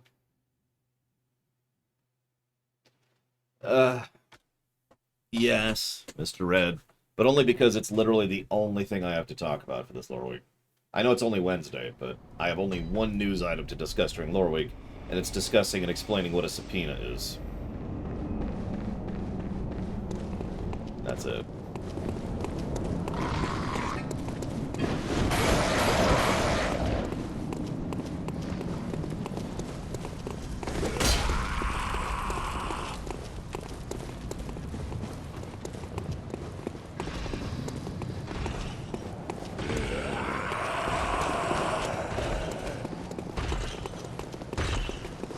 That's true, Diablo 2 will come out before lore week, so... I mean, I won't play it, but... I'll be playing Bloodborne. I'm just raising an eyebrow at you, Ross. That's all I'm saying about that. It's more complicated than that, Loner. What it boils down to, and that's why I say I'm going to have to discuss and explain subpoenas. Because I feel like some people aren't really 100% familiar with what subpoenas are and their purpose in the legal system.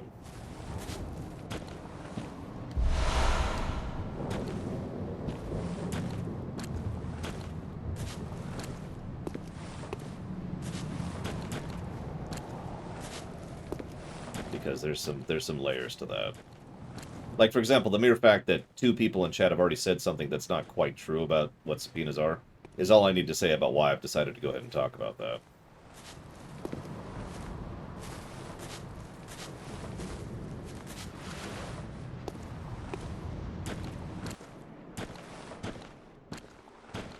But don't worry, I will do my due diligence and make sure I research everything thoroughly before I talk about it. Because I think something's happening that isn't what people are reporting on. Which would be very common for all of the Blizzard issues that have been happening the last year or so.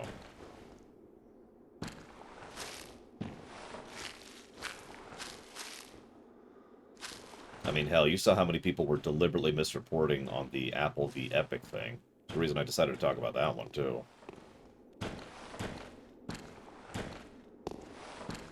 Define the traditional sense for me, Gum Gum, and I will answer you.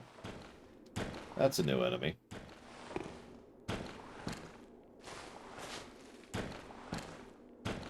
Well, we're not in the swamp yet.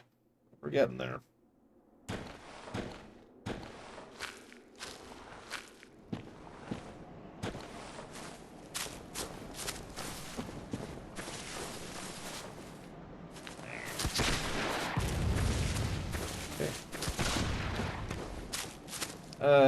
Yeah.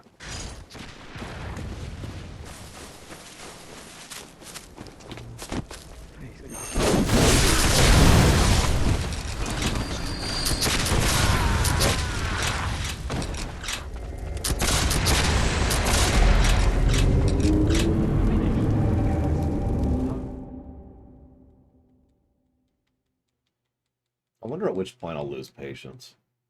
Because I will at some point. I mean, I've already committed effectively the entire rest of this week and possibly most of next week to this too. But if we get to the point where it's like next Thursday and I'm still playing this game, I'm probably just going to pull the trigger. I'm sure this is a great game and all, but I don't want to be playing this for 2 weeks.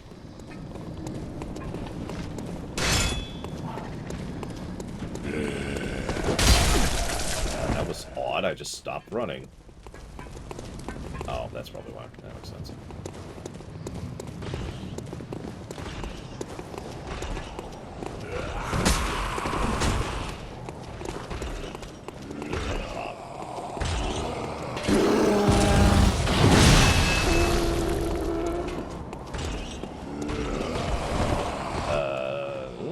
Shit.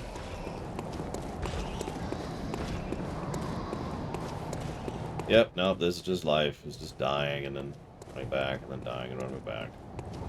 Welcome to my special hell.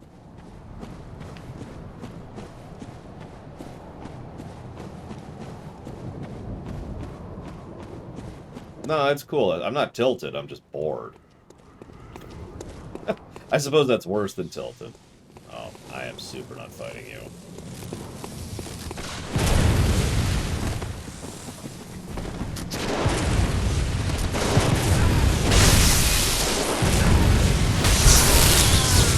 I just wanted to sell you some car insurance.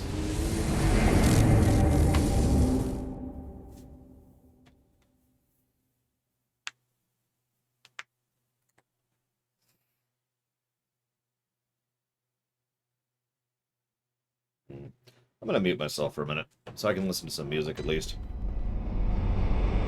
I know you hate my music and you feel like this game is ruined with music, and I understand that.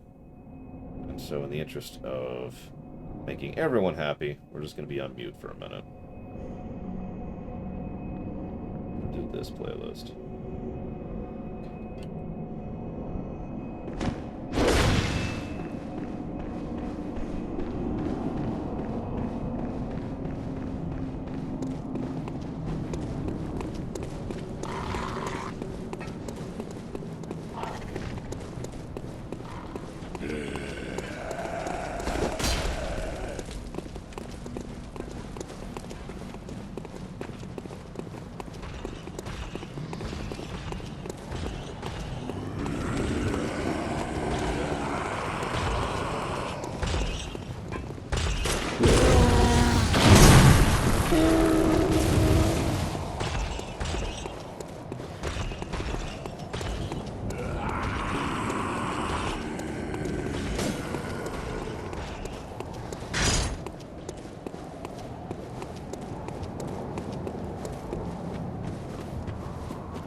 Generally speaking, if there's a Groundhog Day loop, that is just a variant of Type 2 time travel. You go back, and you do it, and then you go back, and then you do it, and then you go back, and then you do it. If you are altering the timeline each time, it just effectively doesn't matter because you go back to the same loop each time, right? So.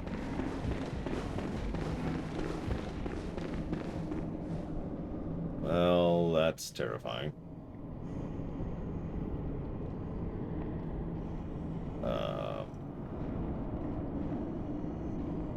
Huh. That being said, Groundhog Day loops can't happen in Type 1 time travel. It's not possible. But they can happen in 2, and they can happen in 3. Ah, a Souls-like game all about time travel. So you mean Deathloop? Thank you, French philosopher, for the sub. Very much. I will jot that down for XCOM 2, specifically.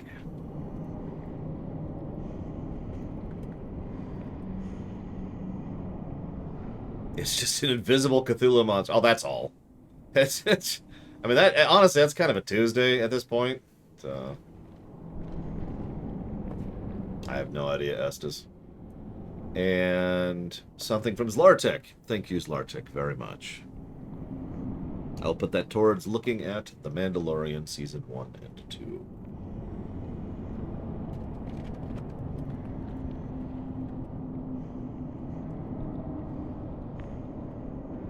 Yep. Today's Wednesdays. Oh my god, no! We can't have Cthulhu-esque abominations on a Wednesday. Alright, I'm just gonna lay down here, light myself on fire. Wait, no. That's Dark Souls. Sorry, I'm laying myself down and bleed all over the place. That's what I'll do.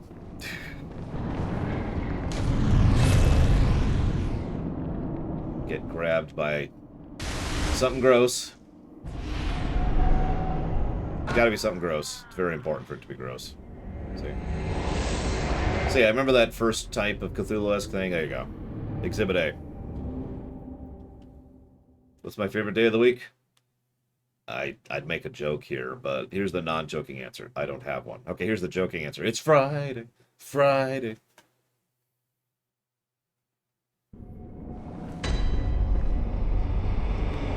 You know my favorite part about Souls games is when you have to run back to the same area 15 times in a row. Either because there's a boss you're trying over and over, or because you're trying to figure out how to progress. You just don't feel like clearing the entire area each time you die. Yeah, I'm pretty sure it's 4 o'clock. Or no, it's actually it's 5:25 in, like France, I think, right now. West Europe somewhere.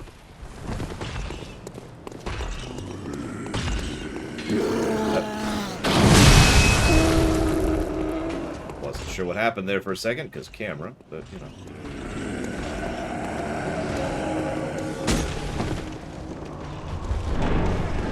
It's okay, we're invincible. Doors are the key to invincibility.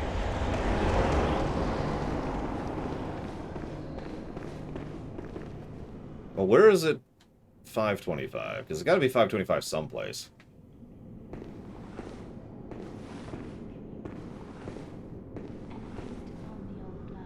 Great. No, I'm not going to heal. That's a waste of time. I am, however, going to die. Actually, well, no, yeah, let's do this. The foul beasts will dangle nectar and lure the meek into the depths. Remain wary of the frailty of men. Their will...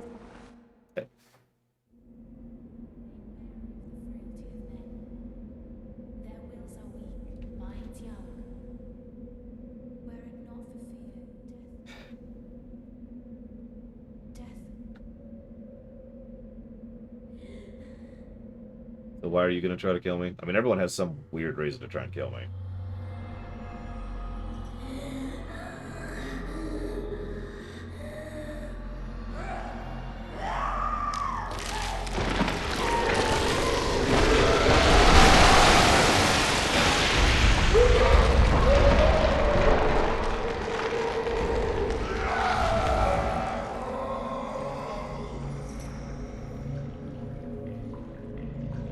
Yeah, if we'd shown up like 5 minutes earlier...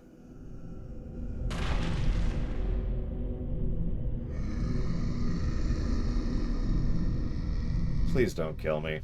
I mean, you're gonna kill me. That's what's gonna happen. Well, let's watch you for a minute, shall we? What are you doing? No cover this time. Straight down. Long sweep. Not a long sweep.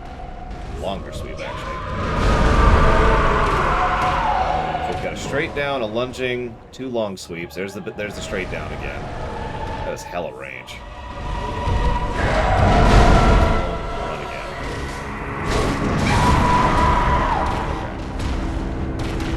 I don't know how to break limbs, so we'll see how that works out. Apparently, I broke the limbs of the cleric beast quite a bit. I have no idea how.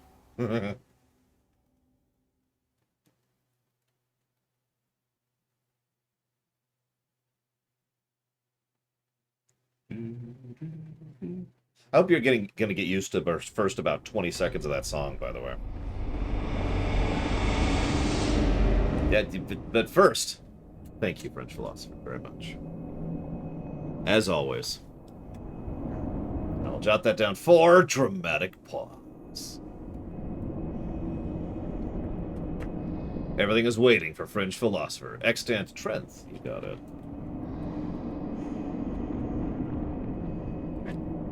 Yeah, okay.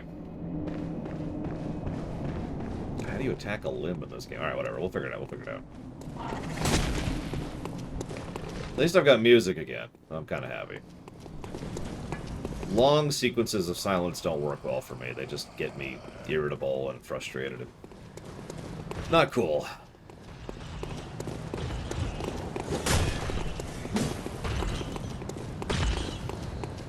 Well, it's going to be immediately before this game, Hazardous. We've already passed it, technically. Oh yeah, no, the game has super explained what's going on. You see, there's enemies.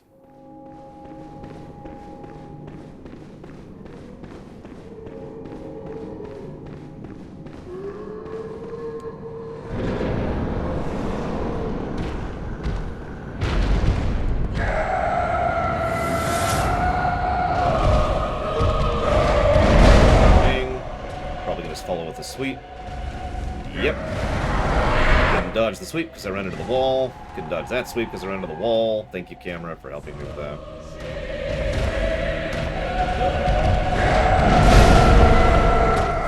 Only 3 attacks so far. Okay. Told you, you're going to get used to the first 10 seconds of the song.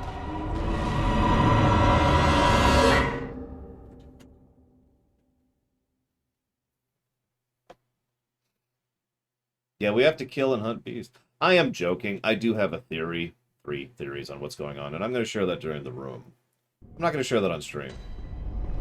Because I'm evil.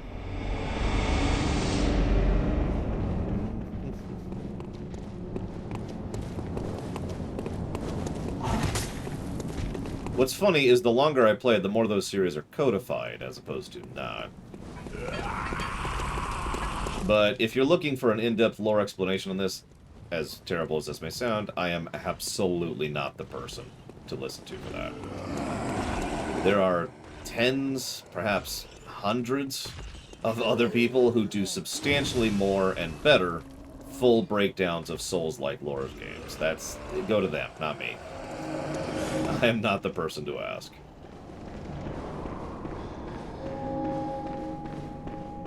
Yeah, so if you know how to fix that bug, Fringe Philosopher, I'm all ears. I've asked a few people, just on the off chance that someone knows how to fix it.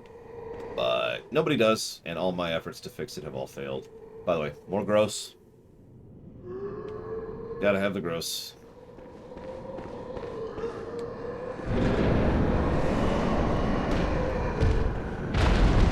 Start with a lunge.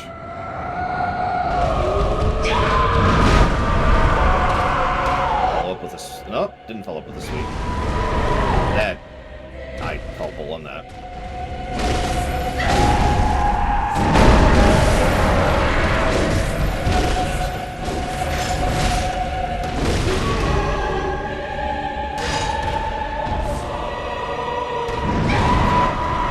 attack pattern.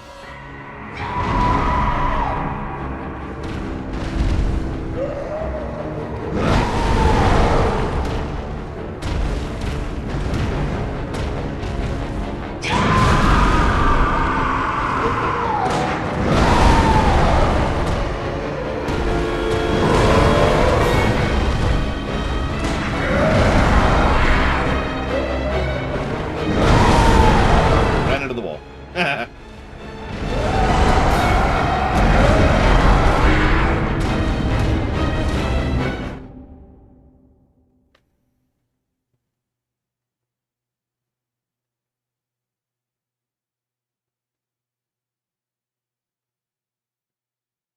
Anyways, it's a glitch with the webcam. I have not been able to fix it. Everything that I've ever heard that talks about fixing that webcam glitch says it's either an issue with the USB ports being periodically turned off thanks to power settings, or the power settings themselves set wrong. Neither of those things are true in my case. Both of them are set the way they should be set. So I have no idea why that glitching still happens. You see it on my ruminations, you see it on my streams. It is a constant thing. It happens roughly once every several minutes, continuously. It bugs the crap out of me, and I have no idea how to fix it other than literally buying a new webcam, which is about a $200 expense, and hoping that that somehow magically fixes it. I doubt it will.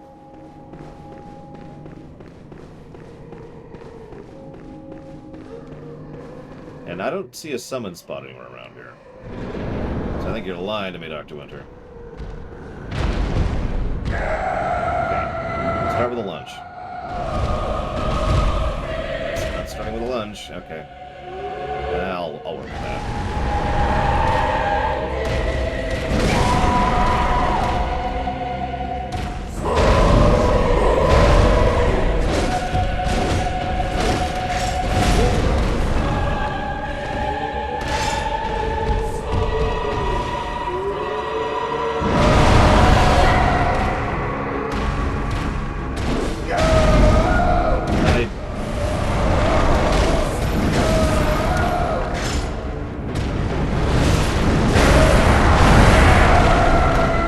Switched by accident. That was the end of that.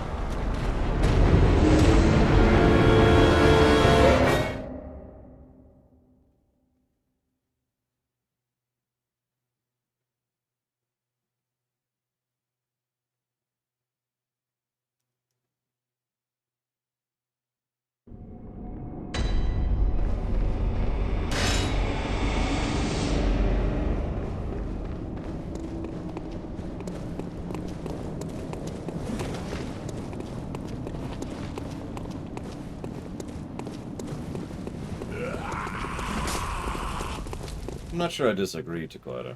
It's the Lord of the Rings problem all over again. For those of you not aware of it. The Lord of the Rings movies are, in my opinion, some of the best movies ever made. Ever.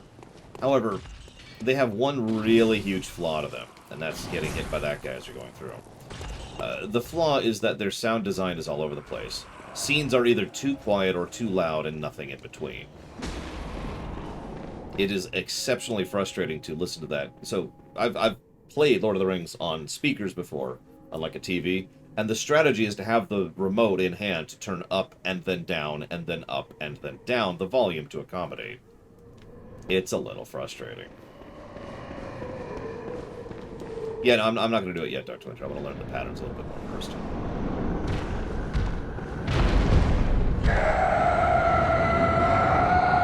Possibly?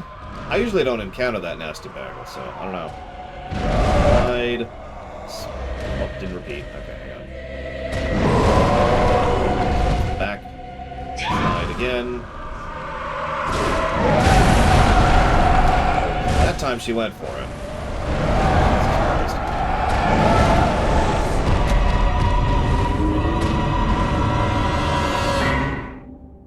I told you, get used to the first 10 seconds of the song. So I've seen all of the attacks that she's using right now, but she likes to use them completely whenever she wants to. And taking any attack means I'm going to get hit, if she decides to attack. Yeah, unfortunately, that's what I was just thinking, Dakota. And I definitely say unfortunately because that's probably the most boring kind of boss to me, personally, is the mosquito fight. For those of you not familiar with that concept, a mosquito fight is a fight where you're supposed to constantly be spending the overwhelming majority of your time and attention on avoiding the boss, and periodically going in to peck it once, and then going back to avoidance. I'm not saying that it's an invalid form of boss design, it's just one that I call bull that hit me. It's just one that I tend to not care for. It's not my preference, you know.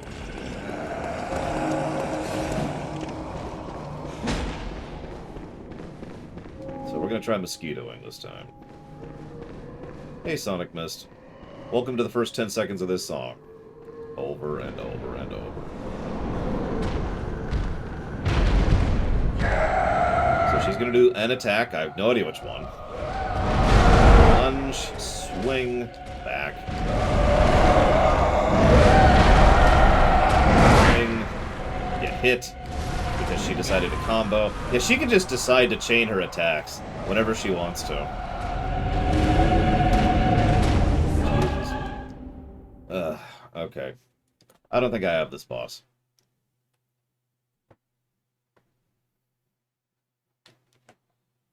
I really, really don't think I have this boss.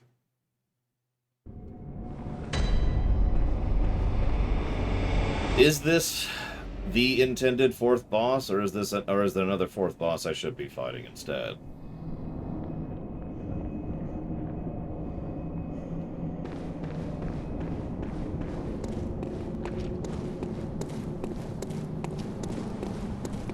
We already killed the Bloodstar Beast. Probably the best boss I've fought so far, actually. This is the fourth boss I have encountered, put it that way.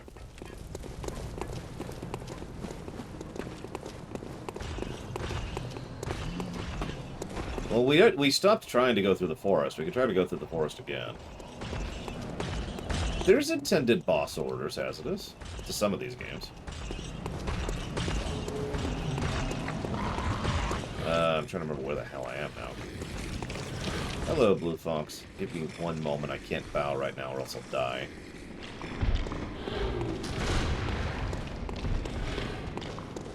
No, that was the password guy who's down there. But I might be able to stop to bow. Okay. Thank you, Blue Fox, very much. I will jot that down for near replicant. Give me a moment.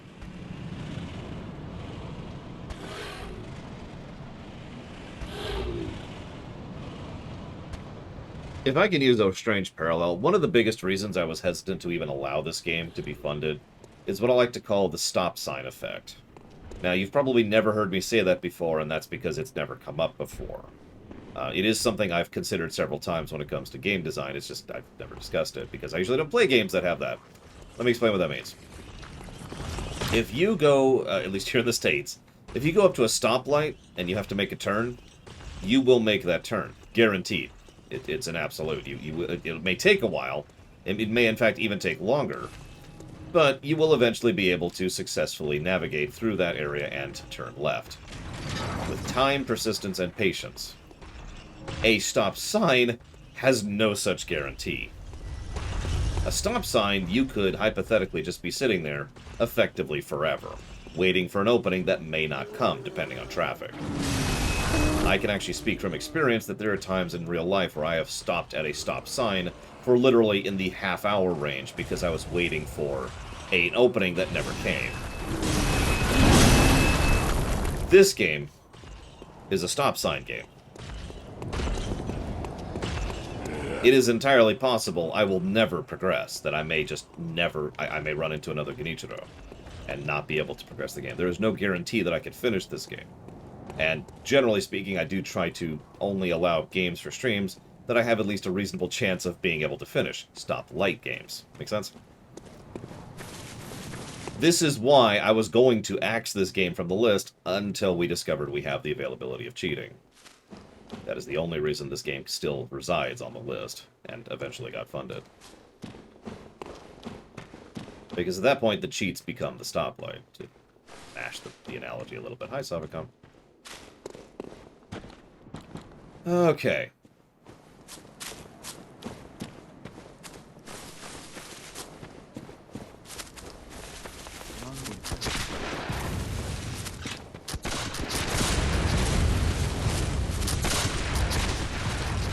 Oh, by the way, I should probably mention that Diddy Kong Racing was also a stop sign game. I allowed it because I knew we were going to have access to cheats on that. I just happened to not need cheats because I actually managed it because I'm awesome. If you type in !the list, like Larsit just did, you'll have your list. And that's everything that can be funded right now. Grab. And then run. Yep, gotta love the invincibility frames.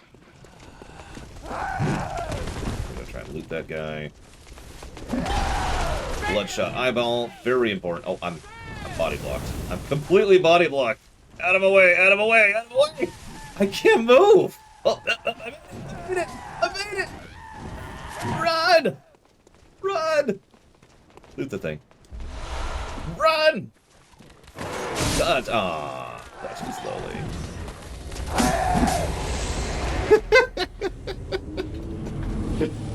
They were completely body blocking me. Yeah, of course a dog is what finally kills me, right? Now let's test something. Let's see where we are, because I think I know where we're going to be here.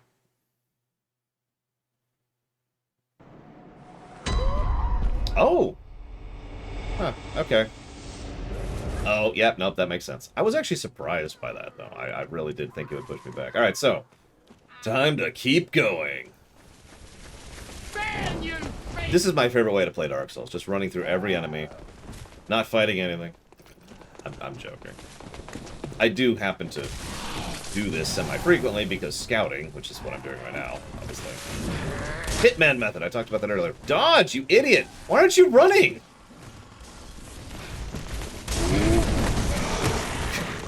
What's wrong with you? Okay, so this is probably not going to happen. Yep, okay. Alright, let's see if we can find this thing. Sure. I saw left, I could have gone down. I see crows. I see loot. I see Brant. I see a thing. Device is not... No! Device was not currently operable! But! There was an elevator, so we have a progression path. We got this. First, we have to check that donation, though. Yeah, I gave up on a boss, Alex. I was tired of dying for no reason, so... We're going back to the Hitman method. Thank you, Jon Snow, very much. I reiterate my gratitude for the fact that I don't have to rely on ads or being a terrible shill in order to be able to do things like eat. So thank you very, very much. I think that's the hospital calling me.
My surgery just got moved to tomorrow.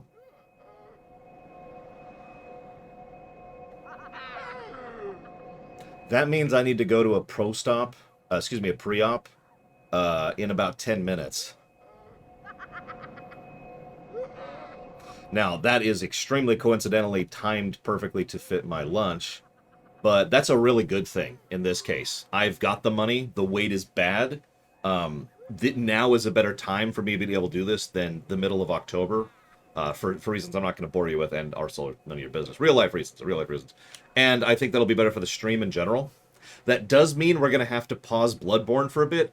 So, just to be 100% clear, I do not promise to stream while I'm in recovery, okay? I will probably be streaming later today.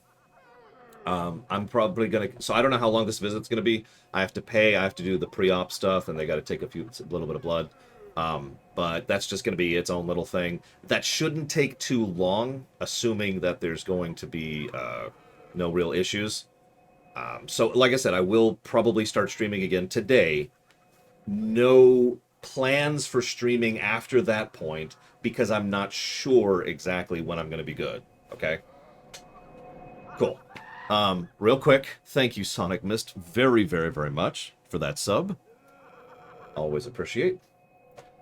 And I will see you all later today. I don't know how long this is going to take, like I said. So, I'll see you at some point. And I did get it, Jon Snow, and I did get it towards Replicant, and I need to hear from Sonic Mist before I go.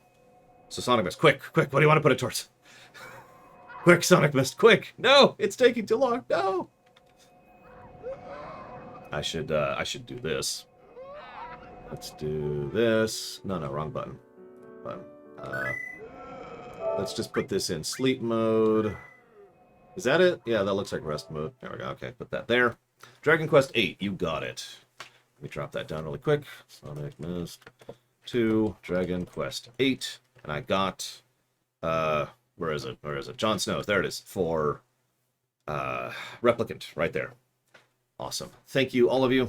I will see you all in an unknown period of time. Probably, I guess, 2 hours just off the top of my head. So we'll see.